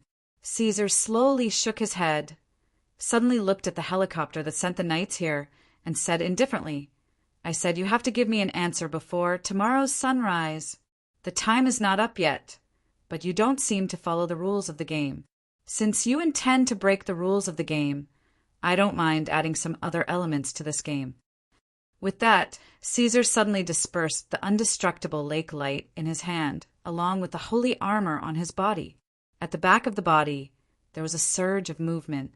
After that, a pair of wings that looked like huge palms but were connected to a blood-colored membrane spread out just like that. While everyone was bewildered, Caesar rushed into the night sky. The moment he stood under the bright moon, a loud whistling sound came out from his mouth. He opened his hands in the sky and shouted towards the sky. The loud whistling sound even resounded through the sky, long and endless. What does he want to do? Mr. Gareth frowned, but at this time a scream came. The few members of the F at the edge of the sky were painfully covering their heads at this time. They were in extreme pain. The voice was filled with anger and sorrow. Even Gareth and the others felt dizzy at this moment. They felt that their bodies had become uncoordinated, and this whistling sound gradually spread to the night sky of the entire Fog City, on the streets of Fog City. The moment this horrible sound came, the glass cabinets of the shops on the street broke one after another. Suddenly, a pedestrian fell to the ground while holding his head in pain. "What happened to you?" A few passers-by came over and checked with concern, but the moment they turned over the man who fell to the ground, they saw that the man's eyes were scarlet. His teeth became sharp, and his whole body began to crazily grow brownish-black hair. In the blink of an eye, this man turned into a huge werewolf, more than 2 meters tall. Roar! After turning into a huge werewolf, he suddenly pounced on the passers-by beside him and began to bite them. In the office, a programmer who was typing on the keyboard was now foaming at the mouth. But his body also began to uncontrollably mutate. He looked at his reflection on the screen in horror and finally fell to the ground. Suddenly, a huge claw stretched out and grabbed the table. It stood up. What the heck? In the street, the patrolling police car stopped, and a policeman walked out, looking up at the sudden, terrifying changes on the street. The fire, the thick smoke, the figure climbing on the outer wall of the building, the crowd screaming in fear as they fled, the chaotic mess of vehicles crashing into each other, the fallen fire hydrant that was splashing water, and the Hyundai car that was being held up by a monstrous thing in the traffic jam. Sub. The policeman suddenly shivered, remembering the communication device in the police car, and returned to the car while trembling. But the moment he opened the door, he was met with a pair of scarlet eyes. His patrol partner had turned into a monster with thick hair and directly pounced on him. Social work center. Miss Ork suddenly hugged her head and curled up on the ground. Olga, who was holding a guitar and learning from suddenly stood up absent-mindedly. Under everyone's surprised gaze, he walked to the window and looked up at the full moon. His pupils began to turn into vertical slits, emitting bits of gold. Suddenly, Olga fell to the ground and fainted. Miss Ork painfully stood up, as if she was enduring some kind of pain. Finally, she grabbed a pair of scissors and fiercely stabbed into her arm. She seemed to be better, even though blood began to flow down her arm. However, this scene alarmed everyone present, only to hear a commotion outside the social work center, and it seemed like there was a car crash on the street. Song Dynasty Hotel. Kitchen. Clang. The sound of the frying pan falling to the ground was heard. The steak on the frying pan was still medium rare, and the fragrance of the butter, and meat juice mixed together was still released. But at this time, the chef retreated step by step in horror. Finally, he had no way to go, and his body was pressed against the wall. With a trembling voice, the chef said in horror, "Ai, Ayak." In front of him, there was a huge green thing that broke the chef's clothes, with fangs sticking out of its mouth and a hooked nose. The whole city was in an uproar.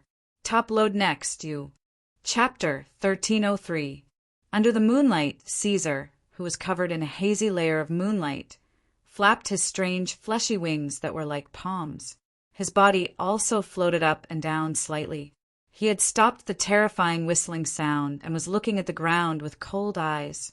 After the terrifying sound stopped, the Knights of the Round Table didn't feel dizzy anymore. It didn't seem to be a sound wave attack. However, they couldn't be sure if it brought any hidden dangers. After all, this was a thug who had seized the power of the holy armor by some unknown means. No one knew what special effects were hidden in this whistling sound. Gareth and the others were motionless at this time, trying to cope with the changes by remaining unchanged. However, as time passed, the surroundings were as usual, except for the wind becoming colder. It seemed that this whistling sound didn't really bring any spiritual harm. Caesar was still loftily floating in the air like a king, looking down at the ground. At this time, the doctor suddenly frowned, and his expression changed drastically. He even blurted out, "What did you say?" "The Fog City is rioting." "What happened?" The other 4 people looked at the doctor one after another. His expression was solemn. At the same time, he looked up at Caesar under the moonlight, gritted his teeth, and said, "Now, in all the districts of the Fog City, those registered orcs are in a state of frenzy and are destroying everywhere. Look." The doctor pointed into the distance at this time, which was the direction of the Fog City. Everyone looked over and saw little sparks rising up at this time. Half of the city had been dyed red, and even on several tall buildings, raging flames could be seen. It's his whistling sound. In an instant, they realized the real purpose of Caesar's action at the same time. Oberon, you actually. In the night, Caesar was like an actor who was about to take a curtain call on the stage. He bowed slightly. Then, please enjoy the special performance I have prepared for you. You want to escape? Gareth stabbed the sword toward the sky, crazily. At this time, Caesar took out a strange scroll from who knows where. After opening it, when the sword light arrived, what was stabbed was only his afterimage. He had already disappeared. What do we do now? Everyone gathered again.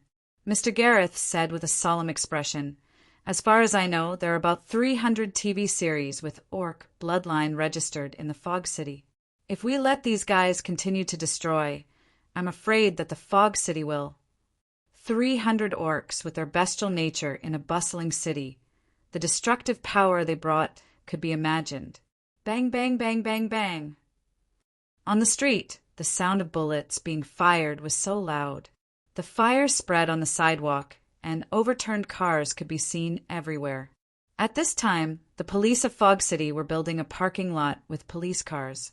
More than a dozen Fog City police officers were using the police cars as cover, madly shooting at a huge object, nearly 5 meters in front of them. The bullets pierced through the giant creature's body. Blood gushed out, but it did not stop the terrifying creature's destructive actions. Instead, it aroused its ferocious nature. It became even more violent.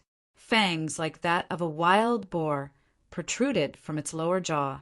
When it opened its mouth, it looked like the teeth of a demon. It tore the door of the car next to it and used it as a shield. Then it continued to move forward. The standard pistols used by the Fog City's police officers couldn't stop its advance at all. Suddenly, it leaped high into the air and landed heavily on top of the police car. Its huge weight instantly pressed down on the car, shattering the glass of the police car window. It bent down and roared again. A Fog City's police officer was so scared that he collapsed on the ground, trembling in horror. Similar situations were happening on the streets of many places. It was like the end of the world. The Fianna headquarters control room. Mr. Prime Minister slammed his fist on the table. He stared angrily at what was happening on the screen. He gritted his teeth, his eyes full of resentment, and his voice seemed to be saying something. Oberon, Mr. Prime Minister, several ministers called you at the same time. In addition, there are military generals. Who do you want to respond to first? Call all the major TV stations and communication operators for me. The Prime Minister stood up quickly. I want to stop all information transmission in Fog City within 10 minutes. 5 minutes. Do you want the outside to be as chaotic as here? The Prime Minister said angrily, I don't have the time to care about how to deal with the outside world. What I need is to stop this riot. I understand. The officer nodded quickly, but the calls from the ministers and military leaders were still ear-piercing. Then these calls? Hang up. The Prime Minister took a deep breath. Also, connect me to Sir Hopkins's phone. When the communication between the Fianna headquarters and the Knights organization in Sir Hopkins's manor was connected, both sides saw the ugly expressions on each other's faces. The Prime Minister was surprised to see the people in charge of the Knights organization sitting in front of the huge round table. He frowned. After a few seconds of silence, Sir Hopkins took the lead and said, Mr. Prime Minister, it seems that the place where you are should be commanding those strange armored soldiers. Hopkins, the Prime Minister said in a deep voice, I'm not in the mood to quarrel with you here, and it's not the time. I've already mobilized the army for the riot in Fog City, and I need the help of your Knights organization. Tell me, how many of these monsters are there in Fog City? They're orcs. Sir Hopkins stood up and said, or they're mixed-blood descendants of orcs and humans. They're not monsters. Your Knights organization actually allows these monsters to intermarry with humans? The Prime Minister's eyes widened, and then he restrained the anger in his heart. Forget it. It's not the time to care about this. Tell me the number. If this kind of violence is grouped, then the approximate number should be about 340. 340. How many things haven't you told the cabinet? Sir Hopkins said indifferently, "Our Knights organization is also quite interested in those soldiers who have powerful weapons." The Prime Minister was silent for a while, then he gritted his teeth and said, "How many people can you send? Are you sure you can suppress these monsters, orcs? I don't want the army's artillery to face this city. You're in charge of evacuation and rescue." Sir Hopkins took a deep breath and said, "We'll suppress this riot as soon as possible." "Very good. I don't want to see any orcs leave Fog City. This is just like a plague." The screen turned off. Everyone at the round table looked at Hopkins. The old knight sighed and waved his hand, saying, "Order all the knights to move out. As long as they still have the ability to fight, they should move out no matter where they are. Everyone, I'll have to trouble you to transfer some people from your organization as soon as possible." This time they were escorting the key of the Holy Grail to Fog City, although there were 12 knights guarding them. In fact, there weren't many knights accompanying them. Everyone looked solemn, nodded, and left the conference room one after another. They each went to command the organizations in their jurisdiction. Only Sir Hopkins and the great knight with the magic sword, Simpton, were left here. Sir Hopkins suddenly asked, "How many souls are left on the magic sword?" Simpton replied expressionlessly, "The information obtained from activating the Holy Grail has been used up." "It's used up so much." Sir Hopkins pondered for a moment, then said seriously, "Mr. Simpton, we need more sacrifices. Only the power of the Holy Grail can erase the effects of this riot. Come forward." Great Knight Simpton directly walked forward and knelt in front of Sir Hopkins with one knee. He lightly pressed the staff in his hand on the knight's shoulder. "Knight, I give you the glory. Please bring us light." "Yes, my lord. This might be the most unbelievable day of my life." Will thought. He was at a loss of what to do with the chaos outside. The signal seemed to have been cut off in an instant. Not only could he not connect to any network, but he couldn't even connect to the phone. There was also no signal on the TV. It was as if he was disconnected from the whole world in an instant. His friend was still anxiously trying to make a call. Will's face was a little pale, and his hands were just moving mechanically. He was bandaging the wound on Ms. Orc's arm. Although he didn't know why she was hurting herself, it seemed like she was using this method to relieve some kind of pain. After Olga suddenly fainted, he was held in Ms. Orc's arms. It seemed like he didn't wake up. Instead, Mr. Klein was talking to someone on the phone. "Why can your phone still be connected?" "This is specially made by our agency. It uses a private channel." Klein quickly turned around and said, "Now all the communication outside has been cut off. It's very chaotic. I'm sorry, I can't explain it to you in an instant. Please don't leave here because it's very dangerous outside." "I know it's very dangerous." Looking out of the window, there was a fire in a building not far away, and there were smashing sounds outside the street. One of Will's friends suddenly trembled. Perhaps it was a subconscious action, but when he looked at Ms. Orc again, there was a trace of fear in his eyes. He even couldn't help but take half a step back. At this moment, a violent collision sounded from the entrance of the Social Work Center. Klein's face changed, and after telling everyone to stay, he hurriedly rushed out. When Klein rushed to the entrance of the Social Work Center, he saw a car had directly crashed into the lobby. The car kept shaking. Inside the car, he saw a black man with an eye patch who was currently being pressed to the seat by something.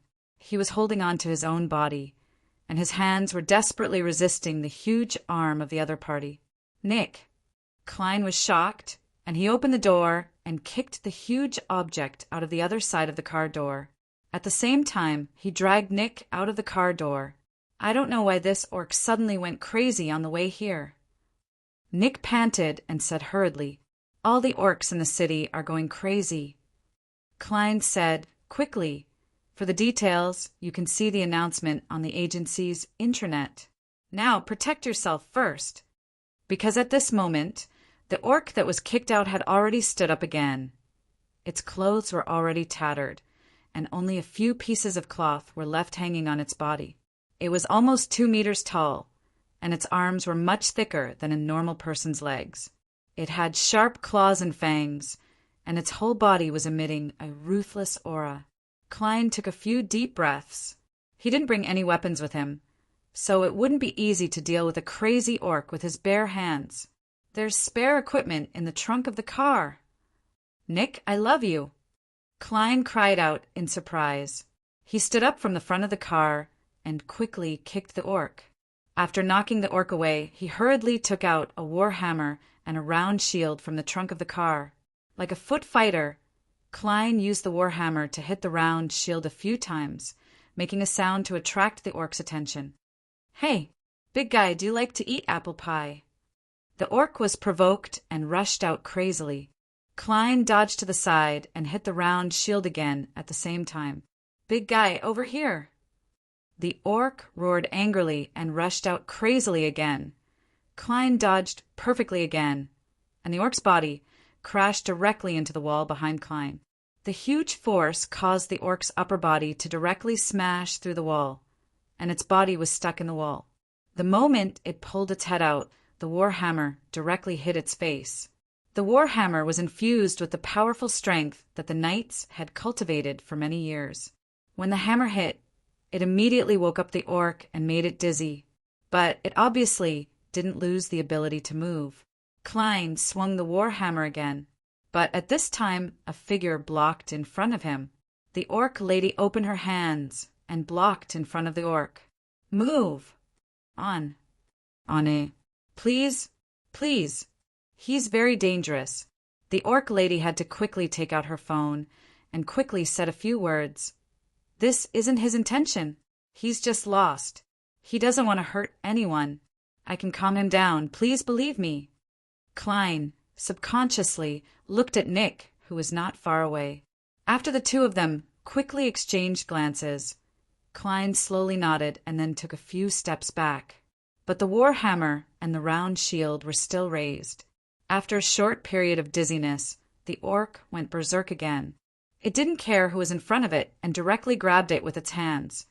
At this time, the orc lady nimbly dodged the orc's attack and held its face with both hands.